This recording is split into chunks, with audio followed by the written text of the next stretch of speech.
Join the movement at feedingamerica.org/actnow. Brought to you by Feeding America and the Ad Council. Hey, this is Mika Zibanejad. Hey, this is Adam Fox. Catch every Rangers game right here on 880 ESPN. WHSQ and WCBS-FM HD2, New York. Got the #1 pick in the NHL draft, but the men that can't seem to stump. Do something dumb, that's an observation. CLT make them need to run. That's Lawrence Taylor! Cut them every trash, CMT for short. Wonder if we best once you peep the score. Up at the crack of dawn, top stories of the morning. While you're yawning, grab your coffee, rise and shine with 8:80 a.m. This is Drop Time. We provide highlights from your favorite teams. Got Dave and Rick making plenty of picks. It's Rule 76. Oh, wakey, wakey, eggs and bakey. Yeah, I will be the pancake dumpster. Yes, I was. I was the pancake dumpster. Yesterday, you listened to DiPietro and Rothenberg on this post-show brunch Thursday. I'm Rick DiPietro. I broke my toe yesterday. Oh, stop it. Swear to God. Let me take my sock off. My toe's mangled. My co-host, Dave Rothenberg. And then we made cocoa bars. Our amazing producers, the one and only, RJ Santillo. I think bottom I bring little to the table. I think it has I think you have a great bottom. In fact, can I be completely honest? You were walking the hallway the other day, and I was like, wow. Divine. This plays into our workplace slogan we came up with. Yep, comfortable being uncomfortable. How about very handsome? Mom makes the best flan I've ever tasted in my entire life. The one, only, weapon, Raymond Santiago. I deserve shame. No, you don't. You deserve love and happiness. Big shout out to the companies. Thanks for getting up with this. You can hear us every weekday morning, 6 a.m. to 10 a.m. right here on ESPN New York. And now you can see us on YouTube. Number to call, 1-800-919-3776. I can't wait for this Aaron Glenn era to be over with. You're nowhere near the end of the Aaron Glenn era. Oh, my goodness. I know. That's why I'm counting the next 34 games, and then we'll be rid of him. It just started, Ira. We have an unbelievable show planned for you today. Let's sit and break down the Joe Burrow trade. Wouldn't give you a second round pick. Real fun radio. Sounds great. Mets signed, you guessed it, another former Yankee. I have very interesting sound regarding Aaron Glenn I want you to hear. We'll hear from your quarterback, Jaxson Dart. I have a Knicks NBA Cup Championship banner update. We'll do winners and losers of yesterday's show brunch, Week 16. Yep, David, it's that time you asked me when it's like, oh no, the NFL season's almost over. Week 16 starts tonight. Seattle, crucial NFC West matchup. Sam Darnold and the Seahawks hosting Matthew Stafford and the Rams. We have Tim Hasselbeck at 8:30. Song is so much better. And as always on Thursday at 7:45, we got an Knobservations and Did It Happen in Florida. RJs, people from around the world tune in just to hear the stuff you missed. That's at around 9:15. But before we get to all of that, I think we need to address my behavior this week. I got dumped. Line me up some shots. Let's really get this thing done. What? Mock Dave's parenting. He drove in a beautiful Mercedes 4 hours. Wow. Way to battle. Stole his material. He's stealing my bits. That's what he does. You're a bit stealer is what you are. I don't want your bits. Might have insulted his physique. It's a nice shaped pec. You know what I mean? Like Dave's got more of a breast than a pec, you know? Why? Which clearly didn't sit well with him. I'll tell you this. There's people here that have bigger breasts than me. He's not wrong. Took a shot at his lovemaking. I bet you're a selfish lover. That's what you did. What does that mean? You know exactly what that means. And the real question is why? I panicked. Mm-hmm. Okay? Your mouth got the best of you. A lot of head trauma. Move right along. I'll tell you what I am good at, though. I'm great to shower with. Maybe, you know what, it's time to tone it down a little. Do you want unfun Rick? That's fine. I'll be nerdy sports Rick. I wonder what that would sound like. You're unwell today, aren't you? I watched the Steve Martin doc. That was great. Plays the banjo. He is great with that banjo. At the end of the day, though, as the old saying goes, the workplace is meant to be uncomfortable. Which admittedly can lead to some issues. I think it's fitting to end the year with a nice HR meeting. Sounds like a beautiful way to end the year. Here he is, the one and only. We love him. Thank you again for paying for a beautiful breakfast yesterday. Dave Rothenberg. Well, hello. How are you? There's a lot to do today. I mean, it's a Thursday. I just look at the number for the game tonight. The Rams are the underdog. A lot of money came in on Seattle. Yeah, yep. Seattle's -1.5, which now makes me nervous. Like you mentioned, we got this Jet story to get into. The Knicks are not going to raise a banner. The Mets make another signing from guess where? Of all the teams in baseball? The Yankees. Yep. Week 16, like you mentioned, starts today. Jaxson Dart, he better start to slide because teams are out to get him. We got to recap the brunch. We got Tim Hasselbeck, like you mentioned, Today's a day, my friend. Today is a day. How are you? I'm doing great. After what we did yesterday, I feel terrific. I You're couldn't feel talking better. about the show outing? Show outing was, from start to finish. Place was beautiful. Food was good. Conversation was good. Stories were good. I mean, the team camaraderie was through the roof. High level, yesterday. yeah. It really was. It really was. It really was. It was very nice. Everyone was well behaved. The company was excellent. I don't mean the company that listens to the show. I mean the company that everyone was with from our station was excellent. John, I don't know that John won, and we'll get into it later who won. I don't know that John won. John tried to win. John did everything within his power to win. There was a strange moment, though, which I was thinking about on the way home. I was like, what? He totally freaked me out for no reason. I had a cup of coffee. I put the sugar from the table in the coffee, and it was sugar, that brown sugar. Yeah, it's like sugar in the raw, yeah. Right now, I thought it was going on. I thought it was brown. Actually, like brown sugar you put on like oatmeal. It was the sugar in the raw. Whatever. I knew it was sugar. I put it in. He goes, "Why are you putting sliced garlic into your coffee?" I was like, "What? What?" And then, of course, because I have no confidence at that time, I go, "Why am I putting sliced garlic into my coffee?" And then he has to take it, just kind of sprinkle some on a napkin, taste. He's like, "No, it's not sliced garlic. It's sugar." Of course, it was sugar. Right. We're at a brunch spot that was at the moment really kind of hammering home the whole breakfast thing, and everyone at the table pretty much got coffee. And in his mind, it was the largest garlic shaker of all time. Right. Now, if we're at like Mario's Pizza, then there's a chance that big thing of sugar is in fact a big thing of garlic.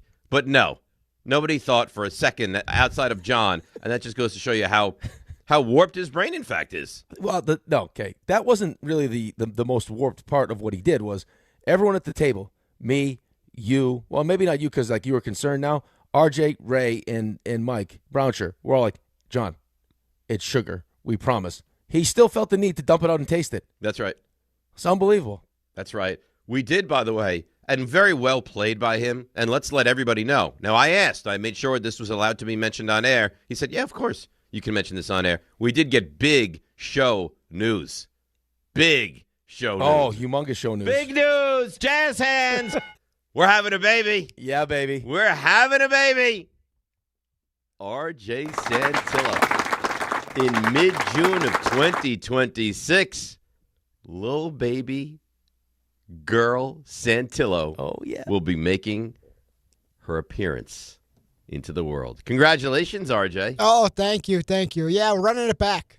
Going for a second try. I mean, you guys have been all around it. Like if this were some kind of like a news gathering story, I feel like you guys off the air have been you've been keen to what's been going on. We could sniff it right out. Yeah, and you have. And I feel like that's what happened last time, by the way. Like they were all over it. The first time they were definitely on it. This time it was the heat was picking up, and I couldn't dodge the questions for too much longer. But I was waiting for the right time to tell you guys, so it saved it for the nice brunch. But the nice thing is you said it right at the start of brunch, and then we could kind of enjoy it. Yeah, but we did enjoy it, and I don't know what you guys believe. I believe in that moment, and I told Brownshire this after. I think John said, okay, challenge accepted. I will not be outdone at this brunch. This is why he escalated? I do believe also that he heard that news and thought, oh no. Like he's trying to steal my thunder. The plan is gone. Right. So the plan is gone. Yeah. Right. I think he heard that. He's trying to steal my thunder. And I don't know that I feel great about this. And then John went crazy. Yeah. Crazy. Like nothing is off limits. I think he has a couple. So the plan's gone. He has a couple stories he keeps in his break glass in case of emergency, and he said, "All right, here we go." I stand by it. You know the way like teams will script the first drive. Yeah, like the first 10 plays, those are scripted. I truly believe John was scripted and ready to go for almost anything that was thrown out at the beginning of the meal yesterday. I think I'm having a baby might have been his undoing yesterday during the brunch. I think. I don't think. You know. I mean, that was like just before we sat, like as we sat down. That was great. Right? I mean, before we got the whole like, hey, another table's coming in, let's all squish into this one table. that gets dropped, everyone's fired up, and then John's face, you could just see it. Yeah. He knew he had to raise his game, and I think he was good. I don't know that he won it. We'll get into that a little bit later in the show. Knicks banner, big story. I haven't heard the sound that we're going to play, but I know the story. Why don't you set it up? Let's take a listen. Let's react to it. Are you want me to set up the sound? I don't. Yes. Okay. You know you found the sound. You I know the sound. I don't even know. I think I know who the sound is from, but I'm not officially 100% sure. So why don't you set it up, and then we'll react off of it. Okay, you're right. The sound is from Mike Florio. Okay. And it is in regards to the firing of Steve Wilkes. So, of course, I clicked on it. And it went from Steve Wilkes to now all of a sudden Aaron Glenn. Because I think it's all, for us, it's a foregone conclusion. This is Aaron Glenn's team. Aaron Glenn is going to come back. And then, not so fast, Mike Florio says. Aaron Glenn is a defensive head coach, and he fired his defensive coordinator. There's just something odd about that. If the defense is so bad that the coordinator should be fired, I think you're putting yourself a little too close to the flame. I still think there's a chance it's going to be one and done for Aaron Glenn in New York, and I think this move that he made is a manifestation of what he's feeling right now, rearranging the deck chairs on the Titanic as he's 3 weeks away from possibly being one and done as the New York Jets head coach. And I'm a big believer in admitting mistakes and not doubling down, but you still are admitting the mistake. And he's admitting by firing Wilkes that what he did is what he shouldn't have done. And we see it with offensive coaches. When you become a head coach, you don't abandon your offense. You bring your offense and you run your offense. And the only time that I think it's worked with the defensive guys when Mike Tomlin went to Pittsburgh, Dick LeBeau, he's got it. I'm not going to mess with it. It's working. I'm not going to screw it up. That's far different from I'm just going to bring in some coordinator and let him run a defense even though it's different than mine. So I think there's a chance Aaron Glenn's going to be one and done. We'll see what the Jets do. Now, here would be my question, reaction to that. It's a great piece of sound. Is that Mike Florio is dialed in. He's very good. He's smart. He knows the NFL very, very well. Is this a Mike Florio opinion piece? Or is this a Mike Florio, I'm hearing stuff, and I wouldn't be surprised if this were to happen? You think it's just his opinion? Right. It felt like it was his opinion. It felt like what he was taking away from why Steve Wilkes was fired when Steve Wilkes was fired was because Aaron Glenn is feeling some heat and wants to make sure over the next couple weeks it looks better so he doesn't get fired, which I never get the sense that he's going to be one and done. No. Now here's what I would say to that. If you said, Dave, is Aaron Glenn a good head coach? I would say no. Guys outside, the occasional, last year the Patriots, but they knew that they wanted Mike Vrabel. For the most part, Rick, in pretty much knowing that you're not going to have a very good season. Now, it's been worse than expected, but you knew it wasn't going to be very good. Firing the head coach would be a really, really, I'm not saying a bad decision. I'm saying a weird decision. It would be a weird decision. I agree with that, especially because it feels like this is his team. Like, even above Darren Mushi, who's actually made some good moves. Like, of the two, Darren Mushi's actually done a much better job than Aaron Glenn has done. So I assume that Aaron Glenn is going to come back. It does feel weird just how the whole thing was set up, right? Like, after you go up 48 points, it was, hey, I let Steve Wilkes run his system. I'm going to watch the tape. I'm going to evaluate everything. I'm going to evaluate every coach, every player. I'm going to evaluate myself. And then, boom, Steve Wilkes is gone. Like, just on the heels of Steve. No, this isn't me. Guys, this is Steve Wilkes running Steve Wilkes' defense. Yeah, and I guess what Florio is saying, and which I think he's right, is, but no, that's not right. You're the defensive guy. You were brought in to be the head coach, of course, the CEO, of course, and the defensive mind. And if the defense stinks, we're not waiting until week 15 after you get destroyed in Jacksonville to decide to make some kind of a change. You need to get your hands dirty and start making some. You don't turn over the opposition. You can't stop the running game. Your defense is a disaster. Can't tackle. You can't tackle. You never get home on a blitz. What do you do well? So yeah, I do think that Steve Wilkes in many ways was the scapegoat, and we knew because of RJ and because of others that have told us that Steve Wilkes wasn't going to be good to start the season. But come on, man. You're Aaron Glenn. You got to get involved with this defense. Not to mention all the one and dones for Steve Wilkes, right?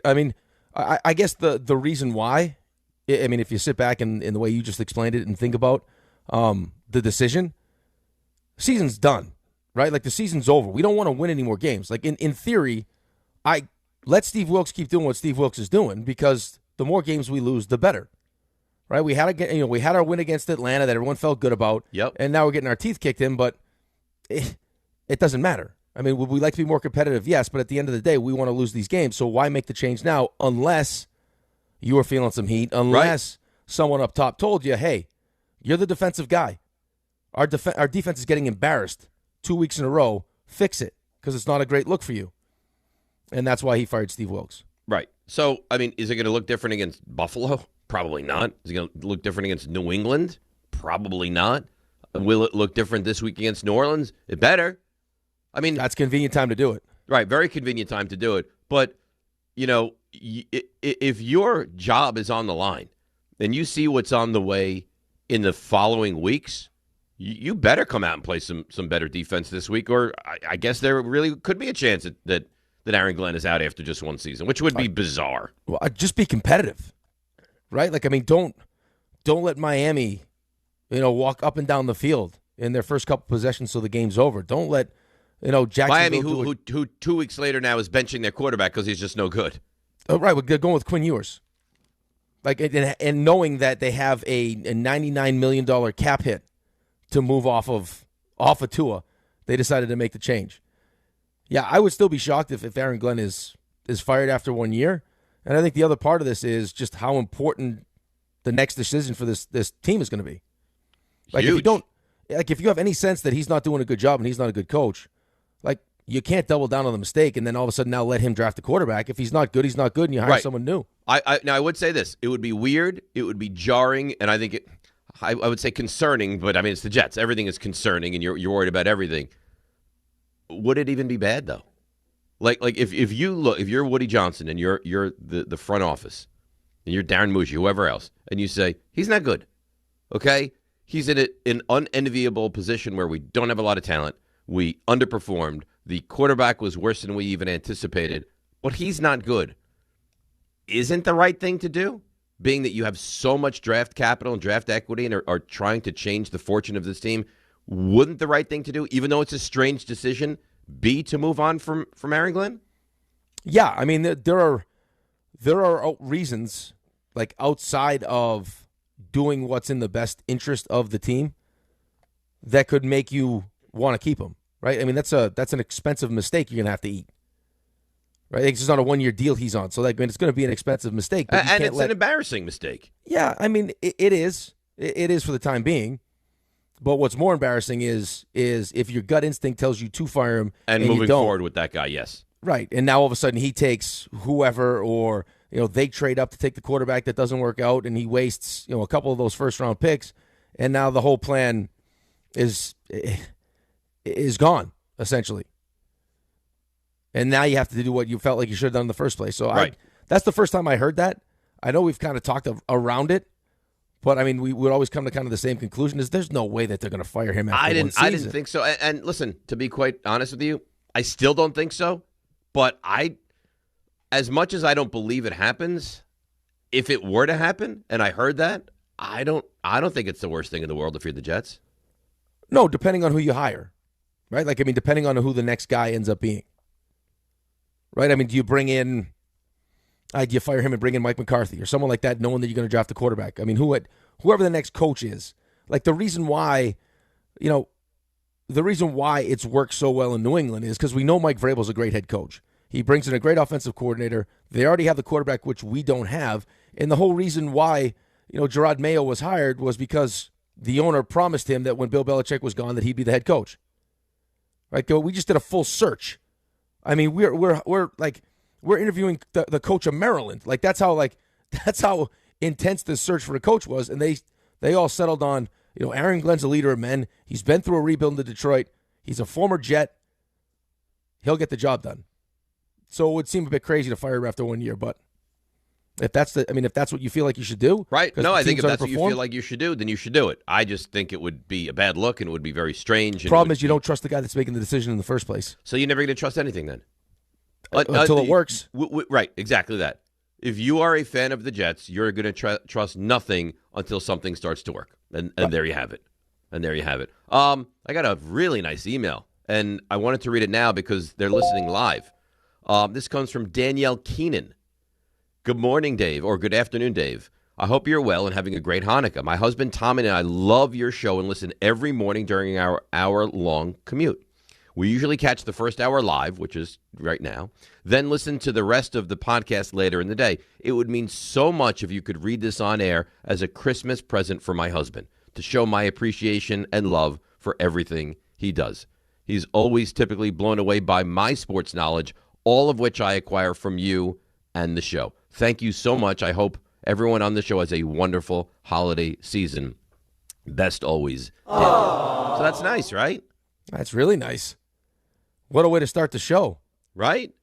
I mean, we're usually getting real negative emails to start. No, I got this yesterday. I was like, you know what? First hour, I got to get that out there because that's really nice. And we're trying to spread some holiday cheer this morning. That's exactly what we're trying to do. Exactly that. All right. So you know the topic to start. The Jets, the coach, the decision. 800-919-3776. Would you be on board for that? Or even if you don't like what he's done, do you look and say he deserves at least one more year? 800-919-3776. Very busy, very bouncy. Thursday. DNR with you, ESPN, New York. I know that hiring can be challenging. You sort through tons of resumes and you get too many so-so applicants. You're just waiting for someone to match your role perfectly. Well, now, there's a place where you can meet them fast. ZipRecruiter. Need to hire right away. Start your search for strong candidates. The right fit awaits. Build your team. Build it sooner. Meet your match on ZipRecruiter. Just head to ZipRecruiter.com/ESPN right now to try it for free. And you're on your way to meeting your match. 4 out of 5 employers who post on ZipRecruiter get a quality candidate within the first day. So try it now. Go to ZipRecruiter.com/ESPN. Once again, that's ZipRecruiter.com/ESPN. Meet your match on ZipRecruiter. Try it free.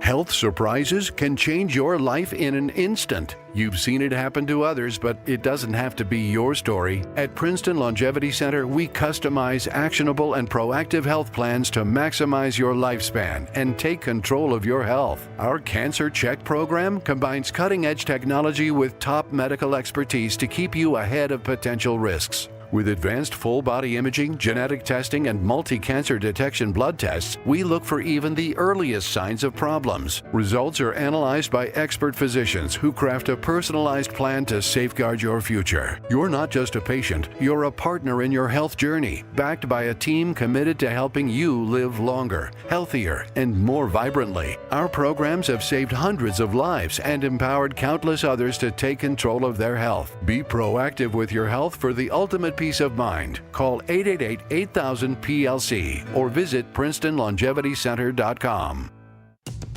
Murray to the net. Score! The New York Islanders are back in action with a brand new theme night schedule you won't want to miss. Bring your friends out for the holidays and take home a custom holiday replica jersey or arrive early for special bobblehead giveaway nights for Matt Barzell and Bo Horvat. Barzell. For Horvat, score! Explore the full theme night schedule at NewYorkIslanders.com. Hey, New York and New Jersey, commitment issues? No problem. Now you can get unlimited talk, text, and data for $25 a month forever, as in for life. Switch now at boostmobile.com. After 30 gigabytes, you may experience slower speeds. Pay $25 a month as long as you stay on the Boost Mobile Unlimited plan. Discover a driving experience crafted to inspire. At Garden City Mazda, exceptional design and sophisticated performance come together during the Mazda More to Move You sales event. Lease the 2025 Mazda CX-5 for just $229 a month at Garden City Mazda. At AT&T, we guarantee our network so you can talk college football with your BFF while taking Buster to the vet. Hey, yeah, I can't believe he ate the whole thing of chicken wings. And I can't believe we're staging a comeback. Touchdown! Yes! Yes! Staying connected matters. That's why in the rare event of a network outage, you'll automatically get a bill credit for a full day's service. For wireless downtime lasting 60 minutes or more caused by a single incident impacting 10 or more towers, must be connected to impacted tower at onset of outage. Restrictions and exclusions apply. See att.com/guarantee for full details. Clinton Yates here, and the holidays are upon us, full of gatherings, toasts, and plenty of cheer. And if you're like me, you want every moment to shine. That's why I head to Total Wine & More, where you'll find it all at the lowest prices, from rich whiskeys and smooth tequilas to festive liqueurs and elegant champagnes. And if you're not sure what to grab, their guides will help you find bottles that impress. You'll always find what you love and love what you find only at Total Wine & More. Spirits not sold in Virginia and North Carolina. Drink responsibly. B21.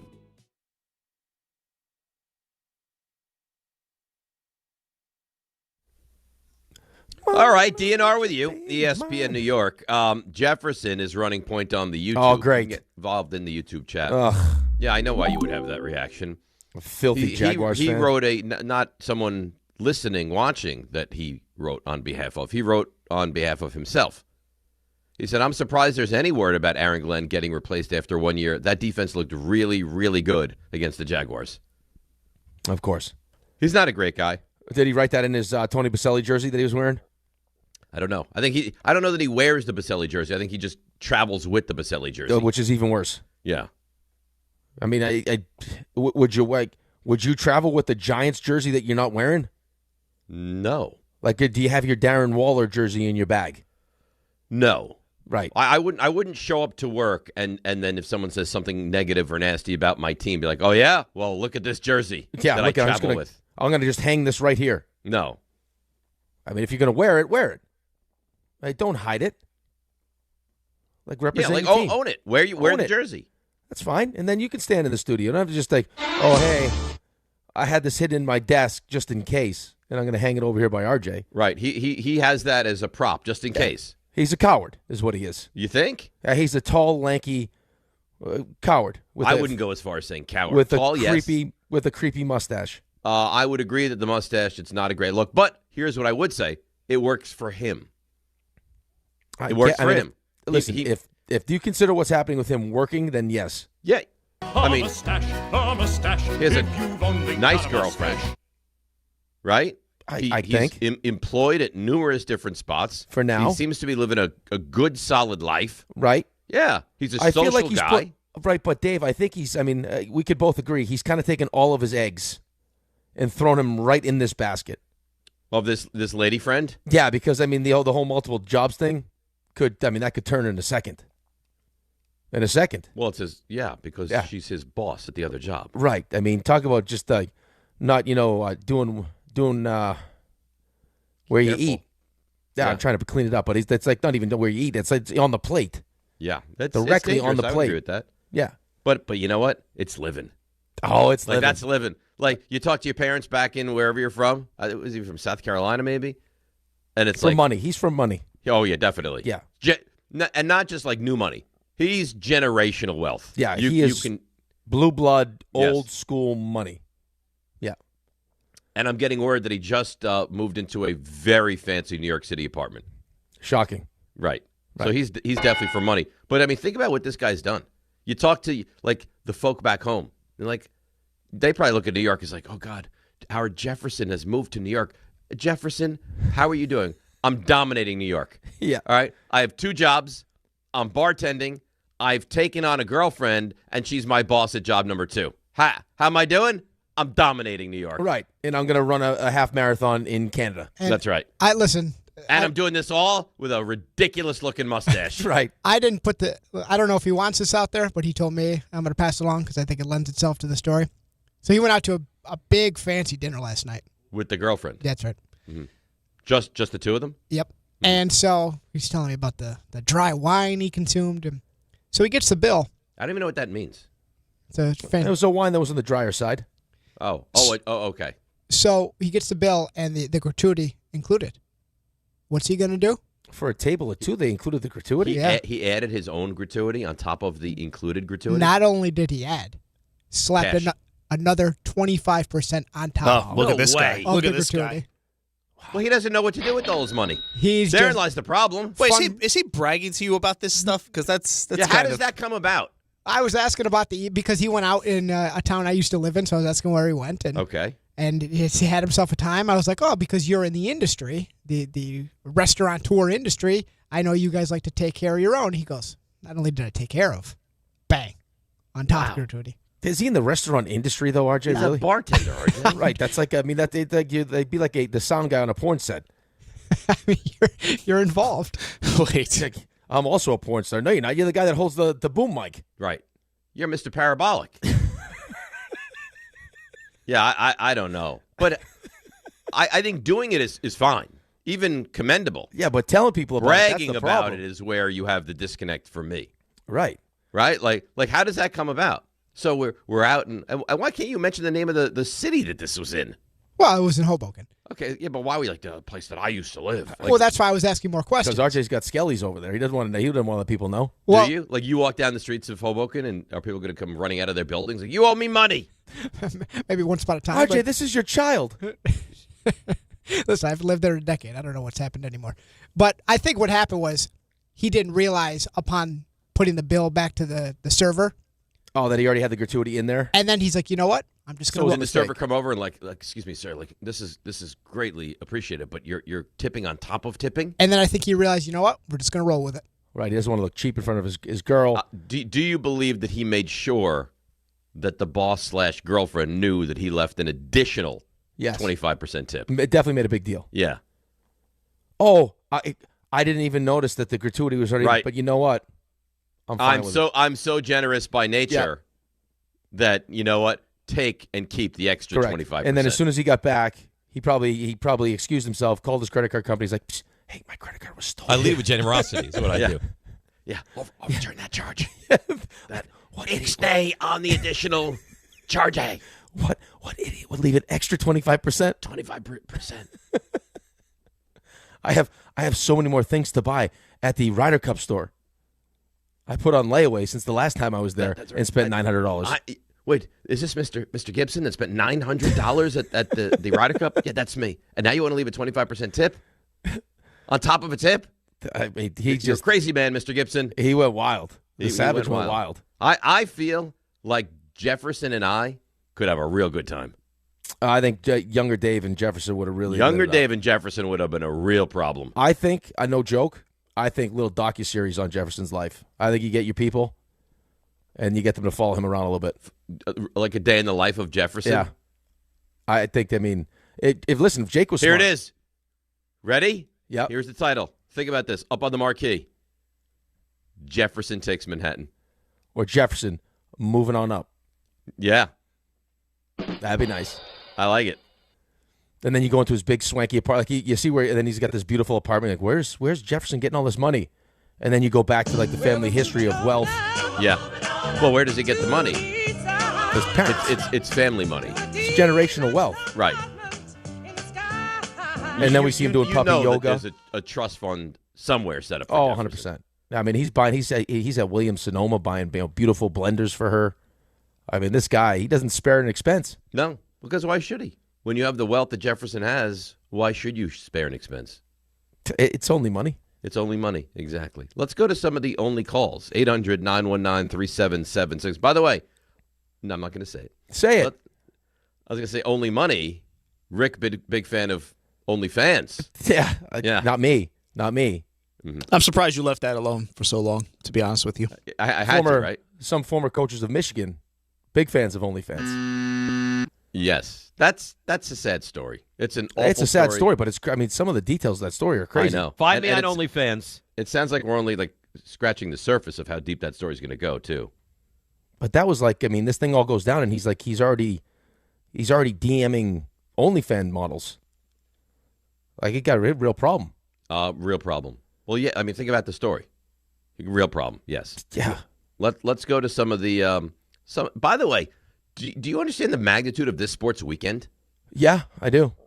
You got the college football game Friday, which is a must-watch. You got noon on Saturday, college football. Right. 3:30 on Saturday, college football. Right. You got college basketball all day long. All day. And then you have NFL Saturday starting at 5 or 5:30, and then you have the NFL all day Sunday. This is one of the great sports weekends you'll have. Action-packed. Yeah. Did you see the report, or is it a fake report, that the quarterback from Michigan is potentially going to LSU? Did you see that? I did. The freshman that they paid so much money for. Is it Underwood? Is that his name? Yeah. Yeah. I did, but I don't know that that's a definitive. I think that's rumor at the moment. Did you see the amount of money? Well, I know he's making a ton to go to Michigan. So but it was it was like the headline was like, I mean, he may leave Michigan for a $20 million NIL deal. God. Here's the thing, and maybe I'm reading the room wrong. I watched a bunch of Michigan this year. I was not overly impressed with him.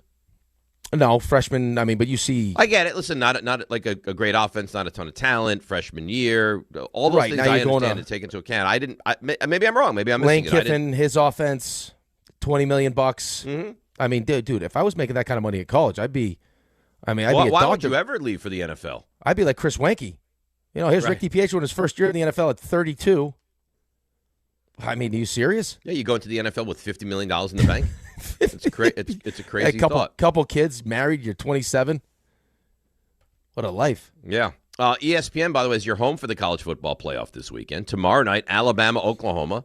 It's almost like I did this read without even knowing I had this read on ESPN and ABC, along with 1050 ESPN and on the ESPN New York app. So you can consume it on ESPN. You can consume it on ABC. You can consume it on 1050 ESPN. And you can consume it on the ESPN New York app. So to not know what's going on in this game would be a crime.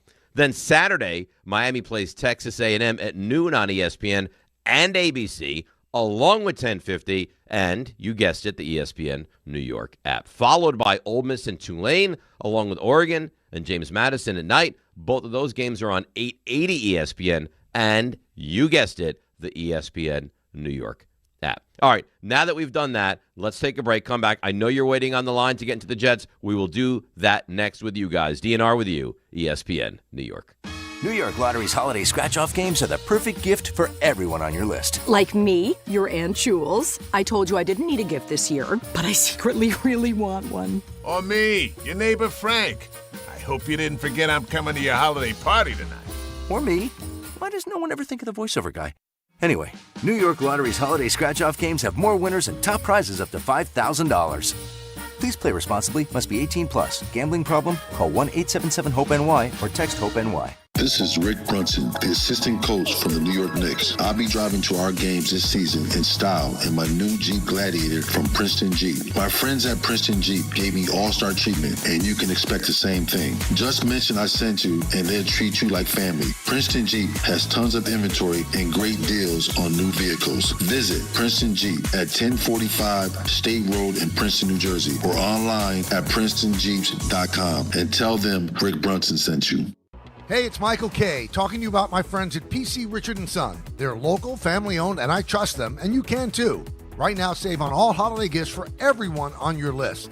And with their holiday price guarantee, your price is protected. If the price goes lower from now through December 24th, they will match it. You can't beat it. Plus, you get fast and free delivery. PC Richard & Son, the company you could trust for over 116 years. Free delivery excludes Manhattan. If you've been injured on a construction site, then you need a lawyer who knows New York's unique labor laws. At the Parisman Firm, they have decades of experience handling construction accident cases and a proven track record of delivering huge results. Their team has already recovered nearly $1 billion for hardworking New Yorkers. From scaffold accidents to slip and falls and equipment failures, they've got your back. Call the Parisman Firm now at 718-WORKERS. That's right, 718-WORKERS, because your case is their cause. Get the justice you deserve today. Right now at Bay Ridge Honda, experience the wonder of holiday savings with the 12 days of deals during Happy Honda Days, like the Accord SE, only $299 per month, or the all-wheel drive HR-V LX for only $269 a month. The 12 days of deals on now during Happy Honda Days, plus receive thousands in benefits and savings with their Bay Ridge Plus Advantage plan. Upfront pricing, total peace of mind. Visit BayRidgeHonda.com. 39 months lease, 7,500 miles per year, 2026 down, plus tax, tag, and fees. See dealer for full details. Texting enrolls you into recurring automated text messages. Consent not required to purchase. Message and data rates may apply. Man, I love seeing the old gang at these reunions. Did you see Brian? He's in better shape than he was 25 years ago. How is that even possible? Yep, I ran into him a few weeks ago and had to ask. He told me he started taking Nugenix Total T2. The testosterone booster? Yeah, but it's way more than that now. It also skyrockets your nitric oxide in as little as 3 hours. I started taking it right away and I'm already seeing results. I was wondering what you were doing. You seriously crushed me in that pickup game last week. Yep, after 40, energy, energy, strength, drive, it all starts going downhill. But with T2, I feel like my old self again. Stronger, leaner, and my energy is way up. My wife even noticed a difference. They're giving out complimentary bottles right now. Just send them a text. Text CAR to 321-321 for your complimentary bottle of new Nugenix Total T2. Text now and you'll also get a free bottle of Nugenix Thermo X, our most powerful fat incinerator. That's CAR to 321-321. These statements have not been evaluated by the FDA. Product not intended to diagnose, treat, cure, or prevent any disease. You live for this. The wins, the losses, the slam dunks, and the buzzer beaters. The dream that this is your team's year. Hope, it's what keeps you coming back. So you represent with anticipation and with pride. Because when everything's on the line, your support means everything. That's why the NBA Store is here to support you. Check out the largest selection of official NBA gear at NBAstore.com. A Fanatics experience.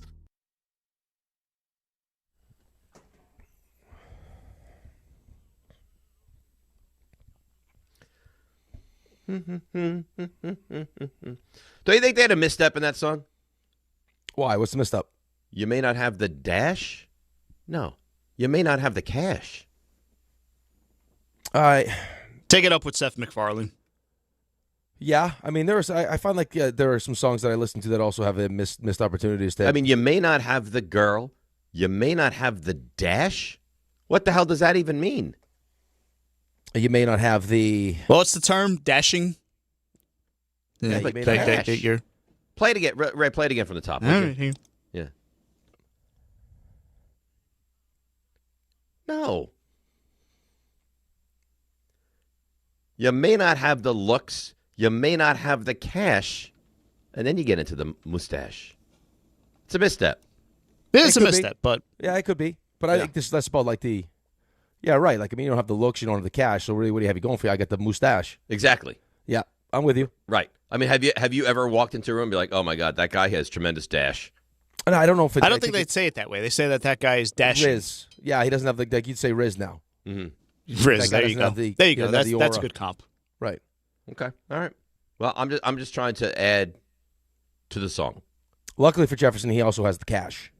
Lots and lots of cash. And for whatever reason decides he wants to keep the filthy mustache. Yeah. I bet that thing smells brutal. Probably, but it works for him, and that's all that really matters. Okay. Let's get to the calls. 800-919-3776. Joe in Ocean Gate. Good morning, Joe. How you doing? Good morning, guys. Great week of shows as always. If I don't speak to you guys, Merry Christmas, Happy Hanukkah, and everything. And yep. Happy holidays, Happy New Year, and everything to you and yours, Joe. Thank you. Want to lead off with RJ has to win the breakfast because having another kid, a daughter, it's awesome. And like having one of each is like I have a son and daughter, and it's phenomenal because it's like the perfect couple, 2 and 2, and it's really great. So congratulations, yeah, right, but Joe, to RJ. He's been practicing this for the last couple. Like he's already been winning the whole time. Like the process of getting, pregnant is also a huge win for him. Absolutely. Well, yeah, it's like the bonus, be careful right? With Joe. So Last time Joe was on, he had a boob chart in his room. So be careful where you lead him, please. Sorry. You get on me about that. You guys talk about porn and everything. No. And OnlyFans. So like, I'm just kind of joining the party, Okay. But you want some shots? Joe, you want some shots? Yeah, sure. I got some shots. It brings me back to my 12-year-old self where I had one of those posters that had all different shapes and size bosoms. My favorite one was the bodacious. No one's ever heard of this poster, Joe. No one has ever heard of this poster. Because they're scared, Joe. They're no fun. That's why. At the Spencer store. Okay, I don't Makes all the sense. Let's get to the Jets, please. Let's get to the Jets. All right. Well, the St. Martin thing, you have to go to the beach where the planes come in. They land right over the top of you onto the airport. So you got to go to. I've heard. But you got to go to that beach. It's phenomenal. So you can flash the Jets. Yes. And I think you would go missing if you ever made it to St. Bart's too. We'd find you Joe, 10 years later. Listen, we give you I think it's fair to say a lot of leeway, right? And the boob chart, the OnlyFans, you guys talk about porn, the breakfast, who won the brunch, the girl that the whole thing. For dear God, our sports, please get to the Jets. All right, so I feel horrible for Ira. Like as a Giants fan, like we've been dead inside for a while, and thank God we got a quarterback, which I believe we do. But to not have, like, we've had championships pretty recently, and he just sounds so dead inside and defeated. And to be a Jet fan, I give him all the props in the world for not, jumping ship and going into the portal. But yeah, you got to keep the coach at least for another year or two, right? Because Campbell, he didn't start off great. Right, but that's now right. But again, like, it's not used like it's not as simple as like just use the results and let's use other examples of coaches that have gotten off to poor starts. It's up to the people inside that building to make that decision. Like, if they feel like the building is different and the standard is changed and they're headed in the right direction, then of course you keep them. But if you don't feel like that's the case and you're now like going into a draft or next two, like, where you're going to control these drafts, you have 5 first-round picks and you need a quarterback. Like, you can't risk taking that chance. And if you're Woody Johnson and Brass and you're called into a room and it's like, all right, do you think Aaron Glenn is going to be a good coach? No. Then you have to fire him. Right. Then you'd be doing yourself a tremendous disservice if you brought him back just because guys get second years. Well, you know what, too? It actually makes me think of how much dumber the decision to bring Dable and Shane back was.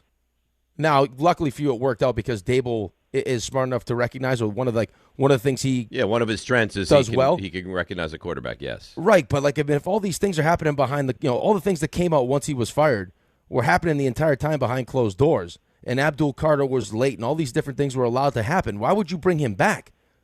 And then you had and then you had the season that you had, so it wasn't even like you had wins. Like, listen, the guy's not great, but we win football games, so we'll keep him. Like, behind closed doors, it sounds like the place was a mess. There was no leadership. Mm-hmm. And you just had maybe the most embarrassing season in the history of your franchise, and you still brought him back. Still brought him back. That's crazy. You might look back on that 5 years from now and go, oh, thank God we brought him back, because he was the champion. That's just dumb luck, though. For total luck. Total luck. Listen, if you know, you know. Right? You meet a significant other, on the first date, on the second date, that's great. Then that's it. You move in that direction. I'm just saying it's jarring. And it's hard to have much, if not any, confidence in the Jets. Yeah, the only one right now, that you really have confidence in is Darren Muji. I think he's actually done a pretty good job. Darren Muji's done a pretty good job, seemingly, yes. But there is no way. But he's got his work cut out for him, man. Yeah, but there's no way. There is no way they thought this team was going to be this bad. Mm-mm. There's no chance. Well, nobody did. I know the expectations weren't crazy expectations, and whatever Vegas said. Well, that's how bad it is, right? Is the expectations were 5.5, and it's been so bad that there's even a discussion about firing the coach? I don't know how much of a discussion it really is. I don't know if that was just Florio connecting dots. That's kind of what it feels like. He's not a dumb guy, though. Well, I just think the timing is strange, right? You got 3 games left in the season. You don't want to win these games anyway. Right, you want to lose. So what's the best way to lose? Let's have a guy who's not a very good defensive mind. If the Jets go out there and beat the Saints, which, by the way, could happen, you're going to show up on Monday and you're going to be beside yourself. I can't believe we won. Now just sweeten what you have to pay to the Giants. Sweeten. Yeah, well, until you beat the Raiders, and then that'll change your whole excitement. Oh yeah, it would. Luckily for me, I won't have to be on the air the next day. But you'll hear me from St. Martin. You'll probably be in some prison in St. Martin. Probably. Yeah, which is great. So because this is what I do, I was listening to the First Draft podcast. Oh. With Mel. RJ, you're a big consumer of the First Draft podcast, aren't you? Where's RJ? He's probably looking at there's no calls. I looked. There's no calls. So somebody called the contest line. And I was talking to that person. Oh. Did they win? No. They did not win. I have nothing to give away. They did not win, no. You want to give something away? Give Jefferson away. It is a man. Maybe we'll get to him later. It's a man that thinks that Tua is going to be the starting quarterback of the Jets. Who did that? The guy that called the contest line? Yes. Yeah, that's not even. What contest would we have won to get that? You won Tua. Great. Congrats. Yeah, I listened. Please. If there's a God in heaven, the Jets will bring in Tua to be the quarterback. Right. Why would you want this? A race to the next concussion. Tua versus Jaxson First of all, how do the Dolphins manage that? First of all, they just eat. Dolphins pick up some money there. A lot of money. They will pick up some money in their pocket, but they're going to eat, 90? 99. Oh, yeah. I listened to the First Draft podcast quite a bit. There was a new one yesterday, actually. Yeah, exactly. So I listened to it. Not the whole thing, because almost an hour long, but great content-wise. Yes. They jump on. I don't know if you noticed this. The first thing they say, and Fields said, he goes, no one is discussing this. And I thought, what is no one discussing? And then he gets into it. I'm like, no, we're discussing this. He goes, I don't think you realize, not this week, next week, 4:05 Eastern, the magnitude of the football game in Vegas. The Giants and the Raiders play probably for the number one pick in the NFL draft. And he's going, how big this is, and no one is talking about it. It's not something that's on anyone's radar. And I'm like, hey, pal, we talk about this on the show all the time. Did you pick up on that little start to the podcast, RJ? I did think of you. Mm-hmm. I did think of you. But, I mean, yeah. There's a lot of firepower on that podcast, too. I think we had to get you on there. Greeny, Mel, Field. You'd fit right in. Well, I think I'd be good on that podcast. I think you would as well. Yeah, that's the Super Bowl here. It's the biggest game that'll be played in New York football from now until week 1 next year. Right, because and maybe I'm wrong. I mean, I'm assuming the Giants are going to lose to Minnesota, who looks like they have something to play for, and they're not trying to lose games, and their defensive coach is good, and McCarthy's been better. And then the Raiders, I can't even think of who they play, but I don't think it matters. I'm sure they'll get waxed in that game. And then Raiders play Houston this week. Yeah, so they'll get destroyed. And then that sets up. They call Michigan Ohio State the game. That sets up the game. Giants, Raiders. Raiders go at Houston, Giants, and then Kansas City. So, at what Kansas you guys? City? Or home? No, they're home against Kansas City. Listen, they can win that game. We'll see what the Chiefs maybe, are. But maybe they'll be so devastated after their big loss to the Giants that they'll just fold it up. I might wear a Raiders hat. I don't think a Raiders hat's going to help them. I think it might. I think if they know in a foreign land I'm wearing a Raiders hat, that might be all it needs to push it over the top. So to his deal, he's got $54 million guaranteed to him in 2026. On March 15th, $3 million of his 2027 salary becomes guaranteed. Cutting him would leave $99 million in dead money. Post June 1 cut would equal $67 in dead money in 2026 and $30 called 2 in 2027. What a bad signing that was, huh? That's a tough one. You know what the thing is? When they made it, I was like, what's going on here? And now here we are. Let's go to Neil, Long Island. Neil, good morning. You're on ESPN New York. Good morning, guys. 56-year Jet fan. I listen to 4 hours minimum of Jet content on YouTube. I'm probably the number one caller on the Jake Asman show, which I know is an ESPN show. You guys hear me? We hear you. Oh, we got you. Yeah, we're listening. Okay. To weigh in on the Glenn situation, I'm an entrepreneur. I've had many employees work for me, and I just want to basically go through a typical conversation that I would have with an employee using Aaron Glenn as the employee when we sit down at the end of the season. You mind if we play that? Oh, I would prefer we do, yes. Go ahead. Okay. Are we role-playing here, Neil? Yes, we are. I don't know which one are you going to... Who's going to play the Aaron Glenn? I think Rick should play Aaron Glenn because Rick is the Jets fan. No. I saw your acting skills yesterday. I think you should be Aaron Glenn. I was told you were the better actor. And Neil, all right. I'll play Aaron Glenn. I'll play your game. All right. Terrific. Okay, you walk into the room, you put your arms out, and, how you doing, Aaron? How you doing? No hugs on this one. This is an exit interview here, a possible This is an exit interview? All right, hang on. Let me get into character. Exit interview. And okay. All right, I'm ready. And scene. Okay. Okay. Take a seat, Aaron. You have any water? Go through 5. I'm parched, Neil. Take whatever you want. Okay. Okay. Take a seat. I have 5 things here that I'm assessing your season on and whether or not we're going to move forward with you or not.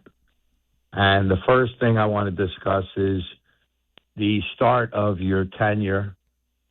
You mentioned to our fans that we were going to win now. Neil, I got an appointment. How long is this exit interview going to be? It's going to be Neil, this is only 5 minutes. question. Neil, this is only question. This is question one. Okay, all right, let's go. We'll pick it up. You chose a veteran quarterback with Fields.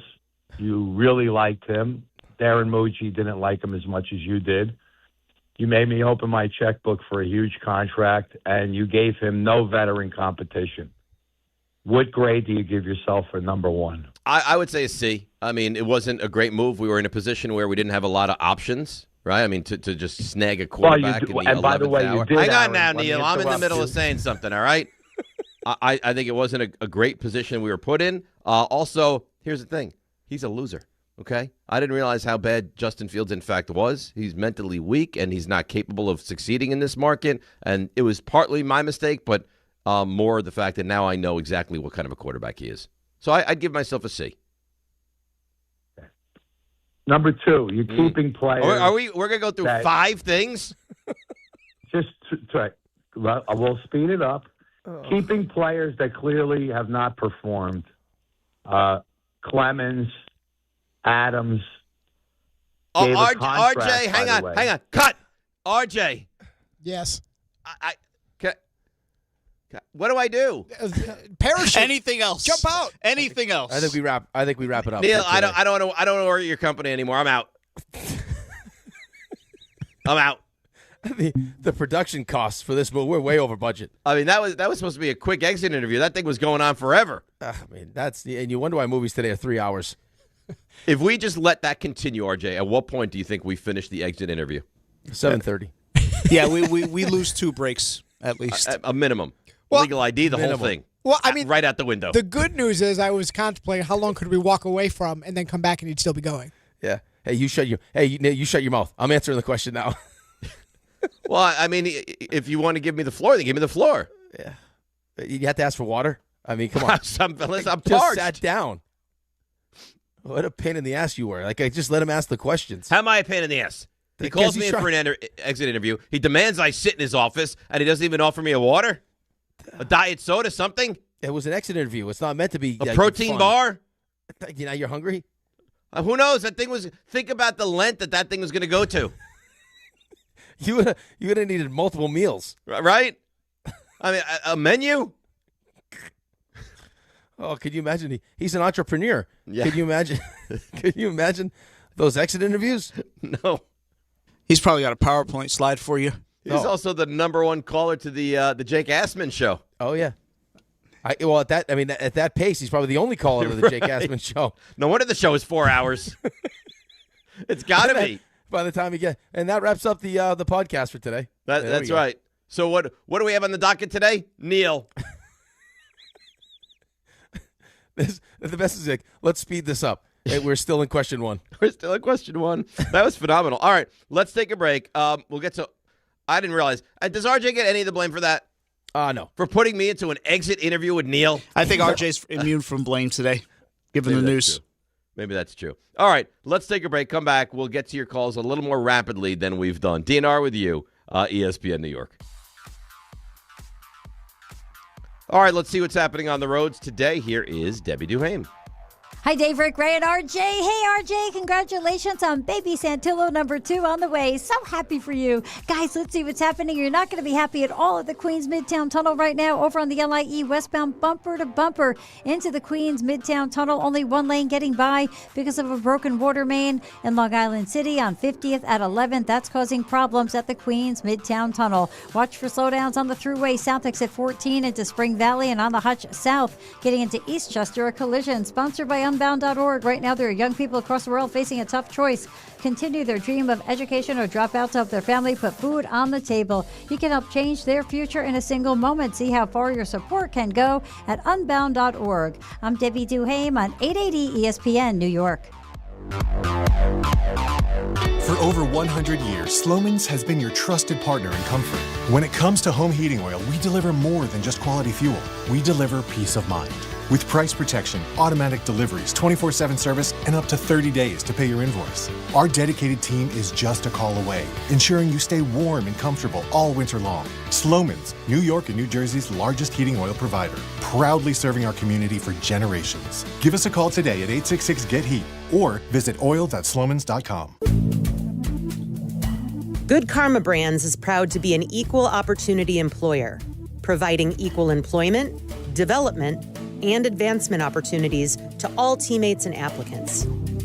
To learn more about careers with us, please send an email to talentacquisition@goodkarmabrands.com. That's talentacquisition@goodkarmabrands.com. Hey, New York and New Jersey, Boost Mobile has an unlimited talk, text, and data plan that's only $25 a month forever, meaning you'll only ever pay $25 a month for the rest of your life. Who wouldn't want unlimited wireless when it only costs $25 a month forever? If you don't, you must be one of those people who enjoy overpaying for their phone plan. $25 a month forever is truly as good as it gets. So go online and switch now at boostmobile.com. After 30 gigabytes, customers may experience slower speeds. Customers will pay $25 a month as long as they remain active on the Boost Mobile Unlimited plan. Friends, it's football season, the best time of the year. You should be out there tailgating, cheering on your team, and enjoying every Sunday. But if you're dealing with neck pain, back pain, sciatica, or nerve pain, even getting off the couch can feel like a challenge. You don't have to live like that. There's help. Dr. Jay Shaw at Sandwell Pain is New Jersey's top pain specialist. He's Ivy League trained, double board certified, and is dedicated to helping you get back in the game. Here's what makes the difference. No surgery, no scars, no long recovery, no pain medication. Just precise, non-surgical image-guided procedures that deliver real results. Dr. Shaw treats neck pain, back pain, joint pain, migraines, nerve pain, and sciatica with a plan that's customized for you. Same-day and next-day appointments are available, and with offices in Woodbridge, Livingston, and Inglewood, relief is always close. So don't let pain keep you on the sidelines this season. Visit SandwellPain.com to call, text, or book online. Most major insurances are accepted. That's SandwellPain.com. Relief is closer than you think, and it starts today. Discover a driving experience crafted to inspire. At Garden City Mazda, exceptional design and sophisticated performance come together during the Mazda More to Move You sales event. Lease the 2025 Mazda CX-5 for just $229 a month at Garden City Mazda. Harry Douglas here, and the holidays are rolling in, and if men in your life are struggling with their holiday wish list, tell them to add Manscaped to make gift giving easy and completely stress-free this year. From the beard hedger to the lawnmower trimmer, Manscaped's precision tools keep you looking sharp, feeling confident, and ready for every event and celebration. Right now at Target, get 20% off on the Handyman Shaver, Beard Hedger, and the Chairman Plus Essentials Kit, a must-have for a smooth face shave. Hurry up though, offer ends December 27th. Hey, I'm Mike Slater. My dad passed away at the age of 63. It's out of nowhere. Had a stroke. Super hard, obviously, for the whole family, but my dad had life insurance. This is why I have life insurance for my family, for my wife and 4 kids. And the best place to get life insurance is ethos.com because you can do it in 10 minutes. And there's no medical exam and no blood test, just a few health questions. Get life insurance in 10 minutes so your family is protected. Ethos, ETHOS, ethos.com/play. 880 ESPN, WHSQ, and WCBS-FM HD2, New York. A Good Karma Brands radio station. This is DiPietro and Rothenberg. I think there's a chance Aaron Glenn's going to be one and done. I would still be shocked if Aaron Glenn is fired after 1 year. It would be weird. It would be jarring. I would say concerning, but I mean, it's the Jets. Everything is concerning. Would it even be bad, though? Aaron Glenn is a defensive head coach, and he fired his defensive coordinator. There's just something odd about that. Your defense is a disaster. Can't tackle. What do you do well? The season's over. We don't want to win any more games unless someone up top told you, hey, you're the defensive guy. Fix it, because it's not a great look for you. This is DiPietro and Rothenberg on ESPN New York and streaming live on YouTube. Henry K. emails in, did RJ become a new father for the second time during Neil's call? My goodness. that was a lot to unpack. It really was. Do you think that RJ was holding the baby information and not telling us, waiting to lead with it at the brunch to win the brunch? No. You don't? No, I just think, I mean, there's that kind of like that awkward span of time where, like, that's a tough span of time. Right, but you don't feel comfortable. So, like, we were asking him, and he's known for, however long he's known. 3 months, yeah. Right. So, like, until you get the go-ahead from your wife where she feels comfortable announcing it, that's a tough spot. But he could have told us, like, yesterday. Right, at but the studios, he could tell us, I at know, any but point. But that's, I mean, that group of people is our group. Like, what are you going to, instead of, hey, I know we got the brunch on Wednesday, I'm going to call everyone together on Tuesday. Hey, guys, show meeting, Andrew's pregnant. Well, it's convenient that it gets exposed or announced at the brunch, and now it's like, all right, he has a huge leg up on winning the brunch. But okay, here's what I'll say. Was it to win the brunch? No. Was it, however, because he also made a move in fantasy that now has sent John's shockwaves, plan. Shockwaves. Maybe this was all part of his bigger plan, which is to really get inside John's head. To disarm him? Yes. Mm-hmm. Throw him for, because you could tell. I mean, the second that news came out, John's whole plan was now, like, in his mind, like, shifting at the and for some reason, I had to hear about it, like, on the walk to the brunch. I was like, so listen to what happened. And I was thinking to myself, like, I don't really care. Like, this doesn't interest me even a little bit. So I picked up C.J. Stroud, and I was going to have Kyle Pitts, but RJ bid so much on Kyle Pitts, and, okay. One single move sent his team into turmoil. One single move really could shape the entirety of the postseason in our fantasy football league. Yeah. And then just to kind of put the exclamation point on, hey, it's my show, I own you, is pregnancy news, John's day ruined. John can't win the brunch. There's no chance John wins the brunch. Even with the craziest things he had on his list of things to talk about, right? None of it worked. RJ, like, there was something said yesterday that normally, if that's said, it's a guaranteed win. Like, if you walked up to a person and said that, I'm confused at what was said. RJ, do you remember what the line was? RJ knows. Just jarring. Was it the height line? Oh yeah. You better believe it was. Who said that? It's out of pocket. John's line. You know what I'm talking about, Dave. You were there. Oh, yeah. That was outrageous. Yes. He's a sicko. That line wins it every day, all day. Yeah. That was... I never got a clear answer from him. What was your hit rate using that line, buddy? It's got to be like infinitesimal. It had to be like I hit it, 0.001% using this line. That was it's a terrible line. Awful. It's not great. There were a lot of terrible lines, let's be honest. Yeah, I do feel though that it was not an intent to win the brunch, merely to get everyone in one place and put news out there as people are going away at holidays. It felt like the right time. However, it did feel like when the food came out, that was like John's halftime adjustment, because it felt like the stories really picked up after that. Yeah. In fairness to John, as soon as he had those first couple sips of chocolate milk, that's really what he turned it on. And by the way, I'm bread? thrilled to take you guys out. That was too. It's my pleasure, and it makes me feel good to take you guys out, my friends at work.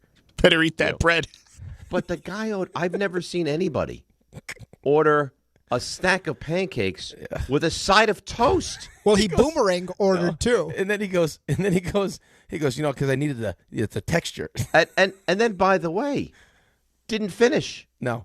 He did not finish. He didn't finish any of it. No, he left pancake and he left toast. Yeah. Maybe learn to walk before you can run. He doesn't care about your money. Obviously. Freelicious is delicious. And the amount of syrup he put on those chocolate chip pancakes. People in Vermont had to work overtime because of what he did with the syrup yesterday. We had 2 syrups and they were gone. He had his own syrup? No. It was took his own. It was a syrup for the table, and then it was a syrup for John. Every time I looked over there, he was adding syrup. Adding syrup. By the way, I don't know if you guys noticed this. The level that Rick ate his pancakes was unbelievable. Jarring. Rick is not all talk. Placed in front of him to finishing them in maybe 3 minutes. He was underwhelmed. Yeah, he was. He didn't think. And I was expecting I had a little bit of RJ's pancake as well. I think it was a probably an average pancake. It was not great. It did not live up to what I thought it was last week. However, I'll also say I consumed not as fast as Rick, but I was in that same mold last week. Maybe I was just starving. Certainly possible. You're also at the mercy of whoever was making, because clearly the person that was making them was not paying attention to them, because they were a little crispy. Yeah, I don't think their Wednesday chef is quite the Friday chef.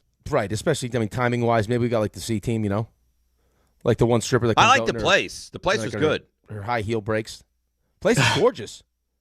I love that spot. Yeah, fun place, hip place, good place. But I don't think the pancake lived up to what you guys said it was. I was going in expecting this was going to be an elite pancake. Yeah. It was fine. I got out-ordered. I stuck with the recommendation to go pancakes. I wanted the steak and eggs, and then Brownshire got He saw Brownshire steak and eggs, and he was... Oh, those look delicious. That was a nice piece of steak. That looked delicious. Brownshire knows how to order. He does. He gets multiple beverages. Cappuccino. You got a fancy sparkling water. He got a seltzer, right? Yeah. Very nice. He knows how to play the game. He's also somebody that's used to money. He's another guy that's from money. Like, he knows. He's been around it. Yeah, he could hang with Jefferson. Those two would be a problem. Yeah. Brownshire's not going to be like a David Stern situation where he's operating under his own like self-imposed ceiling. He's like, no, let's go wild. I'm going to get everybody. That's right. Exactly that. He's not worrying about like a Luke Weaver. He's like, no, Bellinger, I can get Tucker, the top shelf stuff. Give me top shelf stuff. Everybody. RJ, who do you think won the brunch yesterday? So I want to say myself, but I didn't. If I'm being honest, I don't know. Aside from my news, I really brought a ton to the table otherwise. Okay. So do you want to look at slugging percentage, or do you? I want to look at when you sit down, you're home, and Ange says, "How was the brunch?" And she says, "Who won it?" How you answer that? Part of me wants to say John, but I don't want to feed the beast too much because he just kept going and going and going, and the story he told that week can come nowhere near to telling. I've never heard anything like that before. And I'm not sure I'll ever hear anything like that again. No. Until next time.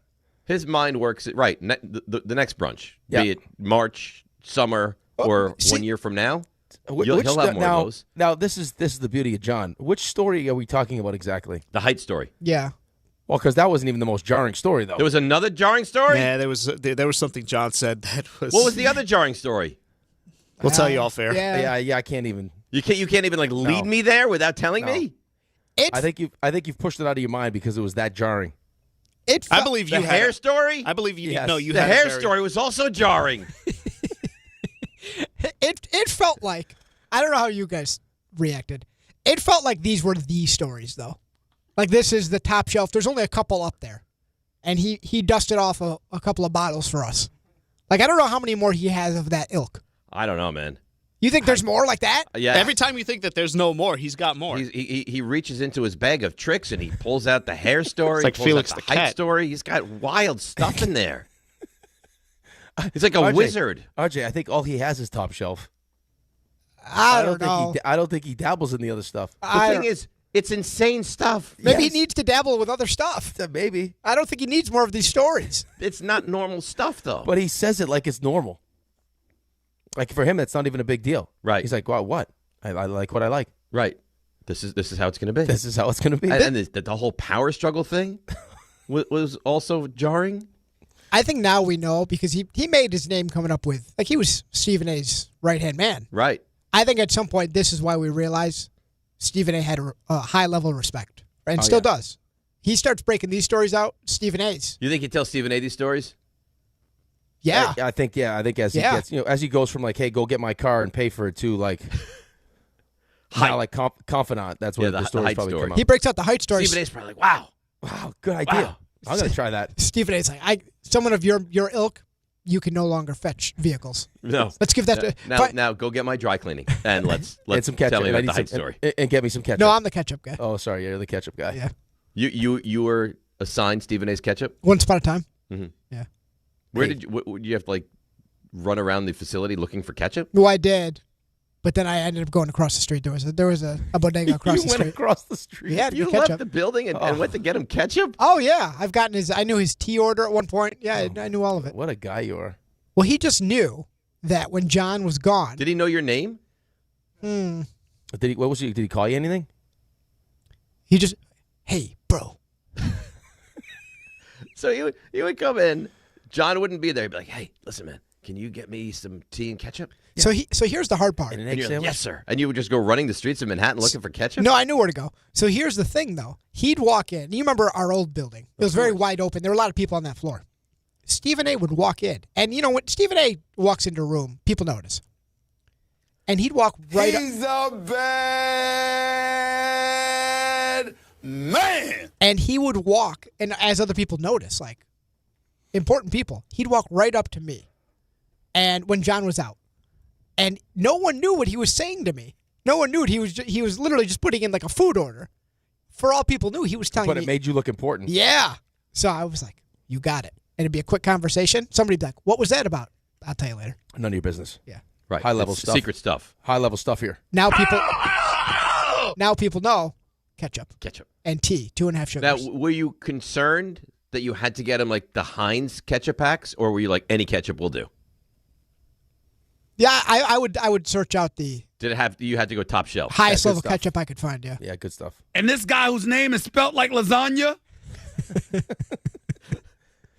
I think that was Loizaga. Yeah, Yeah, it that's definitively was. Yeah, that's it.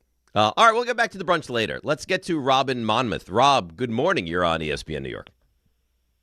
What's up, guys? Happy holidays, everybody. I just want to do a quick hit roundtable real quick. Ray, I'm looking forward to having some pasteles and coquito, Boricua Ray. I hear you, brother.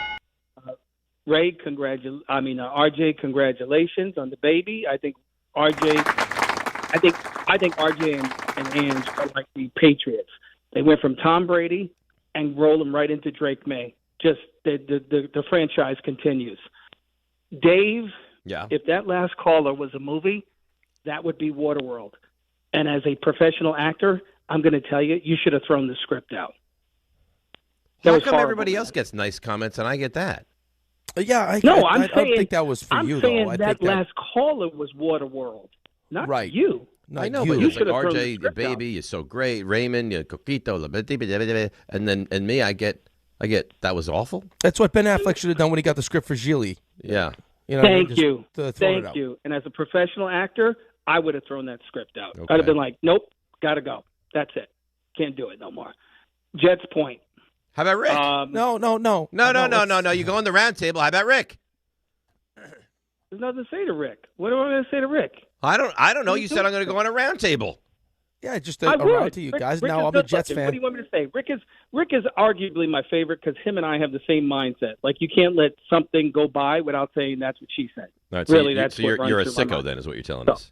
Yeah, exactly. Okay, so great. Rick, I'm with your brother. Anyway, as far as the Jets, here's what I like. I like the autonomy that Muji apparently has. And if this is the conversation that's going on, the original conversation we heard about the Jets and the narrative was that Aaron Glenn was basically running the entire show. What this tells me is that the dysfunction of the old Jets is gone possibly, and that honest conversations are finally happening inside that building where Muji has the autonomy to say, listen, this isn't working. We need to move on. Well, And we if don't know Johnson- what of any of this is actually happening. For yeah, starters. but where the smoke, there's fire, Dave. You know that.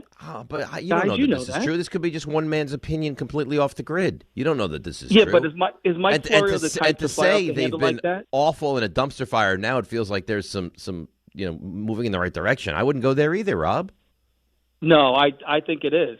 Because Okay. listen, Rick, why you've been in professional Right, but I organizations. just don't- Why would you double down on a bad decision? Well, no, you wouldn't. I just don't know where you get Darren Muji has all this autonomy now.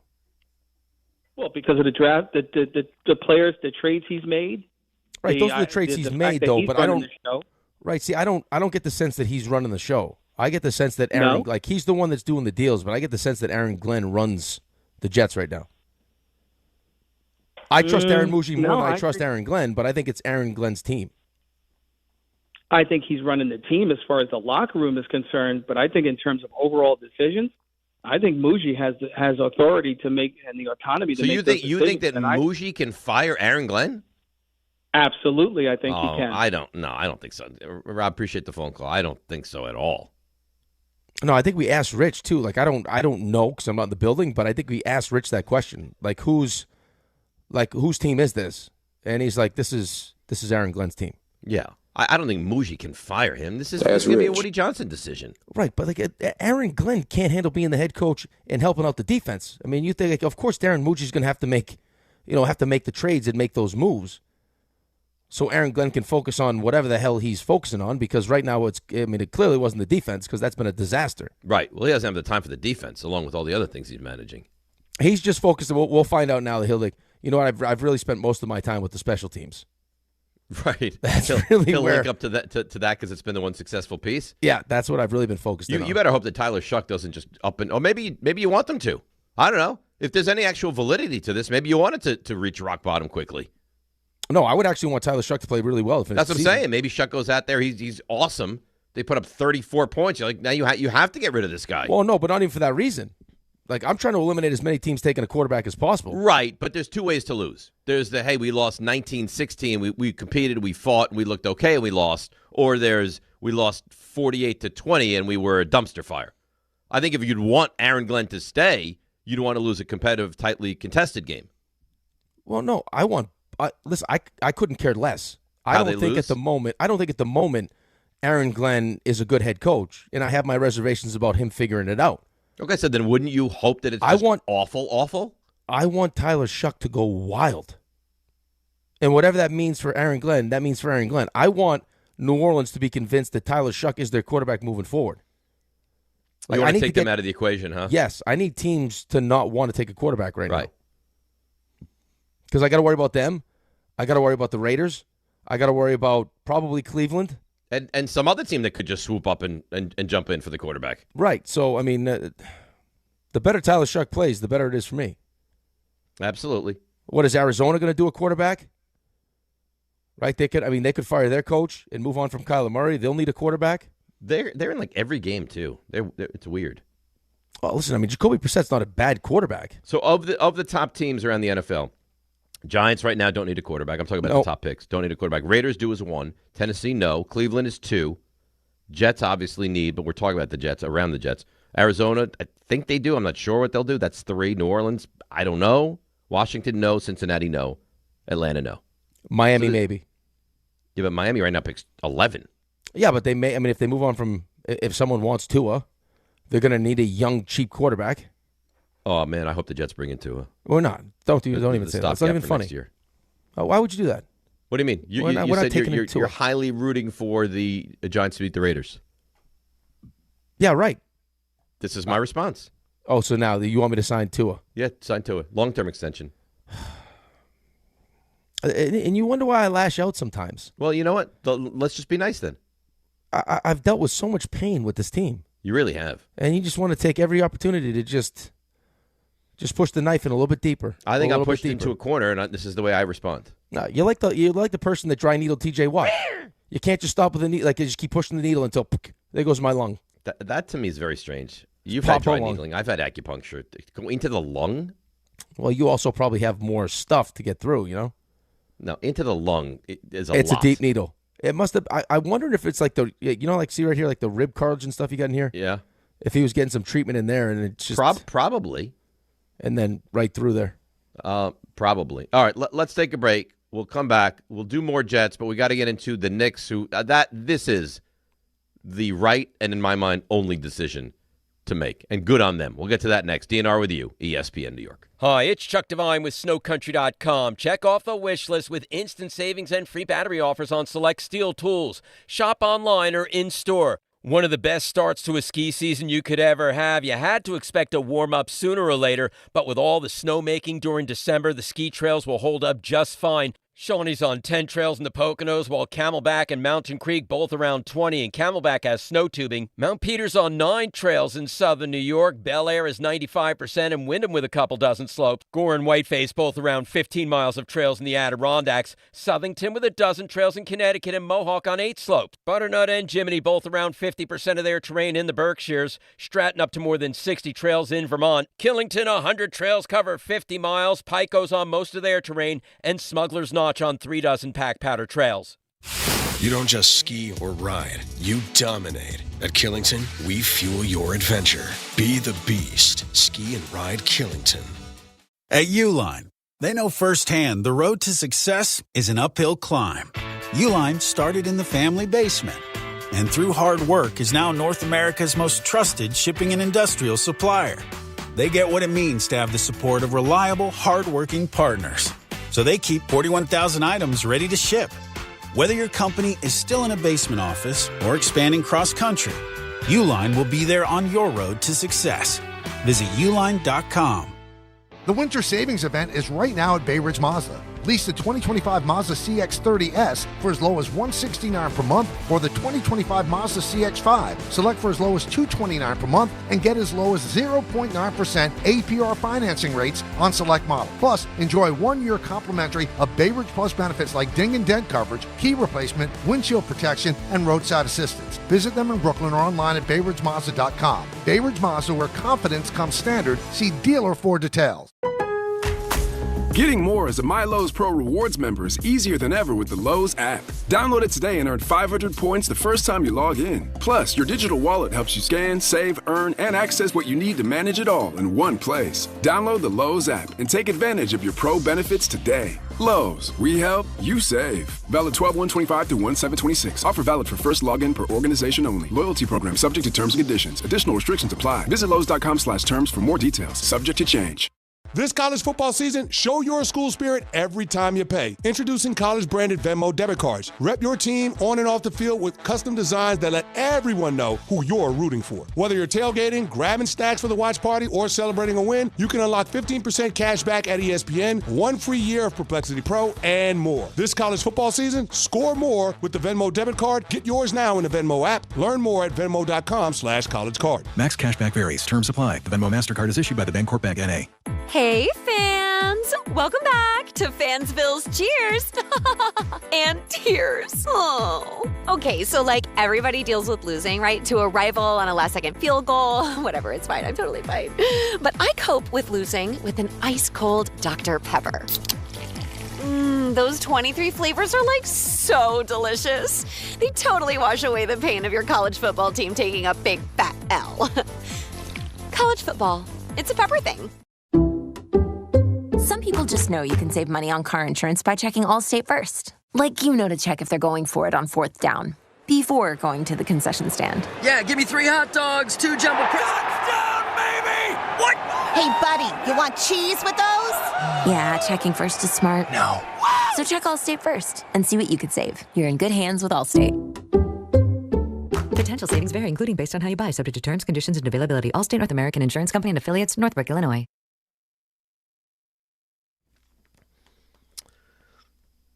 All right, DNR with you, ESPN New York. We roll along in the holiday season. That was a nice conversation we just had, I thought. I thought so as well. Yeah. I think our line of questioning when we get involved with someone in a deep conversation is really good. Because we shoot questions from both sides. And I hear your question, yes, I'd like to know the answer to that. But then I'd like to know this for myself and this and this and this. Yeah, I feel like we're wild rumpus begin. We're smarter now than we were before we went to break. Yeah, I think the tempo, actually, that we asked the questions at disarms them to where now he's really answering all the questions. Right. 100%. Yeah. There's no line of oh, no, that's an inappropriate question. So I think we make people feel very comfortable. Yes. It's really a shame people can't hear these questions. And there's no let-up, right? We don't give them time to actually think about what they're saying. Right. And let's go quickly. Quickly. Come on, answer. Go. Next. It's like the speed round. Yes. I like it. You right? Yeah, that's good stuff. Top 5 answers on the board. Here we go. Yeah. Well, I think we can say this, and if not, I apologize in advance. Jefferson's best friend is dating the roommate. Yeah, oh yeah. That's an interesting dynamic. Very attractive. Well, roommate. if you couldn't say it, you already did. Well, Ray, you know why is that a bad thing? This is why RJ doesn't trust Dave with his secrets. No. If I thought it was something that was inappropriate to say, I wouldn't bring it up. But why is that inappropriate? I'm not saying it's inappropriate, but you may have asked permission, for that. I know Jefferson's a cool cat, man. To divulge that I'm information. Sure he's fine with it. It's easier to ask for forgiveness than permission. Yeah. If I said, hey, can I mention this on air? And he's like, no. Now no one ever knows. But if I, I'm so sorry, I didn't know. If I offended you, I'm really sorry. It wasn't my intent. If we've learned, and Dave revealed some of this yesterday at the brunch too, he's very up to speed on some of the questions he asks. He's up to speed on what people are doing, who they hang with, the looks of those people. He's got moles everywhere. This guy. Everywhere, including his body. What is the matter with you? You got them checked out, I thought. You said the shapes are fine. I know. Yesterday I'm doing the show. You're like, oh, my God, something's happening on your head. RJ saw it. It cleared itself up. I came home and was like, Sherry, we got anything? She said, it looks fine. I don't notice a thing. Because it went away by the end of the show. It was gone. It was it was taking over your face for a while, and then it receded. The only thing you could think of was some kind of an allergic reaction to something, of which instead of you having a concern of like, hey, is there anything we can do? Can we get you a Benadryl maybe, or put some hydrocortisone on this? You're just like, let me bring it up on air. You have a welt. You have a rash. It's spreading. Okay. I can't concentrate. We got 3-minute breaks. Where am I getting hydrocortisone or ointments? I don't know. This guy's getting Heinz 57. Yeah. Right, but I don't have a medicine satchel with me. Let's take a moment. Right there. RJ, the red splotch right here. If you walk out the building, go quick left, quick right. There's a CVS. Yes. CVS is as big as the day. I can't make it all the way to CVS. CVS is it's closer to the Starbucks. Away. It's closer to the Starbucks. I didn't go to Starbucks. Tom got my Starbucks. If there was such massive concern, you could have said, hey, Bauer, on your way in, after you get my coffee for me, stop at CVS, get this guy some hydrocortisone. Something's happening. I thought you and Brunch had a nice moment yesterday to repair that relationship. Yeah, we're back. Because it wasn't going well. Yeah. He made it known. Listen, Rick put it out there. Hey, can you grab my coffee? Doesn't care. He'll ask anybody. Well, I asked it politely, though. Yeah, but that's... Oh, so if you ask nicely, hey, do me a favor. Go get me a coffee. I didn't say do me a favor. I said, could you please do me a huge favor? I went to Starbucks earlier. It wasn't ready, and now I don't have time. That was the first time you've gotten pushback, though. Well, it wasn't even pushback. It was like because he thought like I was to bully everybody. This is the first guy to say, no, I won't be bullied. We made out at the Mets game. I thought we had a special relationship. I was like, hey, can you jump on your bike and drive over to drive up to the Upper East Side and get my coffee? It's half a block. You asked someone, the way this translates to me, you asked someone that is of managerial status. Very important.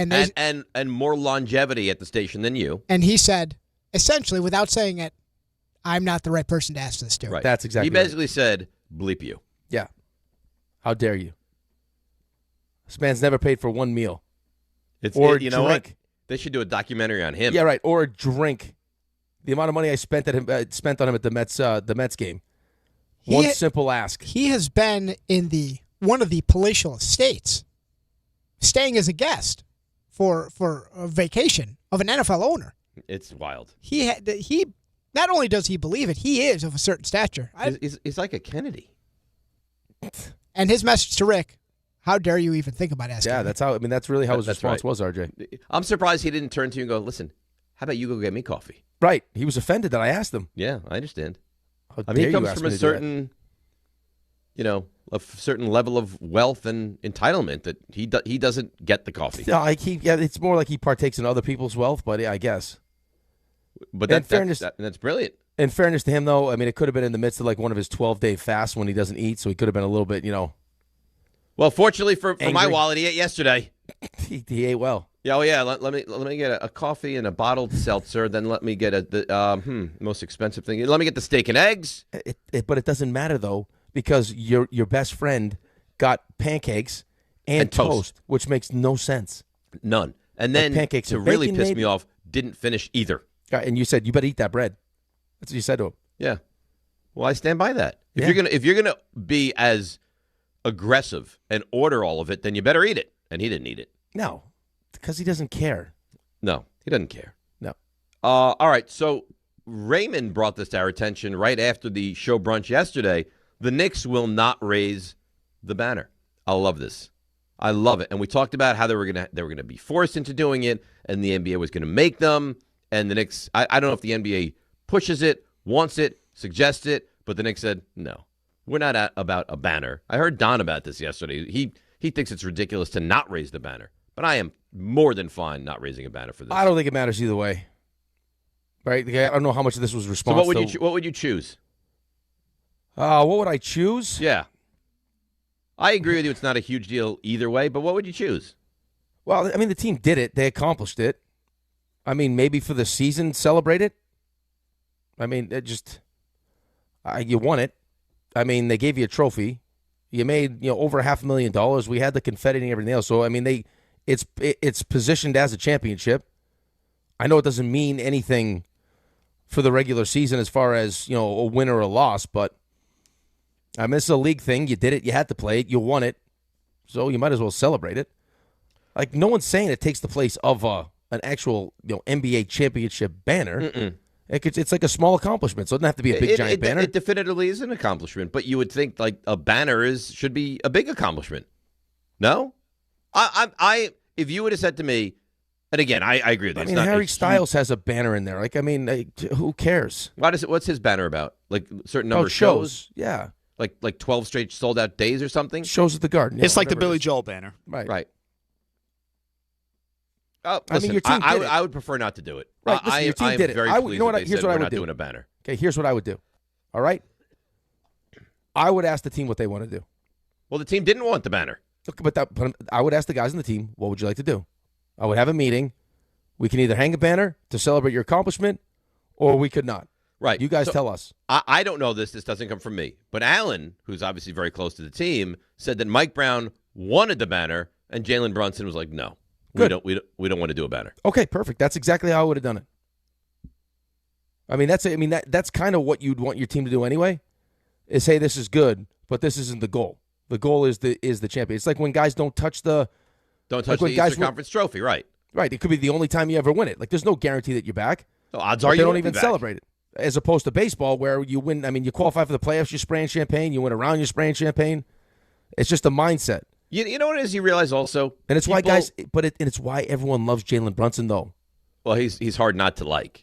But people, and you realize this, and the more you're away from New York, the more you realize this. People hate New York. Mm-hmm. People hate New York teams. People hate New York fans. If the Knicks raise a banner, they would get crushed. I heard people yesterday talking about, the Knicks make such a big thing about this, and they stormed the court. They had hats and T-shirts. What are they supposed to do?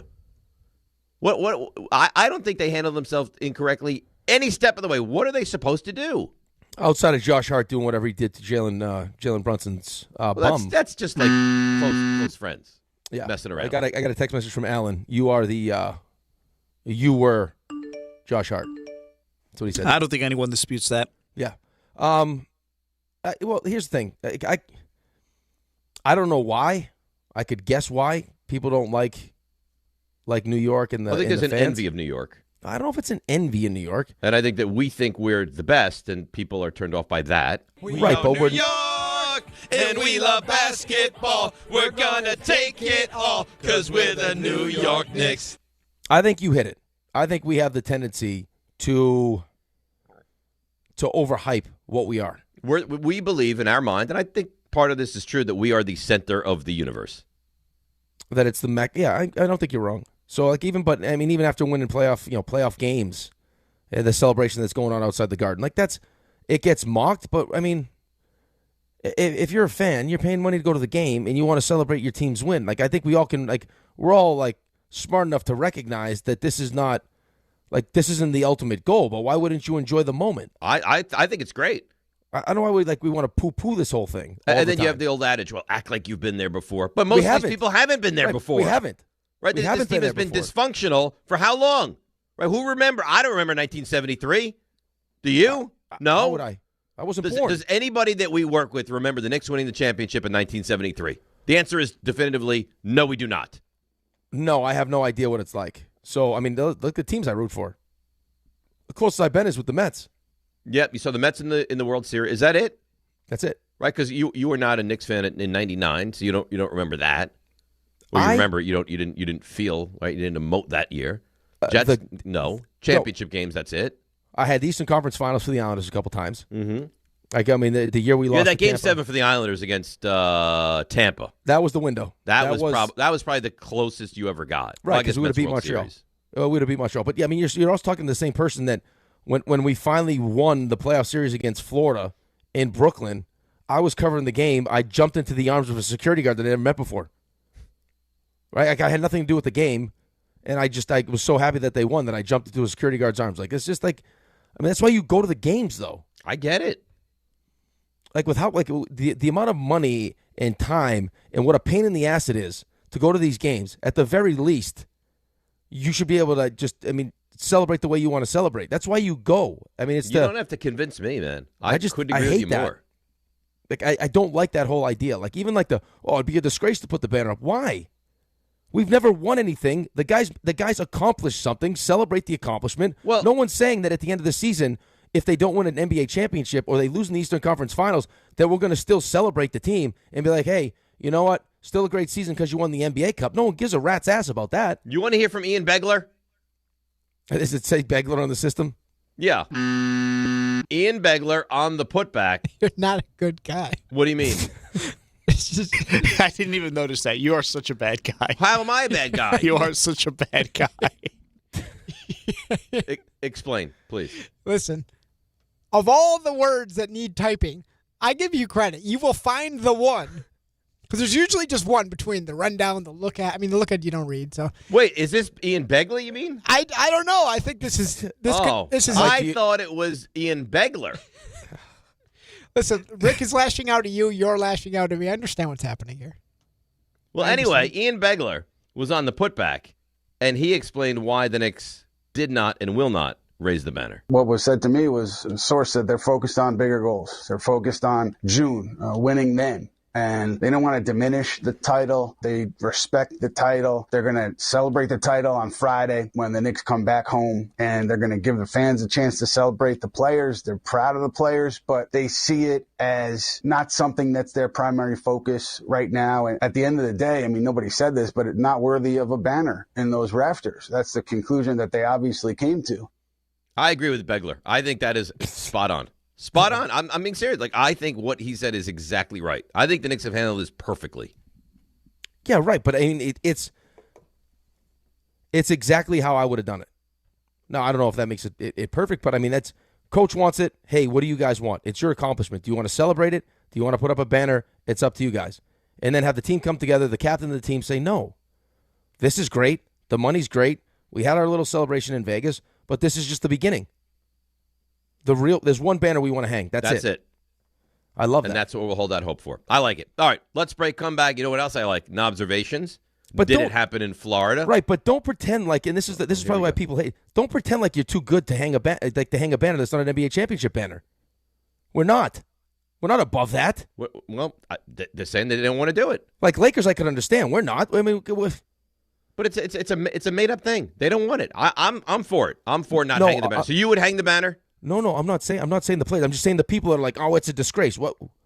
Because we're above? Because we've won so many championships? Like, that's not who we are. We're not the Celtics. We're not the Lakers. No, but is this banner worthy raising? Like, no, take a I'm moment, not start saying, the game 8 minutes late? I'm not saying it is, but I'm saying, like, is it like it gets you so worked up that this would be a disgrace? No, I don't think it would be a disgrace. No, I would not get that worked up. I'd rather not have it, but it would be a big deal. I would prefer to go in this direction. If they did it, I'd be like, whatever. I wouldn't be horrified by it. I'm going to try again. We can break, right?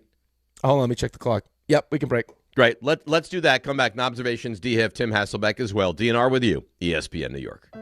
Health surprises can change your life in an instant. You've seen it happen to others, but it doesn't have to be your story. At Princeton Longevity Center, we customize actionable and proactive health plans to maximize your lifespan and take control of your health. Our Cancer Check program combines cutting-edge technology with top medical expertise to keep you ahead of potential risks. With advanced full-body imaging, genetic testing, and multi-cancer detection blood tests, we look for even the earliest signs of problems. Results are analyzed by expert physicians who craft a personalized plan to safeguard your future. You're not just a patient, you're a partner in your health journey, backed by a team committed to helping you live longer, healthier, and more vibrantly. Our programs have saved hundreds of lives and empowered countless others to take control of their health. Be proactive with your health for the ultimate peace of mind. Call 888-8000-PLC or visit PrincetonLongevityCenter.com.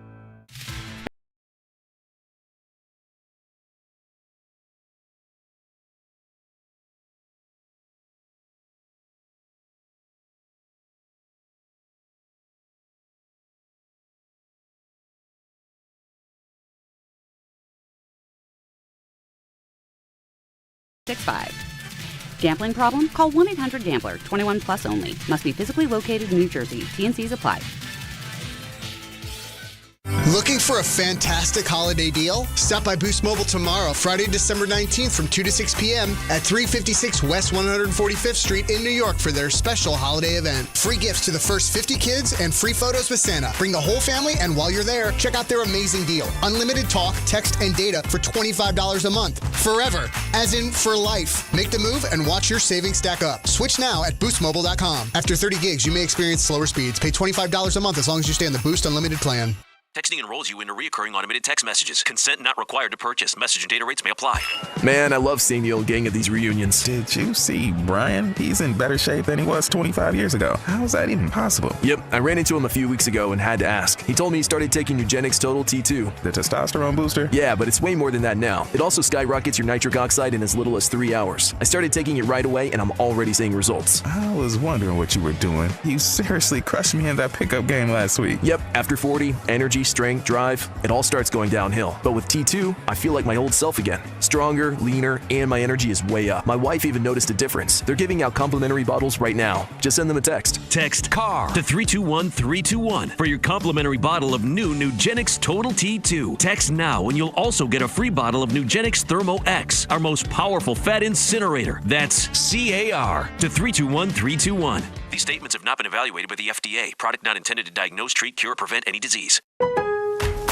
Getting more as a My Lowe's Pro Rewards member is easier than ever with the Lowe's app. Download it today and earn 500 points the first time you log in. Plus, your digital wallet helps you scan, save, earn, and access what you need to manage it all in one place. Download the Lowe's app and take advantage of your pro benefits today. Lowe's, we help, you save. Valid 12/125 through 1/7/26. Offer valid for first login per organization only. Loyalty program subject to terms and conditions. Additional restrictions apply. Visit Lowe's.com/terms for more details. Subject to change.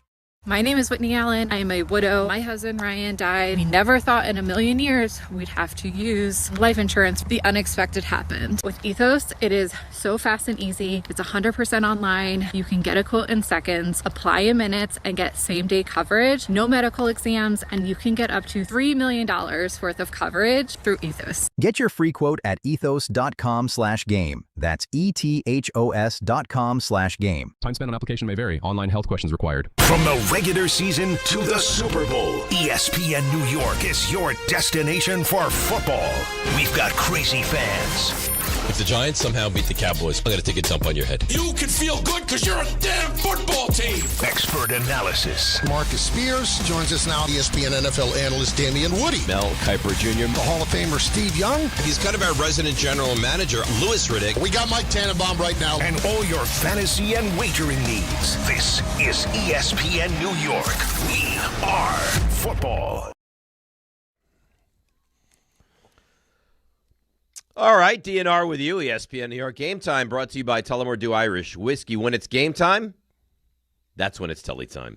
NBA Cup champions, the Knicks in action tonight in Indiana against the Pacers, 7 o'clock. Then 7:30, Nets welcome the Heat to Barclays, and at 8 o'clock, the Rangers drop the puck in St. Louis against the Blues. And, of course, I think this is fair to say, you could be staring the biggest football game of the year so far in the NFL right in the face at 8:15 tonight. You agree with that, right? It's a big one tonight, yeah. Especially after what happened the last time these two teams played. The Darnold was putrid. 4 picks, and they still only lost by 2 points. I know. They made it close. Their defense played well. And that's Game Time, brought to you by Tullamore Dew, the original triple distilled, triple blended, and triple cask matured Irish whiskey. Be sure to grab a Tullamore Dew or try the new Tullamore Dew Honey during today's action. Glasses up to enjoying Tullamore Dew responsibly. Where are you with Sam Darnold and the Seahawks? Like, do you go into this game thinking there's still a real hope that they're going to do big things, or is that ship sailed for you? I think that ship has probably sailed for the moment. I think that I probably feel the same way you feel, that in a big moment, I don't trust him. I just don't trust him, yeah. Well, I mean, the last couple of weeks, the offense hasn't been good. The offensive line has been bad, but he's also been bad. Right. So, I mean, now, as we get closer to the end of the season, like, he had an awesome year in Minnesota. Awesome. I mean, they're sitting there 14 wins, and you have a chance against the Lions. 14-2 at the time. Right. Get to 15, to win the division, and he played poorly. And then postseason, played poorly. And now, I mean, a big game against the Rams, 4 picks, didn't play well. Yep. And we're getting to the most critical time of the season, and he hasn't looked great. So, I mean, you've seen what the money's doing, though. I mean, the money's now coming in on Seattle because they feel like, hey, maybe no Devontae Adams. They only lost by 2 when they had 4 picks. Right, you get 4 picks on the road, hold that offense to 21. Like there is something to be said for that. Right, and now it's in Seattle. So, yeah, I initially was going to dabble, and now I'm probably not. So you're not going to get involved in this game tonight? No, because I like the Rams, and now I don't know if I like the Rams. RJ, is there any chance you're going to dabble in this game tonight? I would say there's a chance. There's a chance. I don't love. I have to believe, knowing you the way I do, that there's only one team you could take. It would have to be the Rams. RJ has leveraged his entire football season, fantasy-wise, and now pick-wise on the Rams. And listen, we'll get to some of it in a couple minutes. I do not like what's happened this week. With what? With a certain Rams receiver talking a whole bunch. Oh, Nakua, yeah. This is not what I need. Did you see the case that he bought? I don't know what he's doing. Did you see the case he bought for his cleats? No. He spent Google it. He spent $10,000 on a case that he can carry his cleats around to games with. Well, I don't know why he did what he did. Do you have any fantasy implications? Your big battle against John tonight. Oh yeah, he's got the whole Rams offenses is on. I don't know his team. What do you have? I have Puka. I will not have Devontae Adams. So there's a lot going on. What do you see the whole Rams? You have Puka. Didn't you have Stafford though before? No, I wish. Oh, you never got Stafford? He's one guy. You make it sound like he's got the entire. Oh no, he had offense. Puka he has had Puka and Devontae Adams. I could have sworn he had Stafford, but I think because Stafford's back was an issue to start the season. I think people were staying away from the Rams, and he said, "You know what? I'm buying low." That's exactly what happened. What's the spread on your game against John? John's favored. I don't know what the number is. He's favored by 52-48. So it's close percentage. Yeah. So it's close to a toss up. I'm just for the record, I am really rooting for you in this matchup. I appreciate that. I've never rooted harder for anyone in my life. I really hope you win. I mean, listen, tables have turned. We're going on the road. John's trying to get in my head with all these transactions he's making, not making. He picked up. You know what I hope happens? Because he made such a big thing. Telling me this. Oh, I got to tell you this fantasy story. Right? I hear fantasy story. I'm like, yeah, what do you got? Like, women involved? No. So he goes to pick up Kyle Pitts. And you bid so much money on Kyle Pitts that you land Kyle Pitts. And he pivots, and now he picks up C.J. Stroud. And the entire fantasy matchup is going to be hinged now on C.J. Stroud because he doesn't trust Lamar Jackson. I hope that blows up in his face. I hope Lamar goes for 40 fantasy points and C.J. Stroud is terrible. Really question his managerial skills here. He also added Tony Pollard, who used to be on my team, so I think he's trying to glean some information that way. Get some plays, some formation kind of stuff. Yeah. So we'll see. Tony Pollard had a nice game last week. He's had He's been really good games lately. Why was what kind of league is this that Tony Pollard is available? It's our Kyle league. Pitts is available. Well, I dropped him 2 weeks ago. Look at his stat line prior to 2 weeks ago, and it was really a special kind of bad. I needed the roster spot at the time. All right. Now he's having second thoughts. Now you just turned Dave off. No, I'm rooting for RJ. I question what kind of league this is that all these really good players are available. But they were not really good players a couple weeks ago. Mm-hmm. Kyle Pitts is certainly worthy of being rostered in this league. Well, now he's on my team. Yeah, because you have to bid on him. All right. Anyway, what do you want to do, RJ? We got this guy that's on the line that says he's got inside information, or we have Knobservations DIHIF. What do we do? Oh, Tua? Yeah, let's hear on Tua. You want to hear from the Begler again? Oh, the Begler? You want to hear the Begler? It's related to the Hamburglar? What is this? The Begler. Let's go to Matt in Virginia. Good morning, Matt. You're on ESPN New York. Good morning, guys. Love the show. Love you guys. So this one's really for Rick so much since he's such a Jet fan. You guys have been talking this past week about how Aaron Glenn has, really tried to introduce this timing offense that isn't working with Justin Fields. So I was hearing things online, just rumor mill stuff, but the perfect timing quarterback for the Jets next year, since he just got benched, would be Tua. It would. I know it's $99 million against the cap, but after June 1st, it goes under 60. That's against Miami's cap. It would be cheaper to get him. That's against Miami's cap. The yeah, $99 it's million against is dead Miami's money. cap. But it would be cheaper for them to trade away Tua and eat the 60 and get those picks than the Jets giving a king's ransom away to either the Giants or whoever for a first-round pick. Yeah, but he is a timing quarterback. Being sincere for a moment. How many picks are you giving up for Tua? Tua's not that good. Tua's being benched in Miami for a reason. Tua's also, like Mel said the other day, it's better to go off of someone that you know than the unknown. And I know he's not very good. Quarterback. You, Matt, forget about what you're hearing or reading or talking to. You look at Tua and think, that's the guy. That would help. No. I'm not saying he's the guy. But what other options in this offseason or the draft are the Jets really looking at? And he has had good years. And right, McDaniels, for the record, though, but for the record, though, McDaniels will come back. Right, but for the record, so it's $99 million in dead money because they've already paid that out to Tua in Miami. And then when you bring him over and his contract over, he's making $56 million this year, which would also go to the money, the dead, what is it, RJ, 35 million for Rodgers and the 22 for Fields. It was like Fields. 50. That's another 57. Plus so now you're talking over $100 million, like $113 million on quarterbacks, and then he makes 53, and then in his final year he makes 65. Right, and by the way, he's not that good, and he's never healthy. So, right. So I mean, if you do it and it blows up in your face, then you get exactly what you deserve. Well, just think about that for a second, though. I mean, if the team that you're getting the quarterback from is willing to eat $99 million, that's someone you want to bring in? Really? No, I don't think he's very good.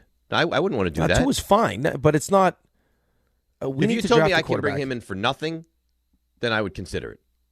But even then, so probably not. I don't want Tua on my team.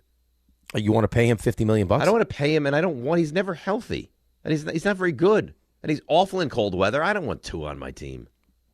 Yeah, I don't know if that plays well in at MetLife. No, I don't think it does. Hey, beat you at MetLife. Yeah. But he's not good in the cold, that's for sure. That was the win in the cold, though. He beat us. Yeah, the win in the cold, it was like 42 degrees or 40 degrees or something. It was like at that bare minimum of getting below that number. The other night when it was frigid in Pittsburgh, the guy looked horrendous. Okay. I mean, you don't have to yell at me. I'm not yelling at you. I'm talking. So nasty. I didn't mean to yell. RJ? Hi. RJ? Hey. You feel like I was yelling? Well, leaning that way. Leaning towards yelling? How do you think Rick was at the brunch yesterday? I thought he was great. You thought he was like top shelf? He overcame a hurdle, which I thought was the table debacle. What was the hurdle? Well, it was a debacle. He was initially on one side, and then he had to move over. Swing around. John was very aggressive. Yeah, that the table situation really got away from us, I thought. But we rebounded nicely. I thought very nicely. So you think that Rick was very good. How was Ray? Ray was excellent. I was concerned by the end that Ray needed a nap. He might tip over. He was that tired, but he powered through. Ray's always tired. And Ray was like the Magellan of the trip. He really led us. He was to get to the restaurant. Yesterday was a lot to ask of Ray because he was up doing post game for the NBA Cup champion Knicks. He slept for 45 minutes. Powered Not through. A lot of sleep, but that's par for the course. That is Ray. He's a man that navigates on very little sleep. But yesterday it caught up to me though. Yesterday I'm not was special. Lie. Yeah. Brunch are always good. How did I do? How do you think I performed? You get a lot of credit. You put it together. You paid for it. I mean, this was in a way your outing.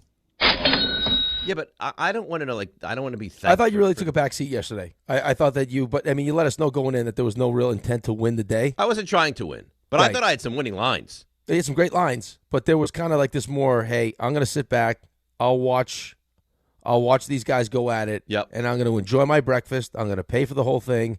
And let's just have a nice afternoon. But in a retelling to Cass, and she says, "How did Dave perform?" You weren't like, "Ooh, Dave was brutal." No. I was fine, right? Yeah, no. I thought everyone performed well. RJ stole the day, and then John. I mean, John really threw everything he had at it, and unfortunately, there was just no chance for him. John was doing everything in his power to try to win. Right. John at the end of by the end of the meal, he's throwing. I mean. He's emptying the playbook with flea flickers and you name it. That's right. Hail Marys, right? The quarterback goes out into the route. Everything he could do, he was doing. Right. He had his final kind of hey, I got one last shot was Zeke playing center. I think that's what he threw at us. He's got Ezekiel lined up at center. Yeah, that was really something, wasn't it? I mean, that line is still wow. It was jarring. Jarring. It was jarring. And there's no way it's ever worked ever. No, they can't. No, because if it works, you have to question who's that working on. Right. Then how's he not in jail? Yeah. or pepper sprayed. I don't even think I would, and I've said lots of stuff like to try to talk to people. I don't think I would even be able to say that. No, it would never cross my mind. No. That thought has never once crossed my mind. It's sick. Yeah. He was almost like I was wrong for being like, no, that doesn't matter to me at all. He's like, what? That doesn't matter? I used to walk up to people and say that. What? Yeah, like, what? That was my line. That was my line. Yeah, he's an interesting guy. There's no doubt about it. RJ? Hi. RJ. Hi. How you doing? Good. How's Ange feeling? Pretty good. All things considered. Good. I'm glad. I'm happy for you. Excited for you. Thank you. You ready to do the Knobservations and the Did It Happen in Florida? Yeah. Well, the floor is yours. These extra tape on their knob, make their knob bigger. are knobs. What was your best sport in school? By far, tennis. Oh, my God. Shake All right. And this Can you just put on that Rothenberg guy? is Knobservations. That has a nice ring to it. DiPietro and Rothenberg. What a great open. It's Just nice. terrific. Yeah, I thought so. By the way, the Tua stuff not landing well. My buddy Noah, who listens every day. I love when your buddies listen. It makes me happy when your buddies listen. About Tua, he texted, "Don't speak that into existence." Vomit sign, vomit sign, vomit sign, vomit sign. Oh, really? He's a Jets fan? Yeah. Vomit signs. Yeah, it's not great. Noah, okay. Noel. How many Knowles do you know? I know a few Knowles. Do you? Yeah. I feel like that's a name that. Nobody that's under like 50, but I know a couple. Yeah, I feel like that's of a certain age. But it's a legitimate name. Yeah, it is. Yeah. Anything you want to tell us, by chance? There was something I was thinking about. Let me think. Is there anything specific that I would like to mention to RJ? Now, in fact, there is, RJ. Now, in fact, there is. You're listening to DiPietro and Rothenberg on WHSQ, WCBS FM HD2, New York. That was nice. Thanks. So while we're talking about there's a few things we're going to get to. A lot of it football related. But we'll do this off the top. So, Mike McDaniel. This is interesting. What he was looking for. Considering he's benching Tua and he's going to Quinn Ewers. It's financial, but the explanation as to why he's moving on. The team needs, and I'm looking for conviction in quarterback play. Understanding that he is a rookie, I felt he would play the position most convicted, which impacts every player on the field. Realistically, that's what I was looking for. Let's see. That's not a great reflection on Tua. Have you played your last snap as a Dolphin? I'm not too sure. I can't predict the future. I can't predict any of that. So it is what it is. And as I said, got to help out Q, got to help out Zach, whoever the starter is or is going to be. Do what I can to help them in that role and helping the team win games. Listen, He's a likable guy. Yeah, he's playing it off well, but it feels like there's, I don't know, maybe a little something we're missing. I get the money part of it, but listen, if you move on from him, is there a huge difference? Maybe to them it is. People didn't love how we reacted after the Steelers loss either. Oh, that he was at midfield having fun? Yeah, laughing, smiling. Yeah. Like I hate that stuff. Right. It's just, it's amazing how, like, I can still remember when they showed McDaniel get hired in the first phone call to Tua, and like, hey, this is why they brought me here. It's just to get you right. Like, that just. And that's all we talked about, how it's great, how great the relationship was, to now, where your GM's fired, seasons, like they're still fighting for him, but this is not this is a bad season for them, and they're going to Quinn Ewers after just paying this guy a boatload of money, right? And somehow it looks like the coach is going to survive, and it feels like it, doesn't it? Yeah, he's powering through. GM out, quarterback out, coach going nowhere. 4 years, $212 million. What year is this of that, too? With 167 guaranteed. Oh, my God. Oh. I remember talking about this at the time and thinking, like, this is a very strange. Like, I would not have done this if I was Miami. Well, in fairness, listen, he stayed healthy, and he had a really good season. So, he played all 17. He threw for almost 4,600 yards. 29 touchdowns, 14 picks. Mm-hmm. That's a good hell year. Of a season. Yeah. So this week the Dolphins play which team? The Bengals. That's right. Your team.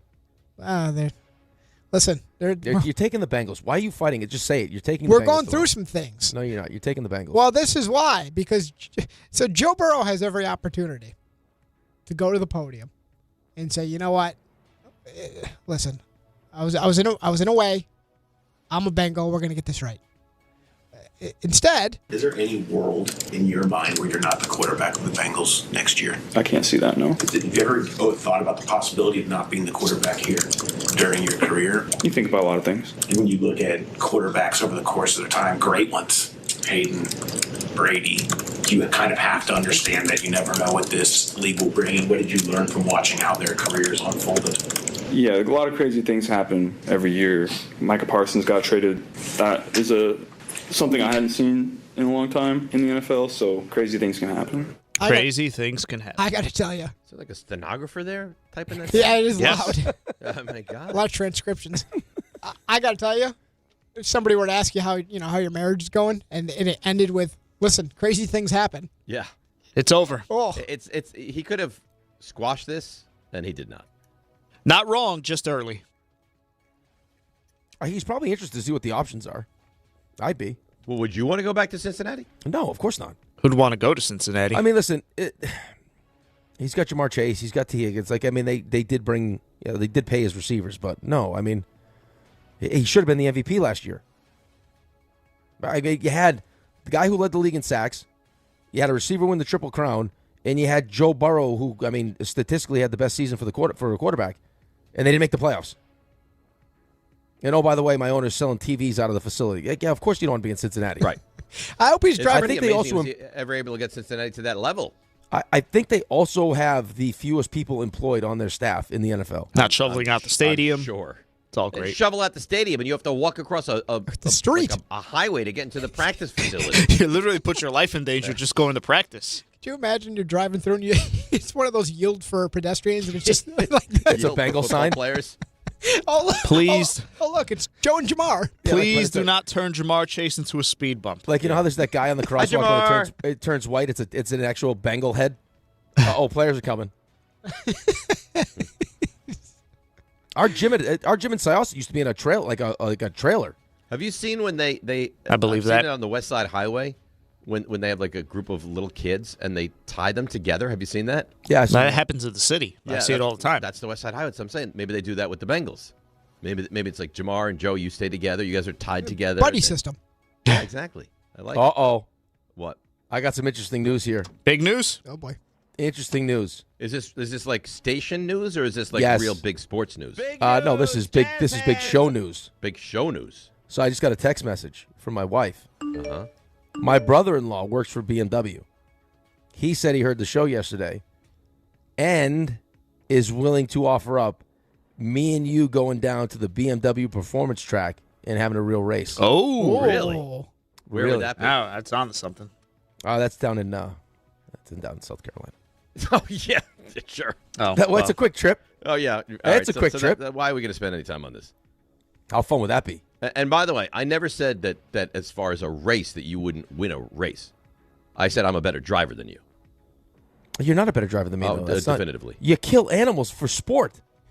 Not for sport. Yeah, for fun. The fact that fun. you think hitting a deer on a kill highway for fun, is man. my fault is remarkable. Deer. It was night. I mean, you've heard Raccoon. the phrase deer in headlights for a reason. They call you the deer hunter. Deer. Boom. Deer. Possums. I went back and actually watched that because that was Possum. Raccoon. Boom. that was one of the social clips. If vermin is in the way, what was I supposed to do? Now. It's not a vermin. That's a living, breathing being. When you brought that up, Rick, yesterday about the deer, Dave's first response was, first of all, you don't know that deer has passed. What annoying is terrible. Dave, you're a real menace on the streets with these poor animals. You're a killer. No, they get in my way. I can't help it. Oh, my God. A great driver. If they don't, then you kill them. You might have That's issues. not even from that. I mean, you are. You have tendencies. Vermin is a negative term for a small, annoying, or destructive animal. You don't leave yourself You're burying the lead. You have tendencies. You're displaying some tendencies here. You also don't leave a lot of room for plausible deniability. I bet you almost everyone listening to the show that has driven for a decade plus has either hit or come very close to hitting a deer. I've never hit a deer. Well, knock on wood, Raymond. Well, that might be true. However, not yet. it's your total lack of remorse for doing so that's most troubling. Not that it happened. Well, I'm very remorseful. No, you are I had to have my car towed to the shop. I had to go through insurance. It's just not sound like checks drawn. The whole Right, thing. but that's not remorseful for the death of the animal. Yeah, that's feeling bad I'm for not yourself. remorseful about that. You were asked about the deer's well-being. Boom, deer. Oh. Yeah. You don't know that. If you're going to be dumb enough to cross a road where cars are going 70 miles an hour, how does the deer know that it's not a smart animal? Let's call it what it is. How does the car know that the car? Stupid animal. How does the Back deer in the know day, that the once car's killed a going man. 70? Why are we roasting the deer? It's the victim. Yeah, the Vic is dead. Or, according to Dave, that one survived. Dave is blaming the victim. We don't know that it's dead, That- firstly. And with secondly, all- it had a death wish. Right. I told Sherry back in the day I once killed a man. With all the brains that were in your grill, I'm sure that thing is still walking around. That's the They one. had to The one pick that out, survived. Like pieces of flesh. Big fan of serial killers. I don't know. You could easily put together a case to have him locked up. Yeah, In hindsight, we've got a lot of evidence here. Dave's a killer. Dave's a mess. I'm a gift. Yeah, I'd say that's accurate. You have no remorse. You I know have what? remorse for you the know bills who you that get I on to paid. discuss this? You know who loves me? Ian Begler. Don't Love lash me. out at RJ now. That was a little typo. Serrano kill a living thing. He's, that, and I told him during the break. What makes him is he sat on it. It's like he saw something. He saw something in my defense in like the first quarter, and he sat on it, and he set it up, and You're he bringing set the it up, safeties very, very high here. and then he I've gotta waits. capitalize. And the way he posed it, do you want to hear from Ian Begler as a serious question? It's so diabolical, I actually respect it. What I do not respect is what Puka Nacua is doing. We're in a fantasy semifinal against John. I do not need this kind of distraction. So he went on, I don't know if he thought that, I think it's the Aiden Ross show. And I don't know if Do he we just know did. who Aiden Ross is, or that's just like some I'm not super familiar. stream or something? Okay. I don't know if he just did not think this would get attention. By the way, afterwards, he made it known that Sean McVay had to talk to him, like, what are you doing? Because this made the rounds really quickly. And so, Puka Nacua, this will be like the appetizer. He made it known his thoughts on the LA Chargers. This is not terrible, but a sign of where things were going. People love to compare Rams Chargers thing. And to me, it's like LA is the city. So it's like, how do you decide? I don't know. What team like owns LA? Football wise? Yeah. Oh, it's definitely us. So like that's 100%. That's little brother. Like we charge them like rent. All right. He's I not don't wrong. think that's crazy. He's not I think wrong. that's accurate. Not terrible, but he was just getting warmed up. Yeah. And this, I don't know how we ended up here. They started talking about refs.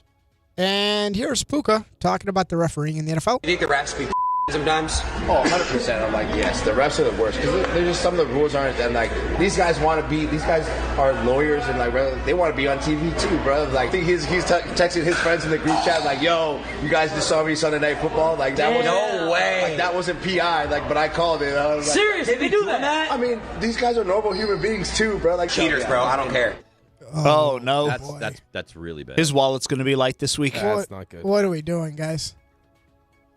What are we doing? really, really bad. And if you're actually friends with Puka, which I assume to get him on a short week, like to get him to stop by your studio. Oh, no. He's not a smart guy. He's not afraid, though. Like, he'll do that. Like, he'll jump on with McAfee all the time. Like, he likes doing this stuff.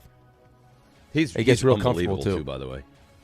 It is, though. I mean, I will say, when you go through some of what happens week to week, and you see how poor the officiating is, and you also see, like, some of the teams that have, like, all the money bet for them and then somehow lose games.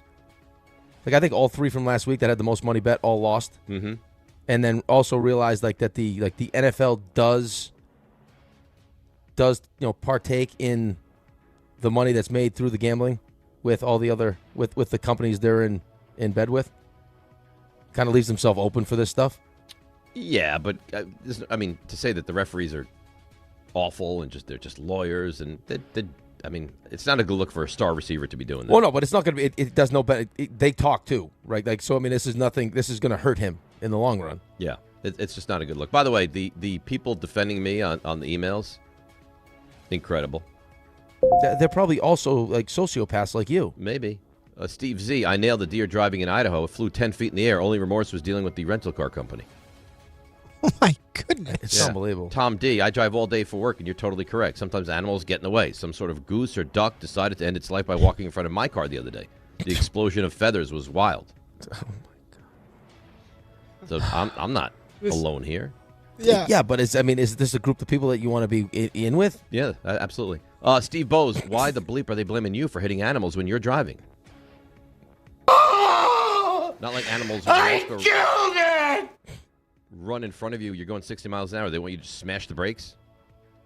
Be better, Rick, RJ, and Ray. You guys are clearly in the wrong. Be best. Because you've attracted some kind of animal homicide community out of the woodwork.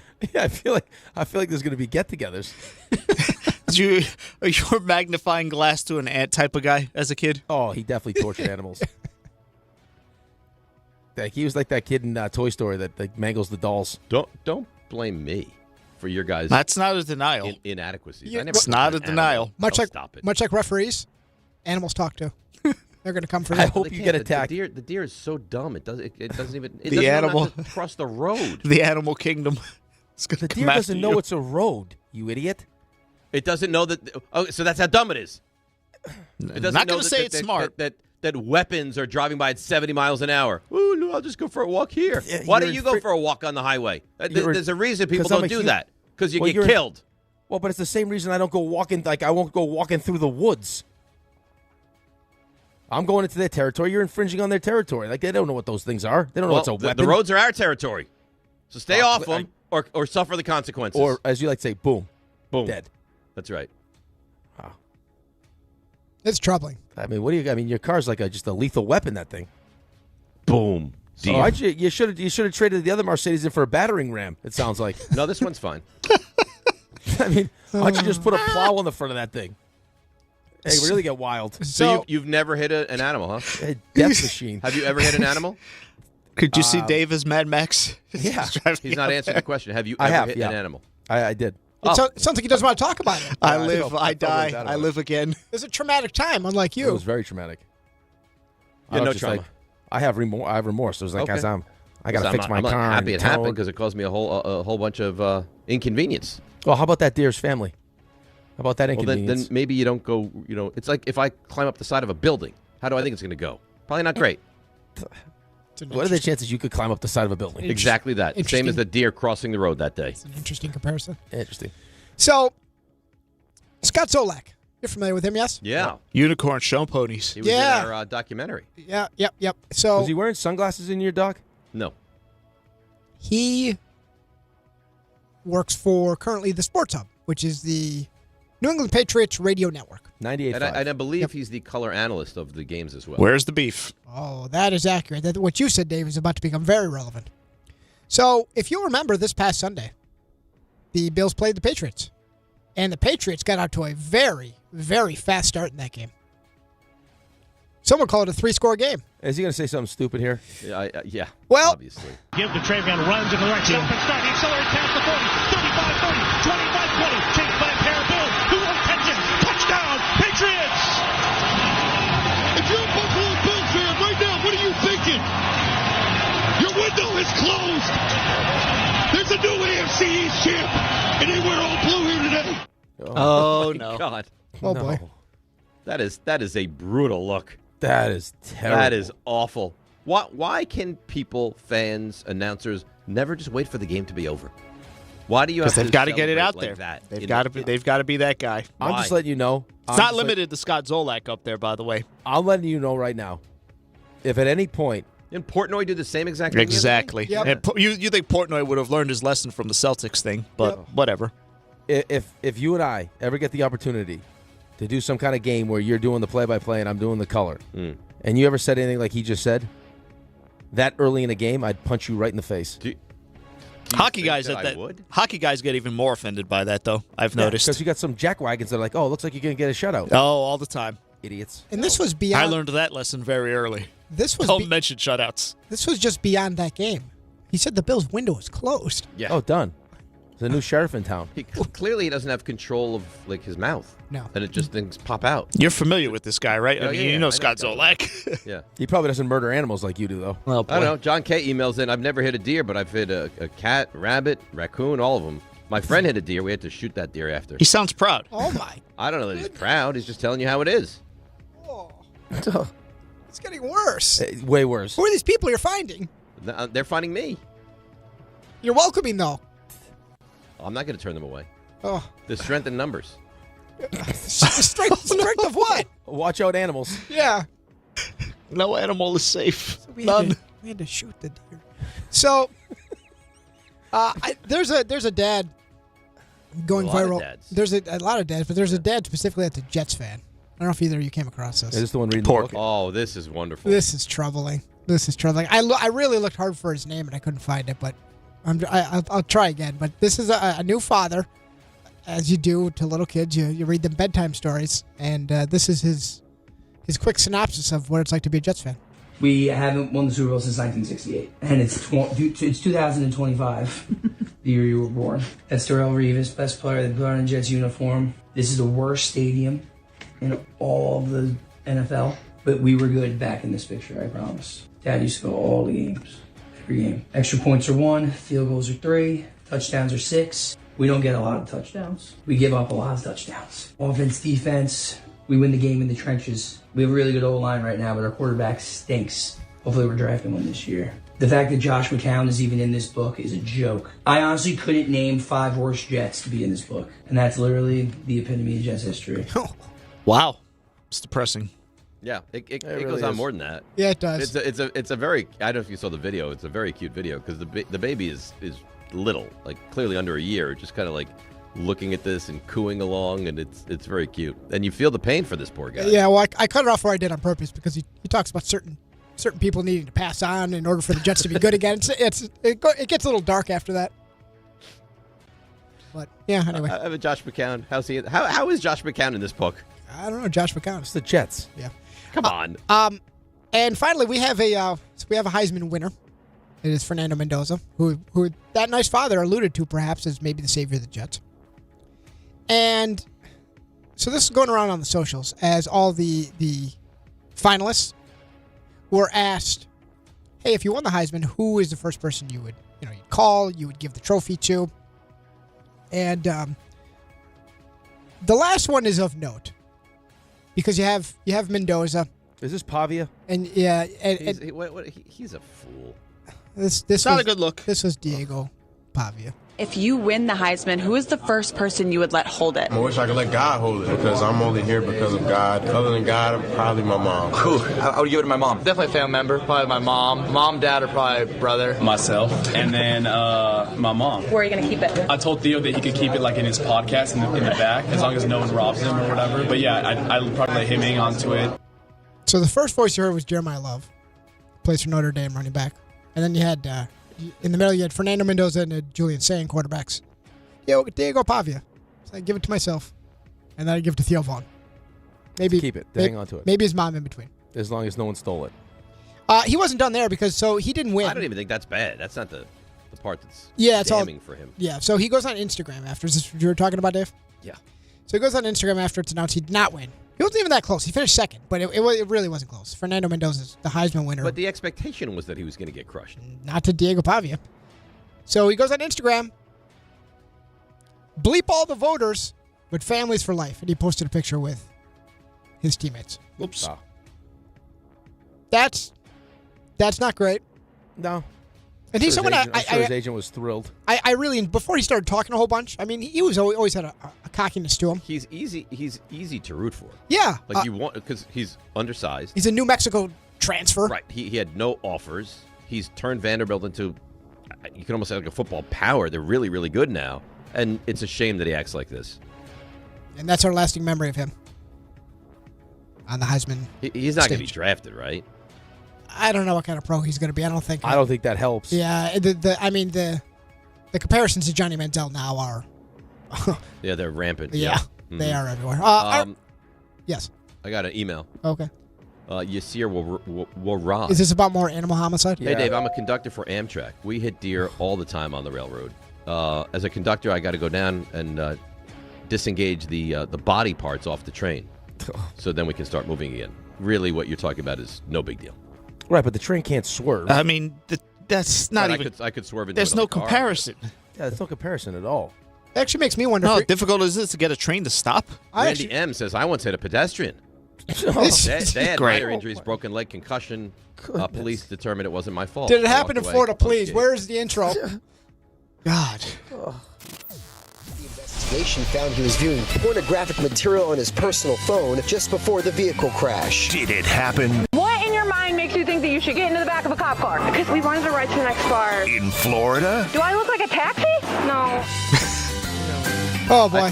Before you roll with this, I do have one that rolled in via Jefferson. He wants to know. Here's a did it happen in Florida question for everyone. Really? A New York football team travels to a certain state and gets blown out by 28. I knew what this was going to be before you even got there. Did it happen in Florida? It's a bad guy. Wow. It's unbelievable. I actually hope when he goes back to his place, which is his girl's place, the better-looking best friend has both of them.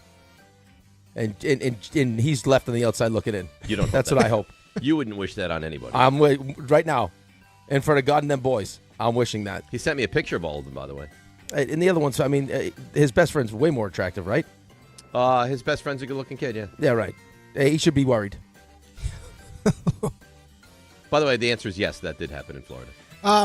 Anyways, so now that we established that, so I bring you to Don't be so dismissive of me. I'm not dismissive. You delved into stories of actual potential murder. We're getting worse and worse. It went from a raccoon deer to murder. now I said the guy had minor injuries. Minor injuries? He had like 3 broken bones and a concussion. It doesn't sound like minor injuries. That's not murder. Okay. So a person in a place is out to eat with their significant other, and they rack up a bill. Nothing crazy. I believe it came to $66. That's not bad at all. No, not bad. And I guess during their experience, they were a little bit, I don't know if you would say difficult, but sent food back twice, according to the story, and asked for warmer plates, and asked for new lemons for their water every time a new water was refilled. So every, 10, 15 minutes. And the bill comes, 0 tip. Oh. Instead, on the receipt was a Bible verse. Oh, no. You served well, God will provide. But not me. So seeing this, the waitress at this place reportedly stared at the receipt for a couple of seconds, walked off, didn't say anything. And the nice patrons think that's the end of it, right? A little odd she didn't say goodbye, but okay. Goes into the back, gets a tray full of food. Oh, no. That was meant for another table, a full tray. Uh-oh. Crash out. And one by one pours each of the plates and bowls over their heads. Oh. Before they can depart. And witnesses say this is awesome. That they heard the waitress yelling, "Here's your blessing." Yes. And pointed at them and said, "The Lord told me to give you generosity." That's amazing. She's awesome. I like that. That's amazing. And then she shouted before she left and said, "Tip your servers just like Jesus intended." And was promptly arrested for battery and disorderly arrested? conduct. Yes. I love this woman. But her defense was that she acted out of spiritual frustration. Did this happen in Florida? This is from Jared, by the way, who's awesome. No. Did not happen in Florida. Because it's so Florida that it's not Florida, but it's probably somewhere in the South, but not Florida. Okay. I would say. Rick? Usually when Dave has like this initial, it's quick. He's usually on the money. I'm going to go with Dave. I'll say not Florida. And Raymond. I also feel it's not Florida. Could be in the South, but not Florida. Well, here's your blessing. Here's the thing. Uh-oh. And I hate to end the year this way. Oh, no. We're all wrong? You're all wrong. It's Florida. Not only is it Florida. It's Orlando, isn't it? It's Jacksonville. Oh, no. And it's a Hooters. No way. Oh, you know what? Sorry we got it wrong. That person deserved it. You went to a Hooters. Come on, man. Expecting a lovely meal. Man, and you're asking for fresh lemons with the new water at Hooters every time? Every water they bring, I need a new lemon and a new lemon, and then you leave no tip? I mean, that's disgusting. Well, he deserved to wear all that food. Good for her. It's a shame she got arrested. Yeah. Thank you, Jared. Who's Jared? Jared from Morganville. He's the one that gave the story. Oh, that's a good story. Are RJ, right? He doesn't listen. That's the problem. Yeah. I heard he say Jared. I didn't know which Jared he's talking about. He was talking about Subway Jared. Who do you think he was talking about? I didn't know what Jared he was talking about. I know Jared very well. Jared Booth, great guy. See him at all our events. Okay. All right. Just making sure.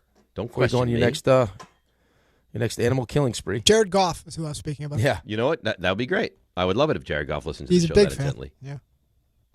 Everyone defending me. Everyone. Not one email have I received saying, like, I can't believe you hit an animal. How dare you? It's not, but it isn't. I can't believe you hit an animal. It's like the animals you've already told us. It's the lack of 5. remorse. I hit a deer. I hit a different raccoon. animals. That's it. It's not like I'm hitting hundreds of animals. Who knows? I know. I thought those were door dings. It's probably from animals ricocheting off your vehicle. I'm not side-swiping animals. They get in the way, and then they pay. That's my money. I almost just spit my water. We got up another all new over the slogan. They get in the way, and then they pay. Great. That's just Let's to go break. along with the office is meant to be uncomfortable. This is, Yes. great stuff. We have some great slogans on the show. Let's break, come back. Tim Hasselbeck on the other side. DNR with you, ESPN New York. All right, let's see what's happening on the roads. Here is Debbie Duhame. DNR, good morning. Good morning, dear. Across the tri-state, watch out at 10 a.m. Dave Rothenberg coming through on the West Side Highway. Right now, the FDR Drive southbound moving really slowly, getting down toward the 90s. Northbound FDR Drive slowing down through the 70s. Watch for delays on the westbound belt at Rockaway Parkway. It's a collision. Traffic slowing down 22 West right into North Plainfield. All lanes closed. Accident investigation. Sponsored by Unbound.org. Right now, there are young people across the world facing a tough choice. Continue their dream of education or drop out to help their family put food on the table. You can help change their future in a single moment. See how far your support can go at Unbound.org. I'm Debbie Duhame on 880 ESPN New York.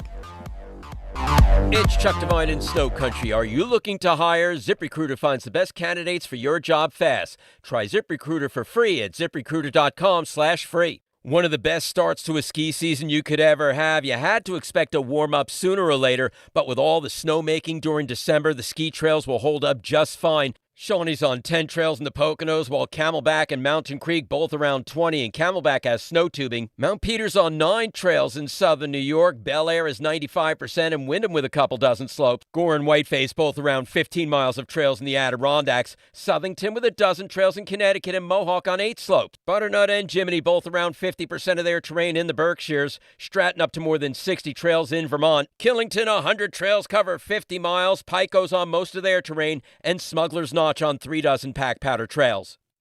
You don't just ski or ride, you dominate. At Killington, we fuel your adventure. Be the beast. Ski and ride Killington. Blue Shirts fans, it's time for Rangers hockey, and the action starts on Saturday at Blue Haven South with Team ESPN New York and Ultra. Whether you need a pregame spot or you're looking for the right Rangers bar to watch the game versus the Flyers, Blue Haven South is your destination. The party tips off at 12 p.m., and ESPN will be giving away plenty of ESPN prizes. Join fellow Rangers fans on Saturday at 121 Fulton Street and enjoy Ultra Draft and bottle specials all day long. It all happens at Blue Haven South. This is Rick Brunson, the assistant coach from the New York Knicks. I'll be driving to our games this season in style in my new Jeep Gladiator from Princeton Jeep. My friends at Princeton Jeep gave me all-star treatment, and you can expect the same thing. Just mention I sent you, and they'll treat you like family. Princeton Jeep has tons of inventory and great deals on new vehicles. Visit Princeton Jeep at 1045 State Road in Princeton, New Jersey, or online at PrincetonJeeps.com and tell them Rick Brunson sent you. Listen up, New York. It's football season, and you should be out there enjoying every play, every tailgate, every moment. But if you're dealing with neck pain, back pain, joint pain, or sciatica, even getting off the couch can feel like a challenge.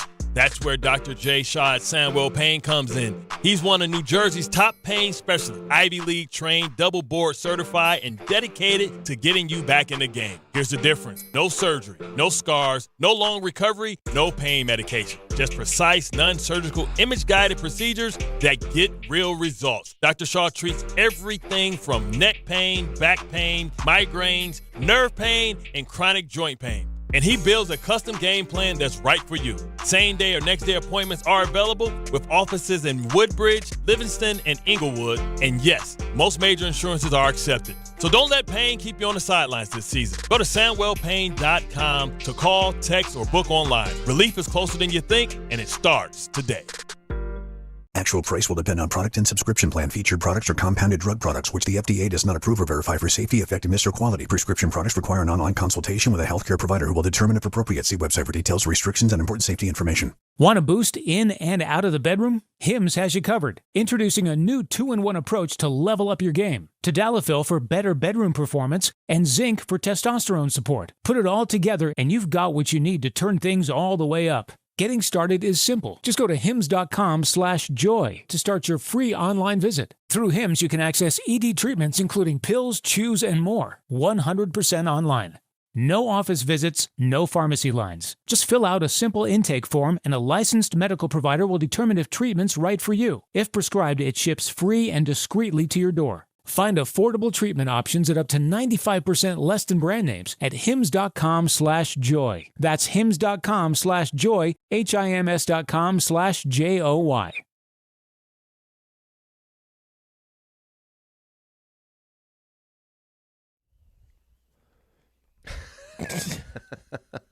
See?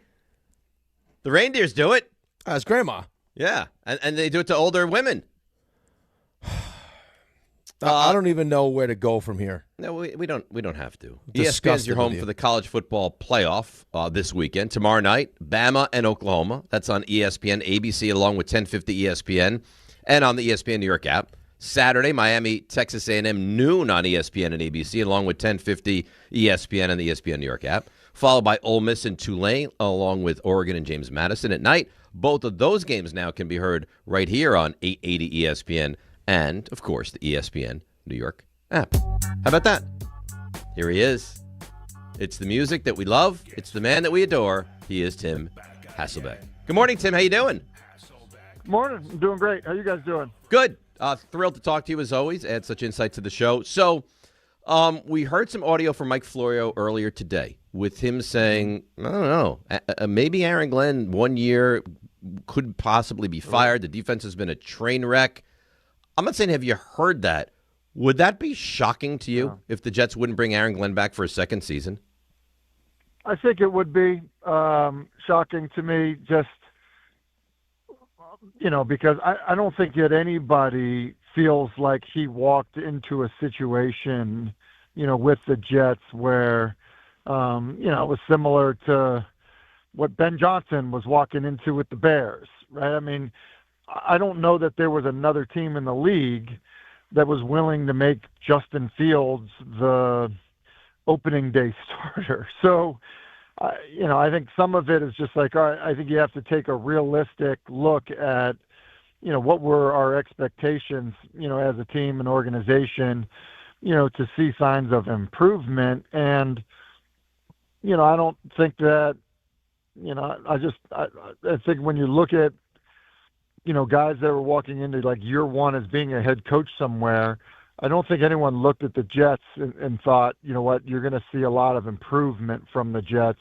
And if you don't, it's probably because the coach is not doing a good job. So, I think that's different than if Jacksonville would have done terrible, then I think you could be like, I don't know, is Liam Cohen ready? It would be that would be a surprise to me. It would be a surprise.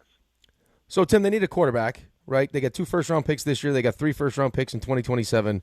I'm probably of the opinion that Aaron Glenn is going to be back. I think he's going to be back, but I don't know if he can afford to have another bad season with a stopgap quarterback. So, if you're the Jets, do you try to do if possible, whatever it takes, try to get Fernando Mendoza, or do you have your concerns about leveraging whatever it would take to go up and get Mendoza as your quarterback? Well, I mean, I think that because you have so many picks, and if you believe that Mendoza is like, this is the guy. Like, we have to move up to get him. He's a top quarterback in the class. Because I would agree with you in terms of, if you bring in a veteran quarterback that can't play at a starter level, and you don't show improvement, then you're going to get fired at that point, and then, the guy after you is going to, presumably have a better team and be able to have success as a head coach. So, like if Mendoza's the guy and you're within striking distance and you have the ammunition to get him, then I do think you need to do that. Because if you just look at heck, Sean Payton. Sean Payton goes to Denver. He'd been a very successful coach. Probably was not a guy that was at the risk of being a one and done guy, but because things went so poorly with what you could argue is a bridge quarterback, even though he wasn't, with Wilson, considering the contract that he had, it's only because there was massive improvement and signs of life with Bo Nix as the quarterback that it was like, oh, yep, we hired the right coach. So I think a very similar thing, is the case for Aaron Glenn. If you don't show improvement, and by the way, I think we'd all agree, show improvement in a division that's going to have two really good teams in it for sure. If you don't do that, then you're going to get fired, and your chances to ever be a head coach again, are probably pretty slim. All right, so your mindset is that if he's the guy, you go and you get the guy, and then hopefully you move in the right direction. And you're the perfect person to ask, do you like Mendoza? Do you look at Mendoza as one of those guys? I do like Mendoza, and for fairness, I'm gonna put this qualifier out there because of just because of my schedule during the year. I, in preparation for the draft, I'll watch all the guys that basically have a draftable grade, and so my opinion on a quarterback, I don't feel fully confident in it until we get towards the middle to end of March. So I'm just going to put that qualifier out there. Some guys, I'm just going to be real, some guys in the media, they don't have the time based on their TV schedule, how much, NFL or college football they're watching, to really do a deep dive into, watching a guy play and being like, yeah, this is how I feel about him, right? So I'm just going to put that qualifier out there. I'm not just copying what somebody has said or taking somebody's opinion on a quarterback. So on what I have seen from Mendoza and the measurables and, other aspects of, I think what I've seen from him, he looks like a guy that everyone's going to have a first round grade on him. That's what it feels like to me. And so that's why I've kind of said, look, if he's the guy, if he is, a prospect that's similar to Trevor Lawrence or similar to Drake May in your eyes, or similar to, whoever it is that has come out in recent years, yeah, you need to figure out a way to get him to show life, right? So, look, would you guys agree that if Jaxson Dart, was playing well but not getting injured, that Brian Daboll would still have his job? I don't know. I mean, they blew games so epically. No, sure. But I'm just saying, if he wasn't getting, part of it is if he wasn't getting hurt, they maybe wouldn't have been blowing the games. But right. I think it's a combination of both. I think it's the fact that they blew continuously huge leads in epic fashions, and the fact that you continue to put this quarterback in harm's way. Yeah, and so I would kind of make the argument, if Jaxson Dart was rolling, it was oh my gosh, this is great, and he wasn't getting hurt, which I do think, you probably are not losing games if the quarterback's got to come out of the game, or he's in the blue tent and you're visiting it, and those types of things, right?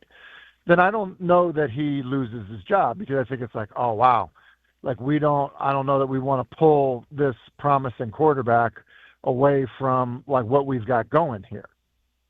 So that's why I think that it matters, how the easiest way to get fired is to have a young quarterback that you've invested in not playing well or struggling for some reason, because then what's going to happen is ownership is going to be yeah, look, we're not turning the page after year one on this.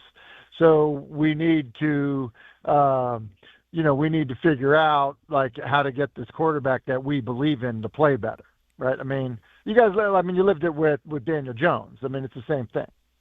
Right, but Tim, the problem is they have a new coach, and he ended up in the blue tent again. So my question would be, if it's you, right? So if you end up on this list and they interview, like how much would that play into how you felt about the job? Because I just don't know at this point. And maybe he does learn, like if you can coach it out of him, and if you can't coach it out of him, like do you believe that the kid is going to be available, and does that change how you look at this job and whether or not you want to take it? So first off, Rick, I appreciate it because I know it was hard for you to put me on the short list. Okay? No, you're always on my short list. He talks about you as one of the very few all the time, Tim. All the time. I mean, like that was amazing. Like, and I heard that I'm on the short list in front of Flutie, which is amazing because, you know, if he was going to choose a BC guy, like it was definitely going to be Flutie. And it would be a massive raise. Let me just be very clear about that from high school coaching to the Giants. I think that you can.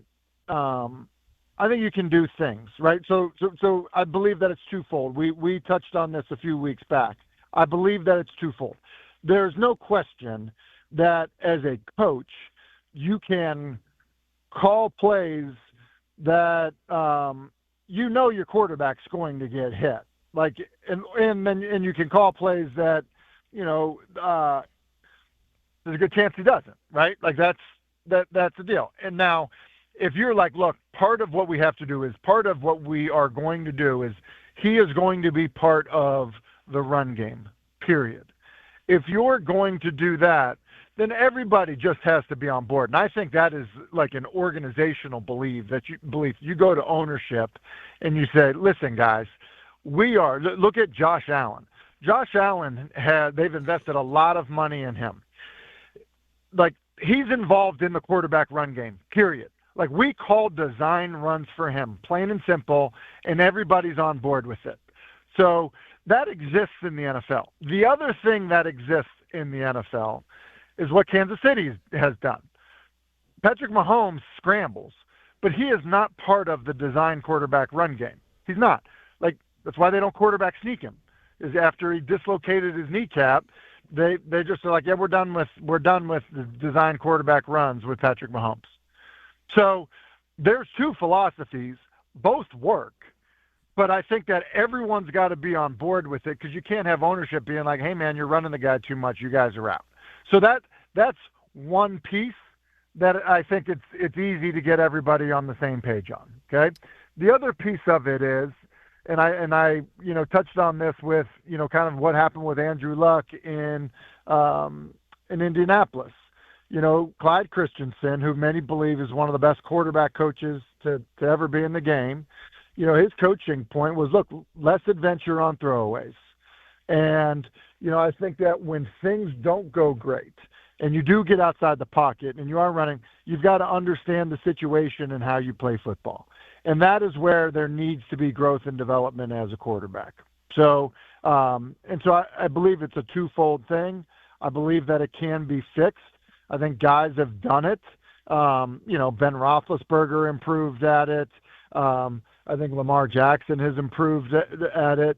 I think there have been guys that have done that. So, it's a long answer, but I think that's, ultimately how it can change. This is why you were on the short list to begin with. Answers like that. It was very well done. Very well thought out. Very, very well scripted. Very well done. If I could, where would I live? Like, would I, you know what I mean? Like, if you're the head coach of the Giants, like, where would be? I think you really would have your choice. I think it'd have to be somewhere in Jersey, but I think you would. I mean, you're going to make a lot of money as head coach of the Giants. But that's why I'm saying, if you're making so much money, like, why not live in the city? Like, and you work such crazy hours, right? That, you'd leave early in the morning before traffic. You return late at night after traffic. Like, why not live, like, somewhere super trendy, like where you guys hang out? Like, why not do that? Yeah, listen, your I think options are limitless, Tim. Right, but I think that's too new money for you, Tim. You're like that's the BC blue blood. You're like more like an Upper West Side kind of guy, I think. Hey, former neighborhood, Upper West Side. Of course it Back is. when Elizabeth You're a was at Zabar's the guy, View, Tim. right? We know how you roll. You know what I mean?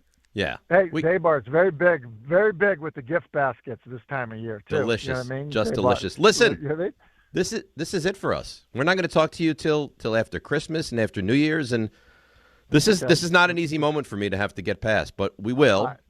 I hope you guys enjoy the holidays. Yes. And what I'm going to do is I'm going to rest up and try to have my best stuff in early 2026. Yes. Okay? That's what I'm going to do. And then when's the bean pot, by the way? Can we do something for Oh, yeah.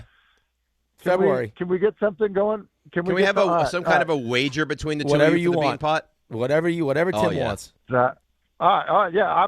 Okay, well, give us time to think about it. I love this. this. Like, I know you guys are going to be done with me when the No chance. No.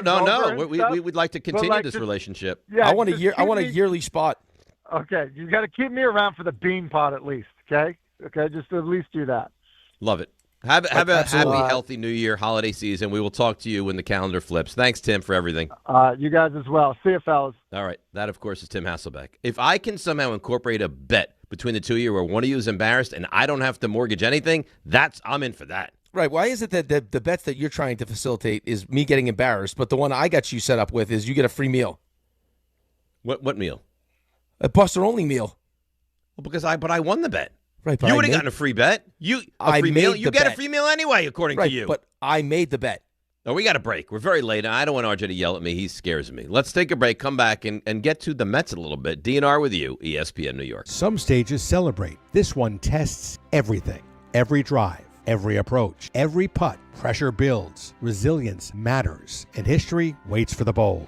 In June, the 2026 U.S. Open Championship returns to the Hamptons at the iconic Shinnecock Hills Golf Club. Experience the world's best golfers competing on one of the sport's most storied stages. Don't just watch greatness, experience it live at the 126th U.S. Open. Daily tickets are available now on SeatGeek. If you've been injured in an accident that wasn't your fault, then you need a lawyer who knows New York's unique personal injury and workers' compensation laws. At the Parisman Firm, they have decades of experience handling all types of accident cases and a proven track record of delivering huge results. Their team has already recovered nearly $1 billion for injured New Yorkers. From construction to car accidents and slips and falls, they've got you covered. Call the Parisman Firm now at 718-WORKERS, where your case is their cause. Get the justice you deserve today. There are a lot of reasons why people buy at Ramsey Mazda. It's their selection, it's their customer service, and it's their savings. During the More to Move You event, lease a new 2025 Mazda CX-30 2.5S all-wheel drive for $159 for 36 months. Start shopping now at RamseyMazda.com. Choose wisely, choose Ramsey Mazda. Call 833-853-2970 for details. VIN SM839072. MSRP $26,690. Zero security deposit. Ends 1/2/26. Health surprises can change your life in an instant. You've seen it happen to others, but it doesn't have to be your story. At Princeton Longevity Center, we customize actionable and proactive health plans to maximize your lifespan and take control of your health. Our Cancer Check program combines cutting-edge technology with top medical expertise to keep you ahead of potential risks. With advanced full-body imaging, genetic testing, and multi-cancer detection blood tests, we look for even the earliest signs of problems. Results are analyzed by expert physicians who craft a personalized plan to safeguard your future. You're not just a patient, you're a partner in your health journey, backed by a team committed to helping you live longer, healthier, and more vibrantly. Our programs have saved hundreds of lives and empowered countless others to take control of their health. Be proactive with your health for the ultimate peace of mind. Call 888-8000-PLC or visit PrincetonLongevityCenter.com. Do you owe $10,000 or more in credit card debt or personal loans? With credit card debt at all-time highs, Debt Relief Advocates is urgently notifying consumers of debt relief now being made available, designed to aid consumers with out-of-control credit card debt. Those who qualify and enroll for this relief program will only have to pay back a fraction of what they owe. This is not bankruptcy or a debt consolidation loan. This is a relief program that credit card companies would rather you not know about, as it ends your debt nightmare and saves you lots of money. Consumers owing at least $10,000 in credit card debt or personal loans can now take advantage of this debt relief as the cost of living skyrockets. Debt Relief Advocates has established a relief hotline for you to call to learn what debt reduction you may qualify for, so don't wait. For this free information, call the Relief Hotline at 800-606-8737. 800-606-8737. 800-606-8737. The NBA is happening Christmas Day. 5 games, 1 unforgettable lineup. That's what Christmas is all about. Buckets for breakfast, breakaways for dessert. It's the holiday tradition. Christmas is our day. With star power from across the globe. The stars, they are going to be out. The best gift? You don't even have to unwrap it. We want to say Merry Christmas and Happy New Year!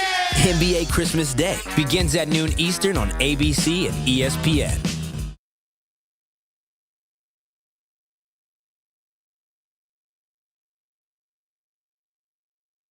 All right, DNR with you, ESPN New York. I enjoy greatly Tim Hasselbeck, and I can't wait for the wager with the Bean Pot. BU is typically the better team, though, right?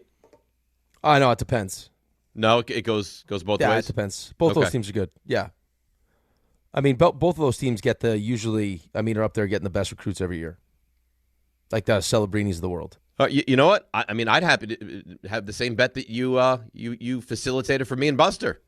But that's just, a nice meal.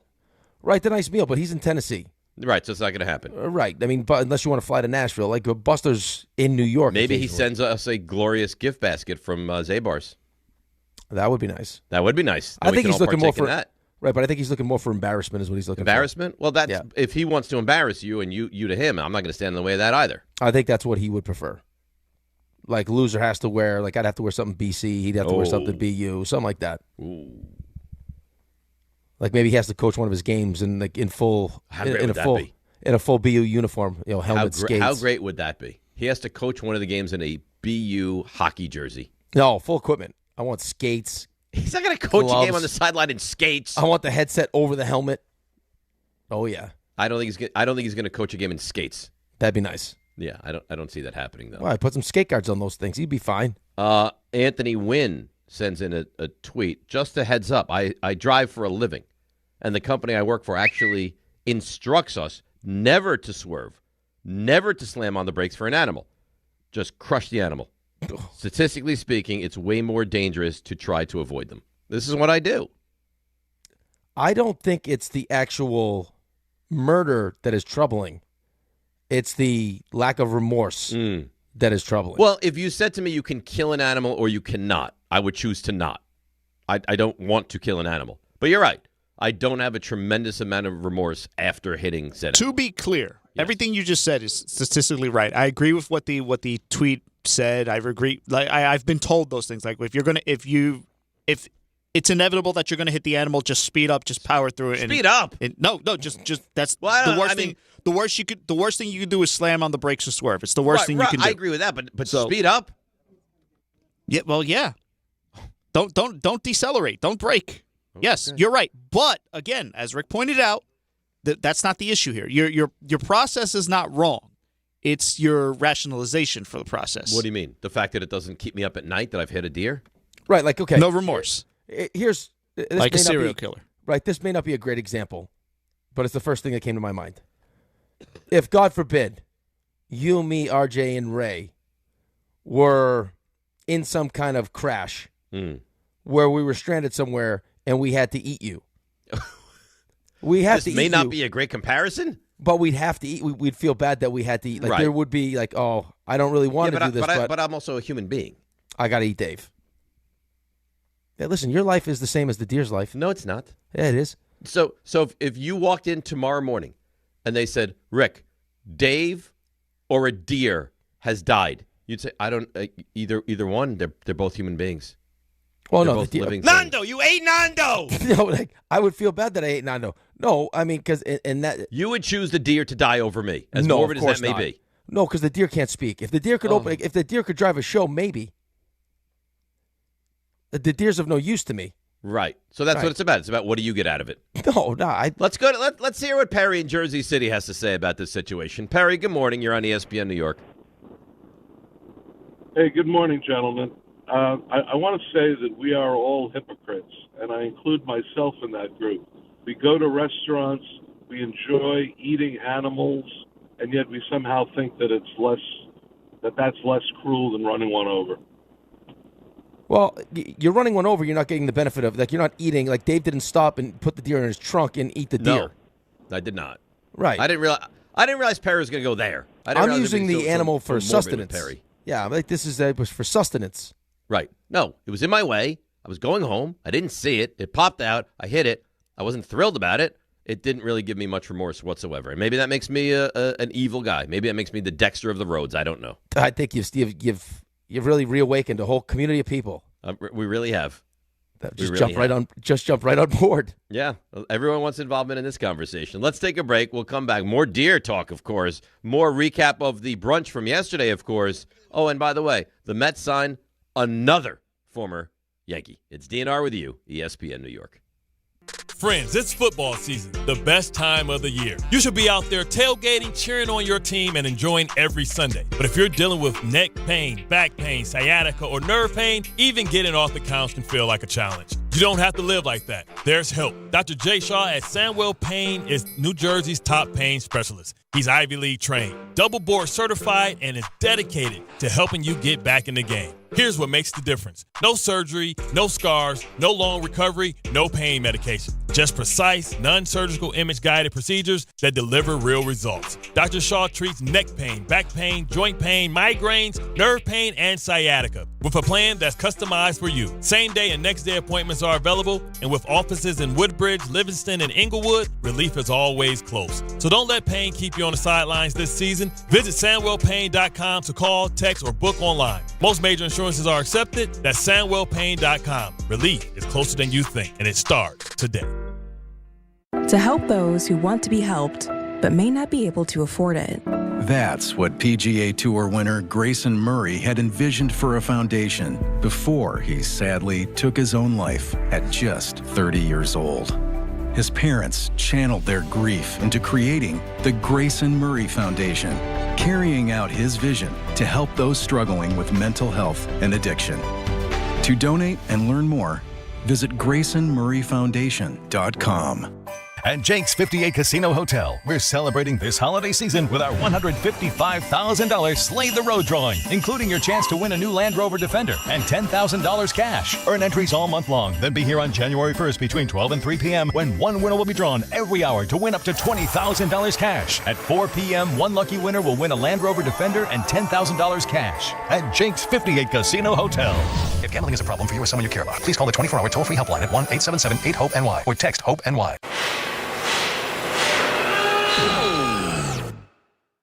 When equipment breaks down and operations come to a halt, every single second counts. So why is your maintenance team spending 60% of their time doing anything but turning wrenches? MaintainX is the AI-powered maintenance and asset management system that helps your team get back to actually fixing breakdowns. No more searching for manuals. No more hunting down parts. No more drowning in paperwork. With MaintainX, your team can access manuals from anywhere, create new procedures in minutes, and turn voice notes into clear and complete work order feedback. What used to take hours now only takes minutes. Keep your operations moving, not your paperwork. Join over 11,000 maintenance teams that are already fixing more and filing less. Try MaintainX for free today. Go to maintainx.com/AI. That's maintain in the letter x.com/AI. Hey, fans! Welcome back to Fansville's Cheers and Tears. Oh. Okay, so everybody deals with losing, right? To a rival on a last-second field goal. Whatever, it's fine. I'm totally fine. But I cope with losing with an ice-cold Dr. Pepper. Those 23 flavors are so delicious. They totally wash away the pain of your college football team taking a big fat L. College football, it's a pepper thing. Whether you're building a single roof or a successful roofing business, roofing contractors like you need the right tools for the job, and software is no exception. Service Titan is on a mission to be the most powerful software platform for the trades, with purpose-built technology proven to maximize revenue, streamline operations, and deliver 5-star customer experiences. We are taking roofing companies like yours to the next level and beyond. Service Titan, we are built for this. See what we can do for roofers at servicetitan.com. Hey, this is Jalen Brunson. Jalen Brunson for three. And this is your home for New York Knicks basketball. This is 880 ESPN. WHSQ and WCBS FM HD2, New York. The holidays are here, and Amazon Pickup is your MVP of package pickup. Need that perfect gift like a brand new jersey for the big game? With Amazon Pickup, you can grab your order from secure Amazon lockers or counters near you on your schedule at no extra cost. It's fast, it's easy, and it keeps your holiday surprises tucked safely away. So whether you're running from work or heading to the holiday party, Amazon Pickup makes holiday shopping worry-free. Find your nearest Amazon Pickup location at amazon.com/pickupmvp. That's amazon.com/pickupmvp. This is DiPietro and Rothenberg. I think there's a chance Aaron Glenn's going to be one and done. I would still be shocked if Aaron Glenn is fired after 1 year. It would be weird. It would be jarring. I would say concerning, but I mean, it's the Jets. Everything is concerning. Would it even be bad, though? Aaron Glenn is a defensive head coach, and he fired his defensive coordinator. There's just something odd about that. Your defense is a disaster. Can't tackle. What do you do well? The season's over. You don't want to win any more games unless someone up top told you, hey, you're the defensive guy. Fix it, because it's not a great look for you. This is DiPietro and Rothenberg on ESPN New York and streaming live on YouTube. All right, the big 9 o'clock hour. Here we are. The holiday season. What do you got? Big Christmas plans? Nope. No, you're hosting? I'm hosting. Yep. Let me guess. Your father-in-law will be in town? Yep. He'll be here. Mother-in-law will be here. Has he been here since summer? No, not since summer. He was here in the summer, went home, and now he's back. Okay. He spends extended time with you guys, though. He does. Well, he likes it. He gets a chance to be around I think part of it is great. Grandkids? Yeah, no, I think part of it is great. And he's a good guy, so that's got to be fun to have Yeah, around. he makes it easy. I mean, and he's a big hard. sports fan. One of the biggest sports fans I know, yeah. He's not your level of craziness, but that's insane. But he gets upset. He gets really upset. He's not leaving the house. Okay, in fairness to me, the leaving of the house was pre-Alex. Like we're talking about like 17 years ago. Right, but I'm not talking about like him now. Like he's not leaving the house at his age now, but I'm saying just in general, like in his lifetime, it's never gotten to that level. It got away from me. It's what separates you. It got away from me. But to his credit, he hasn't missed one Lightning game since he's been here. He doesn't miss one Rays game, and he doesn't miss one Bucks game. No, good for him. To not miss a Rays game that's real dedication. He loves the Rays. Yeah, that's real dedication. It is wild to think that back in the day something happened that the Giants lost to the Chargers and I left my house for 2 nights. When you really think about that, there's really something there, isn't it? Yeah, I think that if you listen back to the show when the boys were firing off clips, there's definitely something there. I mean, you heard it. We just choose as your friends to kind of look past it. Yeah. Because I think you're in a good spot. I think you're in a good place. No part of you, any of you guys can chime in as well. No part of you is like, you know what? It's a man that lives with convictions. Like, Giants lose. He's asked some kind of do you want steak or chicken, and you just loses composure? No part of you. No. I mean, that's a psychopath. It's irrational. It makes no sense.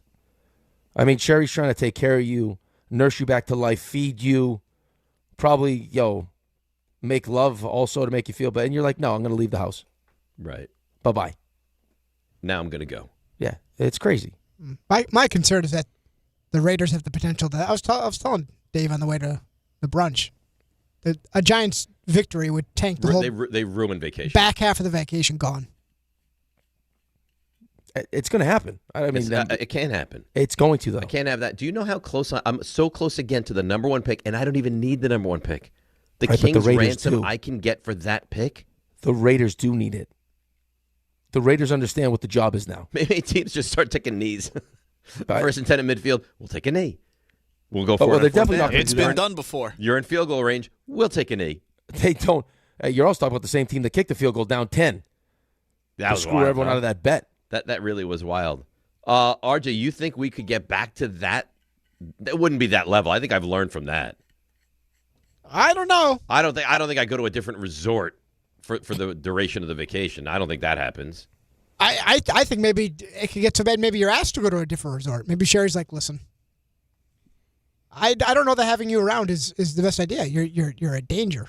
I'm not a danger, and you know what I can do because I can just drink. I mean, listen, Mel told us this could happen. I mean, back in September. You got to hope that maybe late in the year some teams don't care or they got a lot of injuries. That's great. That was the key to victory for the Giants. That was like week 4. Yeah. Yeah. This is that time. Here we are. So you think the Giants lose to the Vikings, right? Yes. And you think the Giants lose to the Cowboys, right? Yes. Oh, so the only thing standing in the way of the Giants and pick numero uno. But that's a big something. Oh, it's huge. But that's the only thing. It's that one game in Vegas. That's the only thing that stands in the way. If they go out there and they get run off the field by the who they play, the Texans? Yes. This week, which they probably will. If it's 28-0 in back-to-back shutouts, or it's 28-3, I think you got to start wrapping your head around this though. Let yourself down a little easier. This would be so terrible. But Pete Carroll has such respect for the game. He would never quit on a game. Well, he's trying. It's not working. Right, he's trying. He's trying so hard. No, but I mean, he is trying. He has been. It's just going that poorly. They're a bad football. It's really going bad. I mean, it really is. They are much worse than the Giants. And they actually won Week 1 in New England. It's crazy. RJ, did you say, by the way, that the other day that Houston has the longest winning streak in the NFL? Did I say that? I think you did. Yeah. Is it true? No, Denver has. I think they've won 10 or 11 in a row now. Denver is currently up to if I said that, that's not 11 in a row. Yeah. So Denver has 2 losses on the year? Denver won Week 1 against Tennessee. Then they lost back-to-back games, one in Indy. Right. They lost to the Chargers. They should have won that game in Indy, too. Yep. They lost to the Chargers by 3, and they've won ever since. Wow. They beat the Eagles. They beat the Texans. They've beaten the Chiefs. And then Green Bay. You think Denver could be better than we've given them credit for? What team that we don't buy into, or there's real question marks, like Seattle, Denver, New England, Chicago, what of those, say, 4 teams, what team do you believe the most in? Because of their defense, if Bo Nix plays the way he played against Green Bay, Denver's going to be a problem. So I agree with you. That version of Bo Nix you get. I agree with you for a couple reasons. First of all, their coach is as good as anybody's. But can be dangerous at times, though. Very dangerous. Last week was dangerous and just continues to go for it on 4th down. It looks like, unless something really unforeseen happens, they're going to host through the playoffs. Well, especially now. I mean, if they get through this game, it's Jacksonville. This is at home, though. Jacksonville at home. Then they got Kansas City, which isn't nearly as difficult now. And then you got the Chargers at home. Which could be a big game or might mean nothing in actuality. Right. So, I mean, if they win at home versus Jacksonville, that puts them to 13. They're going to beat the Chiefs. So that's 14. I mean, Patriots got a tough game against Baltimore. Baltimore's actually favored in the game. And the Patriots have one more loss than them anyway now. Patriots are 11-3. They got Baltimore, but then they got the Jets and the Dolphins. Okay, so they'll probably win those last 2. So yeah, it's big week for both of those teams. We'll have a better idea after this week how it shakes out. So, I mean, Devin Williams, obviously Juan Soto, and now the Mets have decided to, and I don't know that I hate this move, to sign Luke Weaver to a 2-year, $22 million deal. The thing that annoys me is that you get Yankee fans just like, all you can do is take our scraps and our dirty laundry and you bring it over to the Mets. What's your initial take on the Luke Weaver signing? I don't mind the signing at all. I also understand both sides of this thing. I mean, you are talking about letting go of your guy who's been the best, one of the 1 or 2 best closers in baseball, right?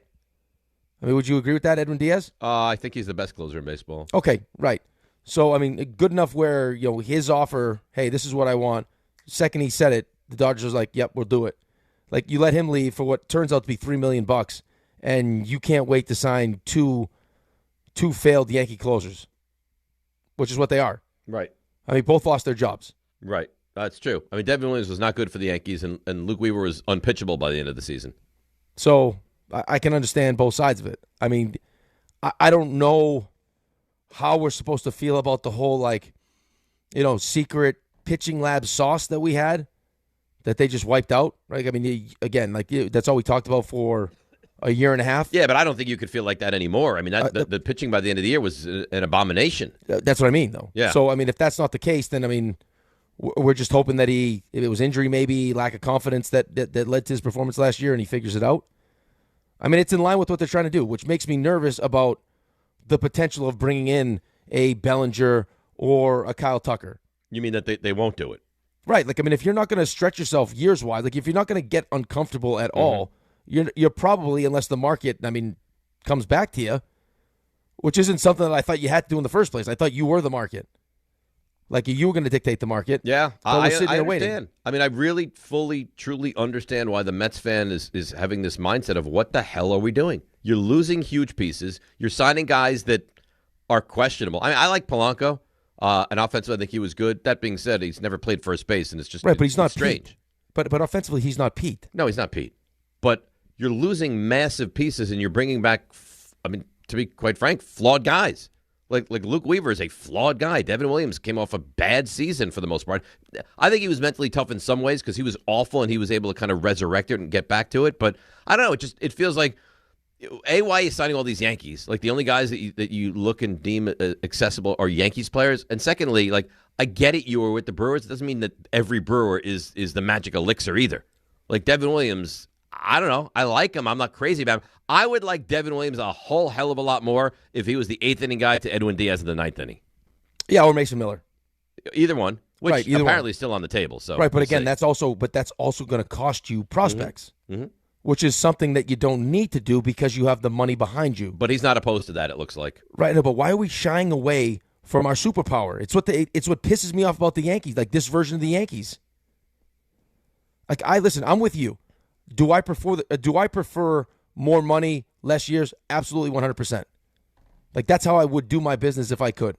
It's why like when the Yankees extended LeMahieu's contract so the average annual went down, like what did you think was going to happen? Yeah. You knew at the end of that contract he was going to be awful, and it played out exactly as you thought it would play out. Right, and you're trying to we'll keep playing him, and then it's finally like, okay, we've given him every opportunity, and now we'll eat the money. But it's like, this is what free agency is. If you want the better players, you're going to have to get uncomfortable. You're going to have to make decisions that your numbers don't necessarily support. Like, would I have loved giving Pete 5 years or Kyle Schwarber 5 years? No, probably not. But I also recognize that I just spent almost $800 million on Juan Soto, and I do need to protect this guy. You have to. Yeah, you have to. You can't go into the season with, Polanco batting behind Soto. You can't. No, right, you can't. So, I don't know what the plan is. I can tell, I think you're starting to see what he wants to do as far as commitments year-wise. Because both of these guys Polanco got a 2-year deal. Weaver just gets a 2-year deal. That's Williams got 3, right? Yeah, but still, we're not giving 5-year deals away. No, he doesn't. He doesn't want to give the 5-year deal, which you would think takes you right out of the equation for a Kyle Tucker and a Bellinger. You would think. Right. You would think, like I said, unless the market comes back to you, and now all of a sudden, those guys, they're whatever they thought was going to be available isn't available, and then now, you end up getting the chance to sign them. But I didn't think we were going to be. I didn't think that was going to be our playbook. You identify who you want, go get him. Yeah, that's right. Right, this guy's going to cost this. Money's not an issue. Get it done. Fine. Instead of this small market-minded, well, I don't want to go to this extent and this amount of years and this all that. Now, if you don't want Tucker, I get that. Tucker, to me, is kind of polarizing because he's hurt often, and I don't know if New York's going to be a great fit for him, but you can't just bring in these little pieces and think that the fans are going to be okay with it. There have to be moves here. Well, but especially when you say what you say. When you give reasons why you move away from one of the fans', favorite players that's had a tremendous amount of success. He leads the franchise in home runs, had a really good season last season, and your excuse is, well, it's 5 years.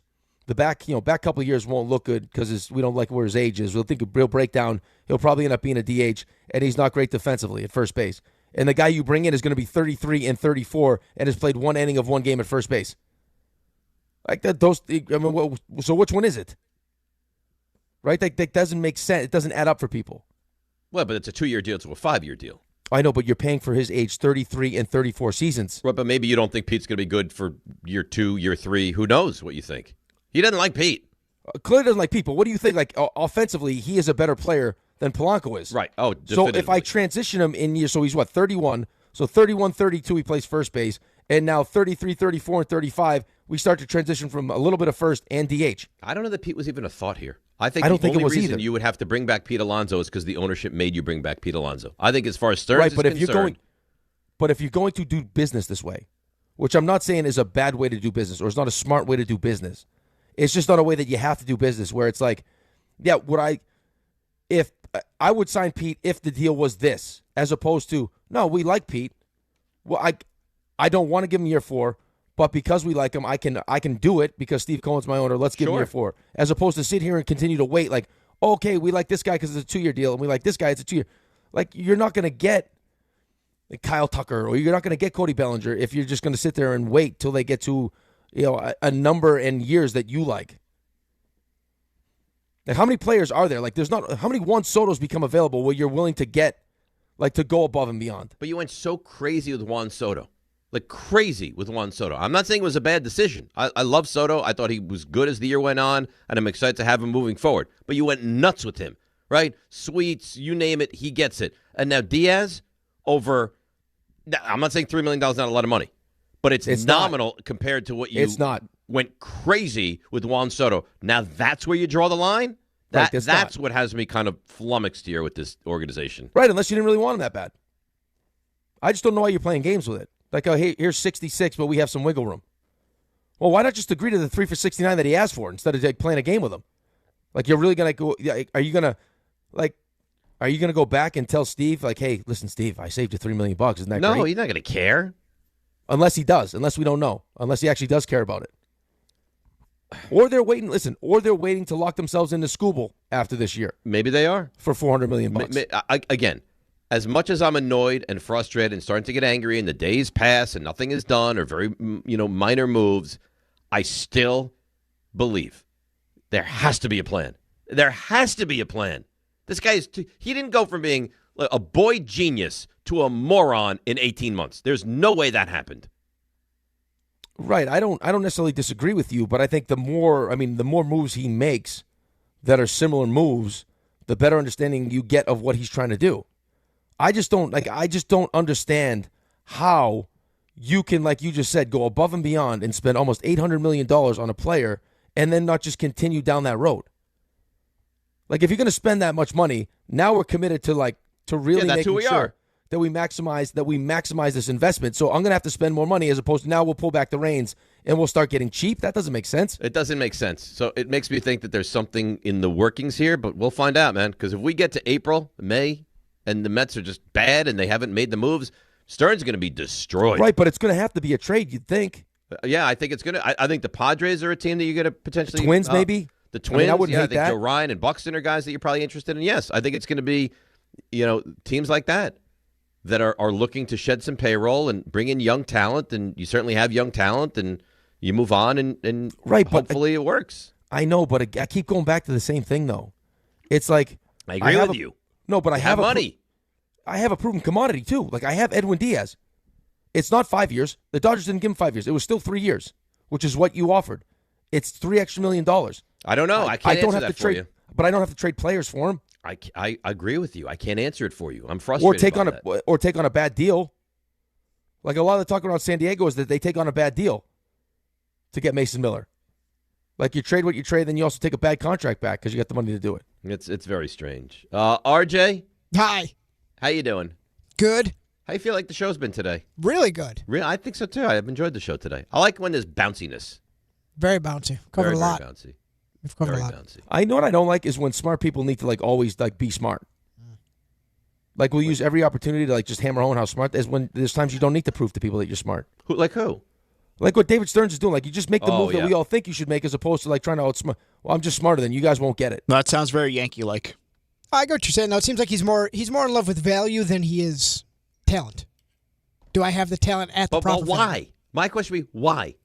Why not get the high-priced, talented guy? Make it a lot easier. Well, but without costing you other pieces, though, too. You know what I mean? Like, it's like you have the ability to do that.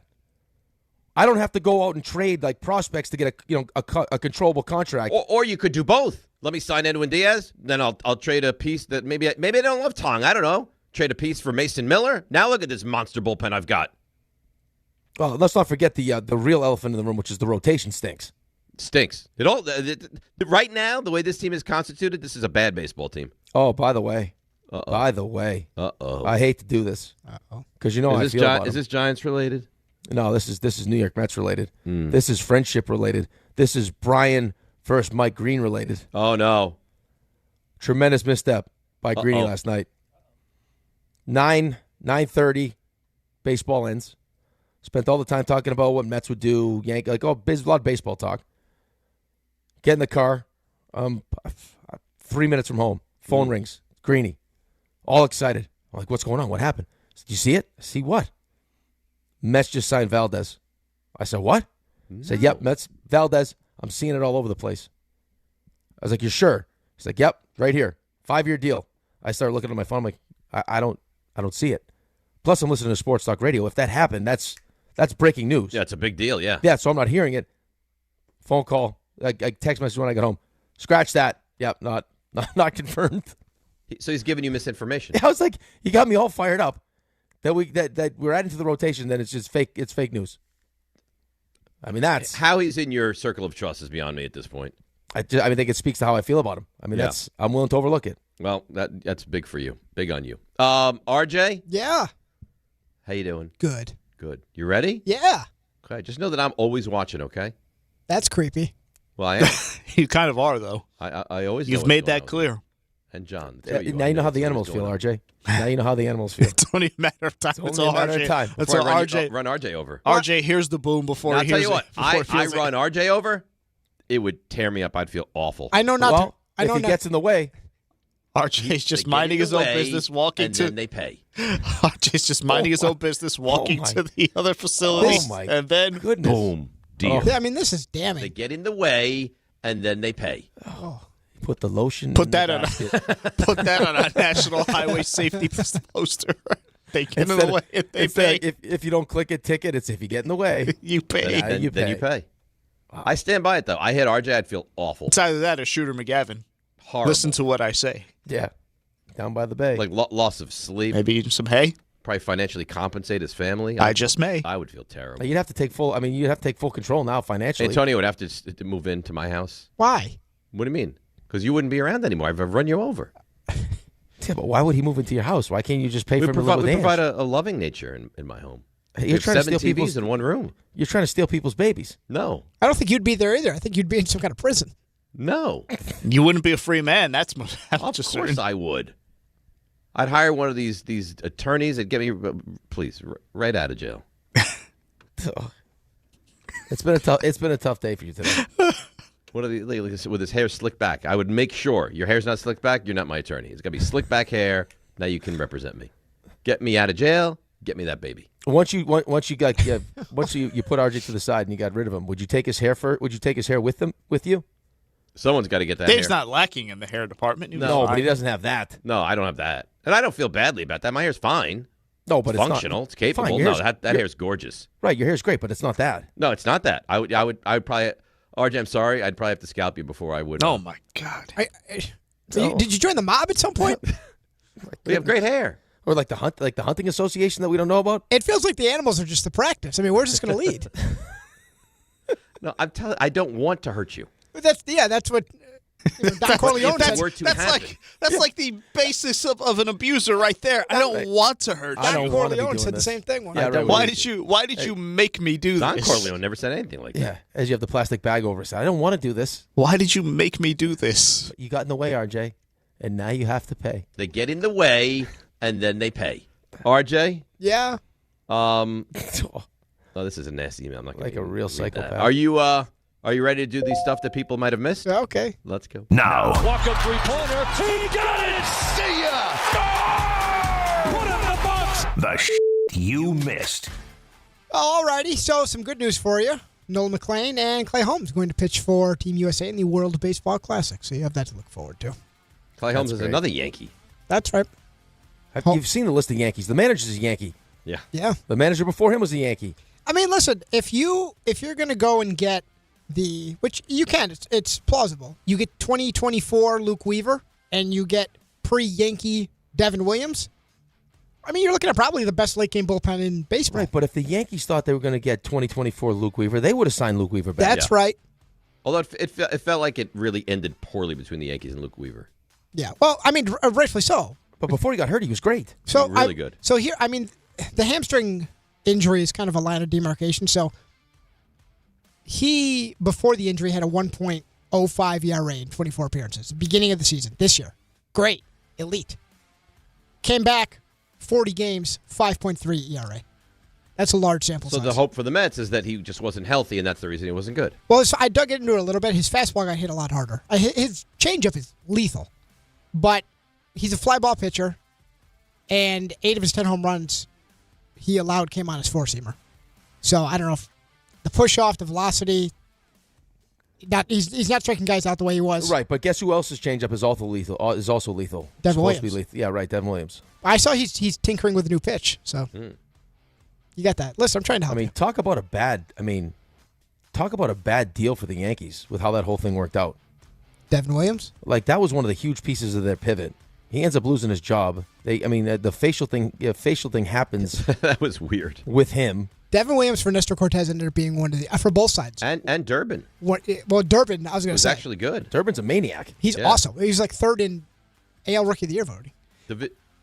AL Rookie of the Year. Or NL, I'm sorry. He Division III product also, Caleb Durbin. That was one of those names that we thought the Yankees were just hyping him up. Turned out it might be he's good. Might be pretty decent.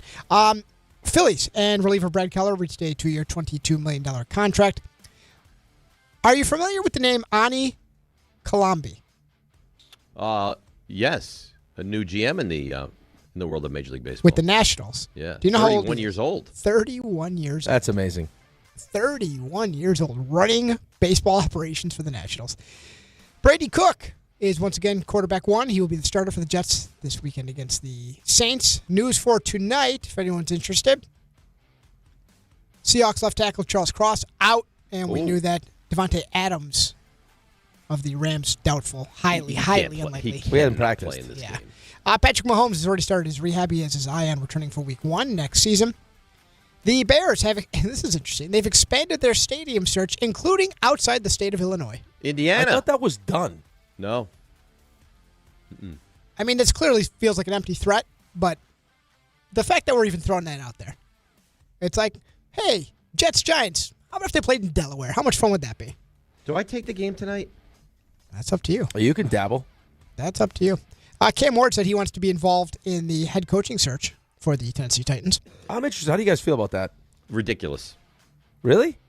Yes. Well, he explained his logic here. I want to meet all of them. Every coach who's going to get the opportunity to come here, I want to meet them, have conversations throughout the whole process with them, because that's someone that I'm going to be here with, for that time. We got to just continue to be it around and being open to no matter whoever we try to hire, because I know at the end of the day, who we do hire is going to be the right fit for us, whether it's a defensive person or offensive person. They're going to make sure that every person, in the right place and make sure that every person is set up for success.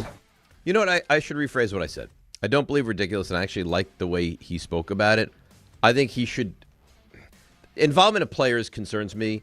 If he has an involvement, that's, I guess, okay. He shouldn't be the ultimate decision maker. Well, that's not what he said, though. Yeah. No, I think I walked it back. I feel differently. I feel okay about him being somewhat involved. My first inclination was also kind of like, interesting. And then I heard him say it, and I was like, oh, you know what? It is a Titans. There's a decent chance he's smarter than all those people. Well, but it's not even being smarter. It's just, it makes perfect sense. At least get his opinion. It could it could potentially change your mind, or it could just hammer home what you already thought. Right. And I'm not sure how many people that currently work there know what they're doing. It doesn't seem like a lot of them, though. No. Well, and then he left it. No, that was the Texans. Sorry. Did you see the video of the Texans owner that got? Was it Texans that got left hanging? They did the high five from CJ Stroud. They actually they made that right. It was funny because it was sad at first though. Yeah, CJ Stroud was coming off the field, and the owner was just left hanging with a high five, and they actually filmed that owner trying to find CJ Stroud going through the facility with his hand up and no one high-fiving him. They did a good job on social media. The problem is, you can't. It's like he looks like he could actually be lost in the building. Yeah, maybe. Who is this guy? I got to tell you, so Mekhi Lemon is receiver at USC. I like him a lot. I was just going to say. A lot. I'm timid to do this early. I think he's officially my draft crush. This is your. This is my guy. Ibuka, huh? This is my guy. He's something. He may not be the top receiver on the board, though, but I like him a lot. I don't think he will be. I'm going to take him with my first pick in fantasy just so you can't have him. I like that. Yeah. Jake Allen made 36 saves, give the Devils a 2-1 shootout win against the Golden Knights, and the Fenway Sports Group is going to sell the Pittsburgh Penguins to the Hoffman family. Oh. And that's it. Who are the Hoffmans? They're rich. Mm-hmm. Some rich people. Wealthy. You think Jefferson is involved in any team ownership at all, or the probably not? Not yet, but the Gibson family. I think if he's too dumb to run a team. Oh my goodness. And I mean? I said it. Yeah. I stand by it. Wow. Is he in the restaurant industry, though, RJ? Not really? a bartender, RJ. Right. That's like, I mean, they'd be like the sound guy on a porn set. Oh, boy. He's been chirping me all day. What do you want me to do? So I'm also a porn star. No, you're not. You're the guy that holds the boom mic. Right. You're Mr. Parabolic. Mr. Parabolic. You believe that Jefferson Savage Gibson is a stupid person. Yep. Oh. Wow. I let you try to walk it back, and you just. I think you he's a didn't simple. want any I think part of he's that. he's a simple man. Simple man. Simple man. We should probably break. Yeah. We'll come back. We'll get to your calls. Maybe we'll see if any of the four of us are going to take this game tonight. I want to. I'm torn. I don't know what to do, and that would make sense because my picks stink. DNR with you, ESPN New York. All right, now for one final time on a Thursday, let's see what's happening on those roads. Here's Debbie Duhane. Hi, Dave. Hi, Rick. Have a fantastic day, guys. Hey, let's make a move. Avoid 287 westbound getting out through White Plains. It's some ongoing construction. Bumper to bumper 287 westbound in toward the Taconic. Try La Crosse County instead. Over the Van Wyck northbound, slowing down up by College Point Boulevard. A disabled vehicle. Alternate side parking rules are in effect. A good luck alert day sponsored by Compassion International. Compassion sponsorship means food, healthcare, education, and most of all, being known, loved, and protected. There are thousands of kids waiting over a year, and their wait. Sponsor a child with compassion today. Text the word radio to 83393. I'm Debbie Duhame on 880 ESPN New York. Listen up, football.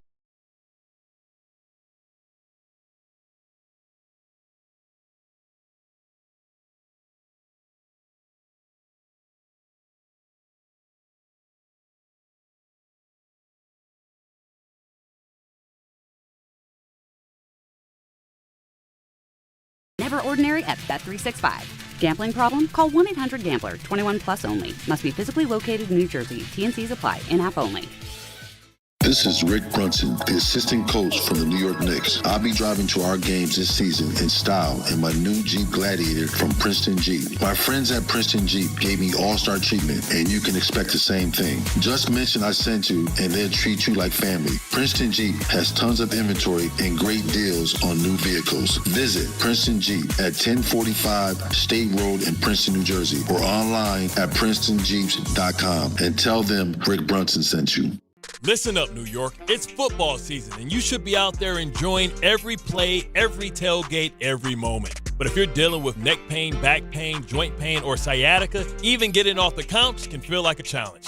That's where Dr. Jay Shaw at Sandwell Pain comes in. He's one of New Jersey's top pain specialists, Ivy League trained, double board certified, and dedicated to getting you back in the game. Here's the difference. No surgery, no scars, no long recovery, no pain medication. Just precise, non-surgical, image-guided procedures that get real results. Dr. Shaw treats everything from neck pain, back pain, migraines, nerve pain, and chronic joint pain. And he builds a custom game plan that's right for you. Same day or next day appointments are available with offices in Woodbridge, Livingston, and Inglewood. And yes, most major insurances are accepted. So don't let pain keep you on the sidelines this season. Go to SandwellPain.com to call, text, or book online. Relief is closer than you think, and it starts today. Looking for a fantastic holiday deal? Stop by Boost Mobile tomorrow, Friday, December 19th from 2 to 6 p.m. at 8425 Fifth Avenue in Brooklyn for their special holiday event. Free gifts to the first 50 kids and free photos with Santa. Bring the whole family, and while you're there, check out their amazing deal. Unlimited talk, text, and data for $25 a month. Forever, as in for life. Make the move and watch your savings stack up. Switch now at boostmobile.com. After 30 gigs, you may experience slower speeds. Pay $25 a month as long as you stay on the Boost Unlimited plan. This college football season, show your school spirit every time you pay. Introducing college-branded Venmo debit cards. Rep your team on and off the field with custom school designs that let everyone know who you root for. Whether you're tailgating, grabbing snacks for the watch party, or celebrating a win, you can unlock 15% cash back at ESPN. 1 free year of Perplexity Pro and more. This college football season, score more with the Venmo debit card. Get yours now in the Venmo app. Learn more at venmo.com/collegecard. Max cashback varies. Terms apply. The Venmo MasterCard is issued by the Bancorp Bank, N.A. Out here, days are getting a little cooler, and mornings are starting with a few more layers. It's the season for more time at the grill, more feed for your animals. Heaters burn late into the night, and the woods start calling your name. We appreciate hard-working hands, shared moments, and love for our land. That's why season after season, we're here for your life out here. Tractor Supply.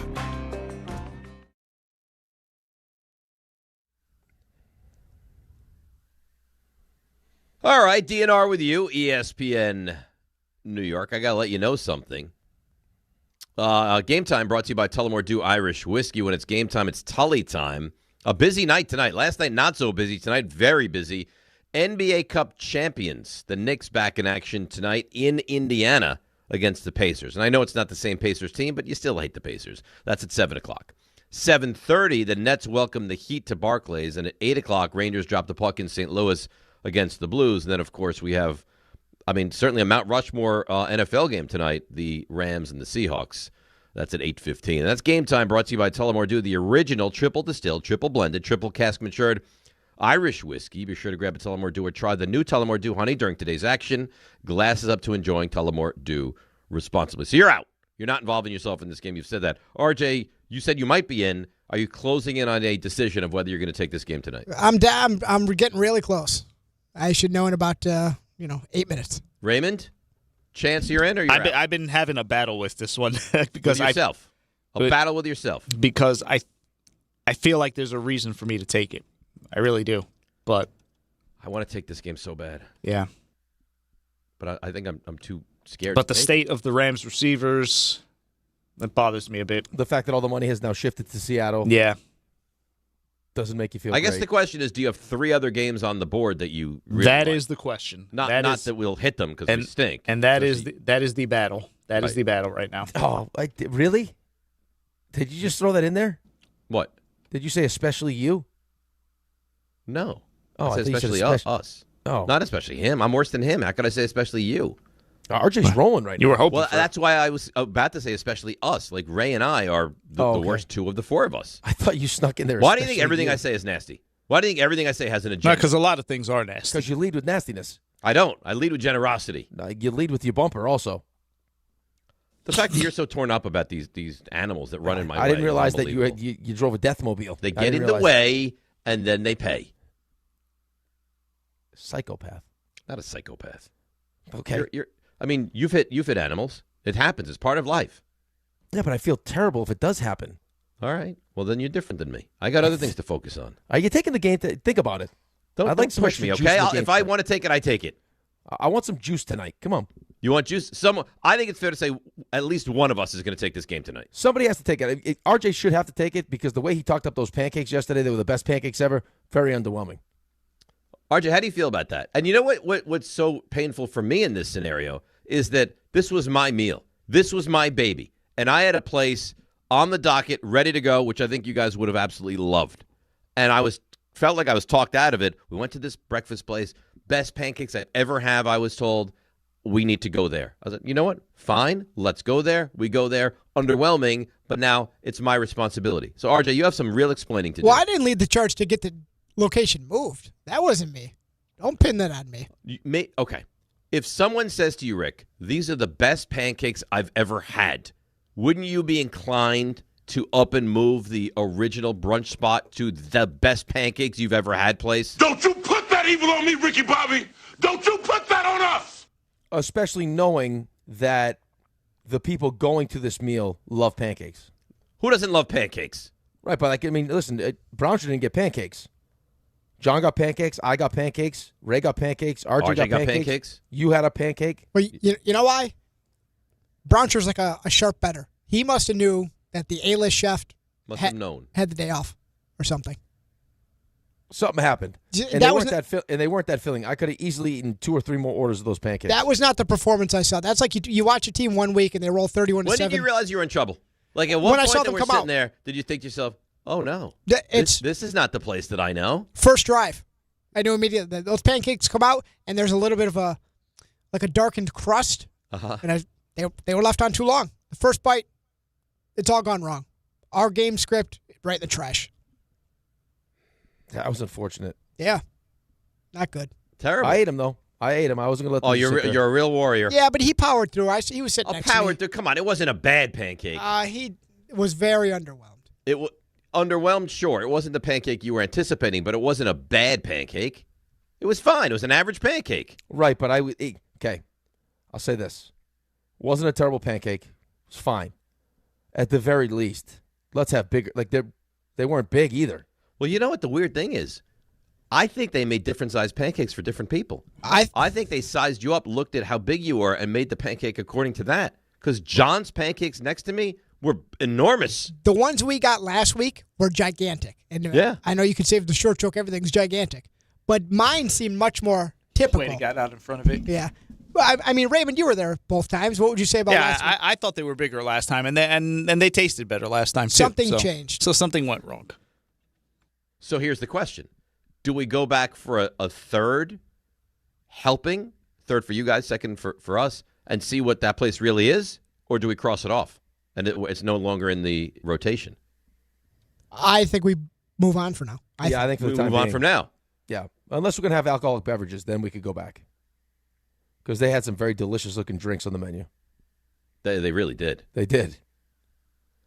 Maybe we try your place next, and then we'll really see who now who do we trust? Come on.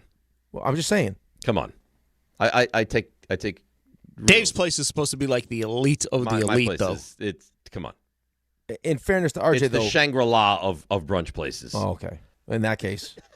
All right. In fairness to RJ, though, the people around us the meals around us did look good, though. Our pancakes were average. They were average. Yeah. This RJ, you got to wear this now. You know. Now there's no such thing. I'll pass the blame. No, pass it right over. This is on you. I don't think so. If you don't mention how we had such a great brunch with the greatest pancakes I've ever had, I imagine you're a pancake connoisseur. I imagine you're a guy that's had pancakes all over the place. For you to say the greatest pancake you've ever had, I thought these were going to be like incredible pancakes. Guess what? This place, not afraid to say it, couldn't handle the moment. They let down. Or they had so much success, and maybe word got back to them. You think they were feeling themselves? Spent a little too much time, reading their press clippings? Yeah. It wasn't great. Regardless, it wasn't great. All right, let's take a break. Come back. Will anyone take this game tonight is the question. And we discussed tonight's a big night in the world of sports. DNR with you, ESPN New York. 1 in every 6 men is likely to be diagnosed with prostate cancer in his lifetime. That's why New York Presbyterian wants to remind men over 50 to book a prostate cancer screening. A simple blood test is all it takes. It could save your life. Screenings are available across New York City and Westchester at locations near you. Schedule your annual prostate cancer screening today at nyp.org/cancer screening. Stay amazing. New York Presbyterian. New York Lottery's holiday scratch-off games are the perfect gift for everyone on your list. Like me, your Aunt Jules. I told you I didn't need a gift this year, but I secretly really want one. Or me, your neighbor Frank. I hope you didn't forget I'm coming to your holiday party tonight. Or me. Why does no one ever think of the voiceover guy? Anyway, New York Lottery's holiday scratch-off games have more winners and top prizes up to $5,000. Please play responsibly. Must be 18 plus. Gambling problem? Call 1-877-HOPE-NY or text HOPE-NY. Boxing is back at Madison Square Garden on Saturday, January 31st for the Ring 6. Teofimo Lopez versus Shakur Stevenson. Power meets precision on boxing's biggest stage. This is one fight you won't want to miss. Get tickets now at Ticketmaster.com and watch every round live exclusively on DAZN. There's a lot of reasons why people buy at Ramsey Mazda. It's their selection, it's their customer service, and it's their savings. During the More to Move You event, lease a new 2025 Mazda CX-5 2.5S all-wheel drive for $229 for 36 months. Start shopping now at RamseyMazda.com. Choose wisely. Choose Ramsey Mazda. Call 833-853-2970 for details. VIN S077553, MSRP $30,920. Zero security deposit. Ends 1/2/26. If you've been injured on a construction site, then you need a lawyer who knows New York's unique labor laws. At the Parisman Firm, they have decades of experience handling construction accident cases and a proven track record of delivering huge results. Their team has already recovered nearly $1 billion for hardworking New Yorkers. From scaffold accidents to slip and falls and equipment failures, they've got your back. Call the Parisman Firm now at 718-WORKERS. That's right, 718-WORKERS, because your case is their cause. Get the justice you deserve today. Texting enrolls you into recurring automated text messages. Consent not required to purchase. Message and data rates may apply.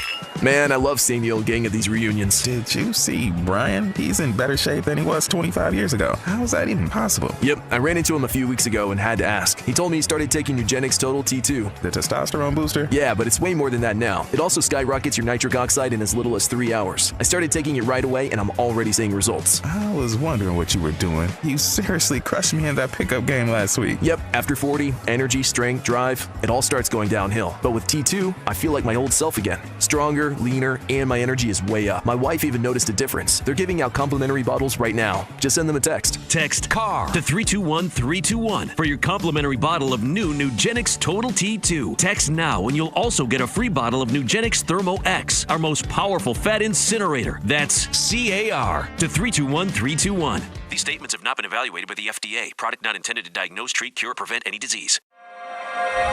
In the city that never sleeps and never stops talking sports, ESPN New York is always on. Now you can live and breathe everything New York sports wherever you are. On your radio dial, on the ESPN New York app, and streaming live on YouTube. However you watch or listen, ESPN New York is always on for you.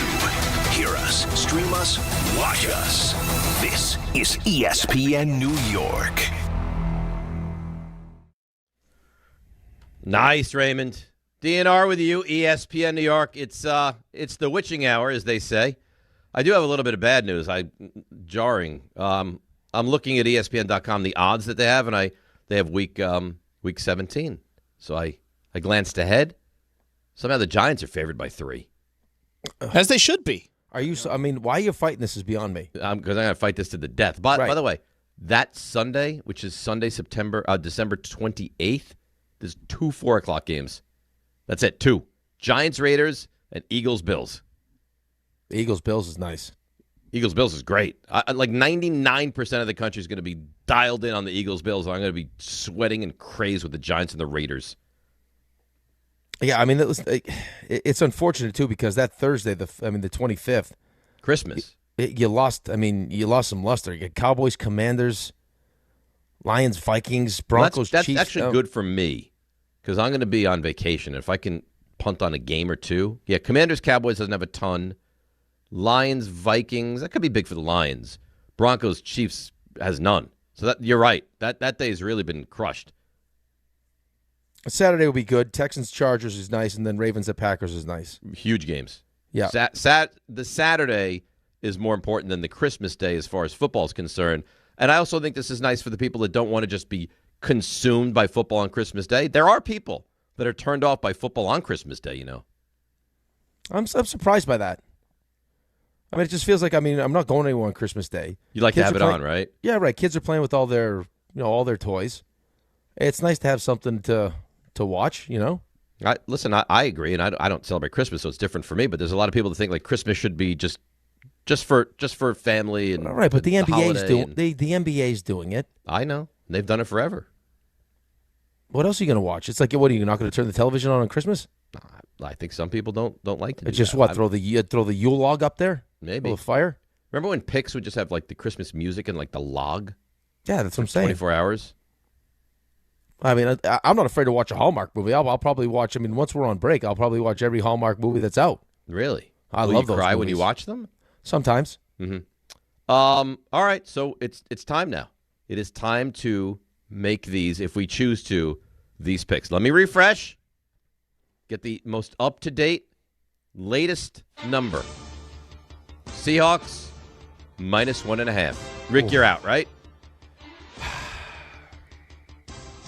Yeah, I'm out.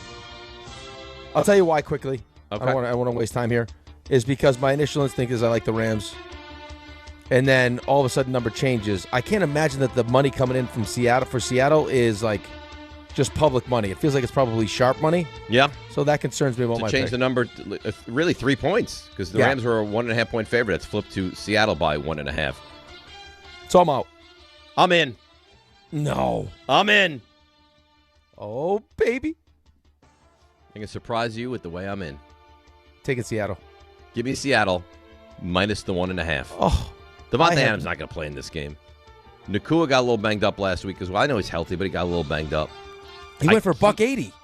I keep thinking that Seattle is frauds, and they might be. But if you can't win this game tonight, when they don't have their second-best offensive player, and their defense is not great, it's good, not great. That home field advantage, standalone game, Rams traveling, close game first time, and Darnold couldn't be worse than that. I might be wrong. Lock it in. Give me Seattle minus the 1.5. RJ? I got to tell you, for a long time, I was in on this game. Mm-hmm. Oh, come on. Take the Rams, please. I can't be. This line flipping has gotten me all out of sorts.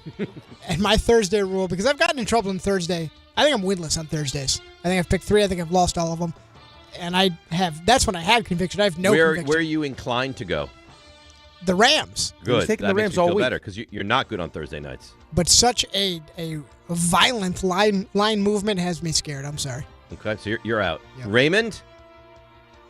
I just don't have the gumption for it. You guys suck. I can't. You know what? You dangled the carrot in front of me. I hate you guys. Are you going to take it? I'm right there. This doesn't have anything to do with you. Don't do that. Don't do that. Suck. No, you bamboozled me. Can I get out? Would you have taken the Can I game? get out? Would you have taken the Go ahead.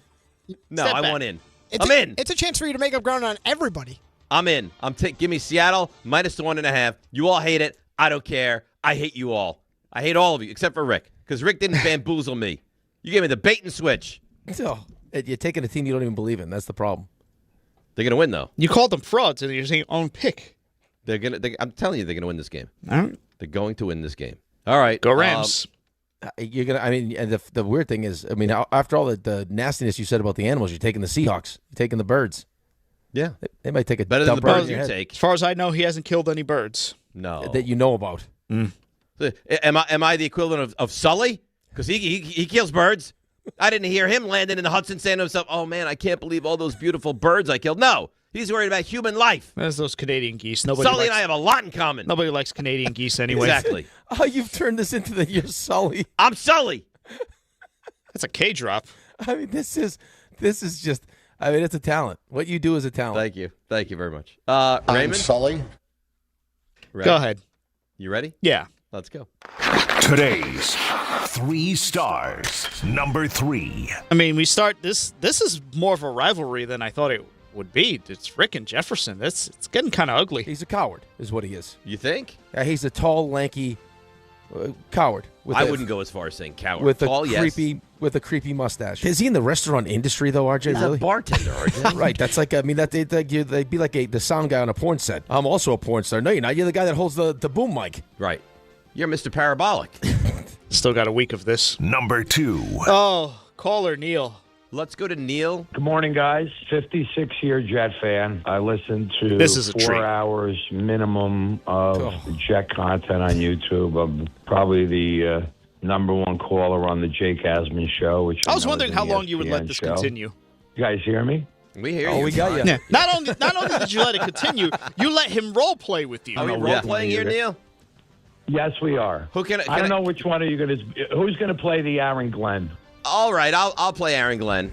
I'll play your game. Okay, you walk into the room, you put your How you arms doing? out, and you know. This is getting weird. Okay, all right, let's go. We'll pick it up. Speed it up. Number 2, you're keeping players.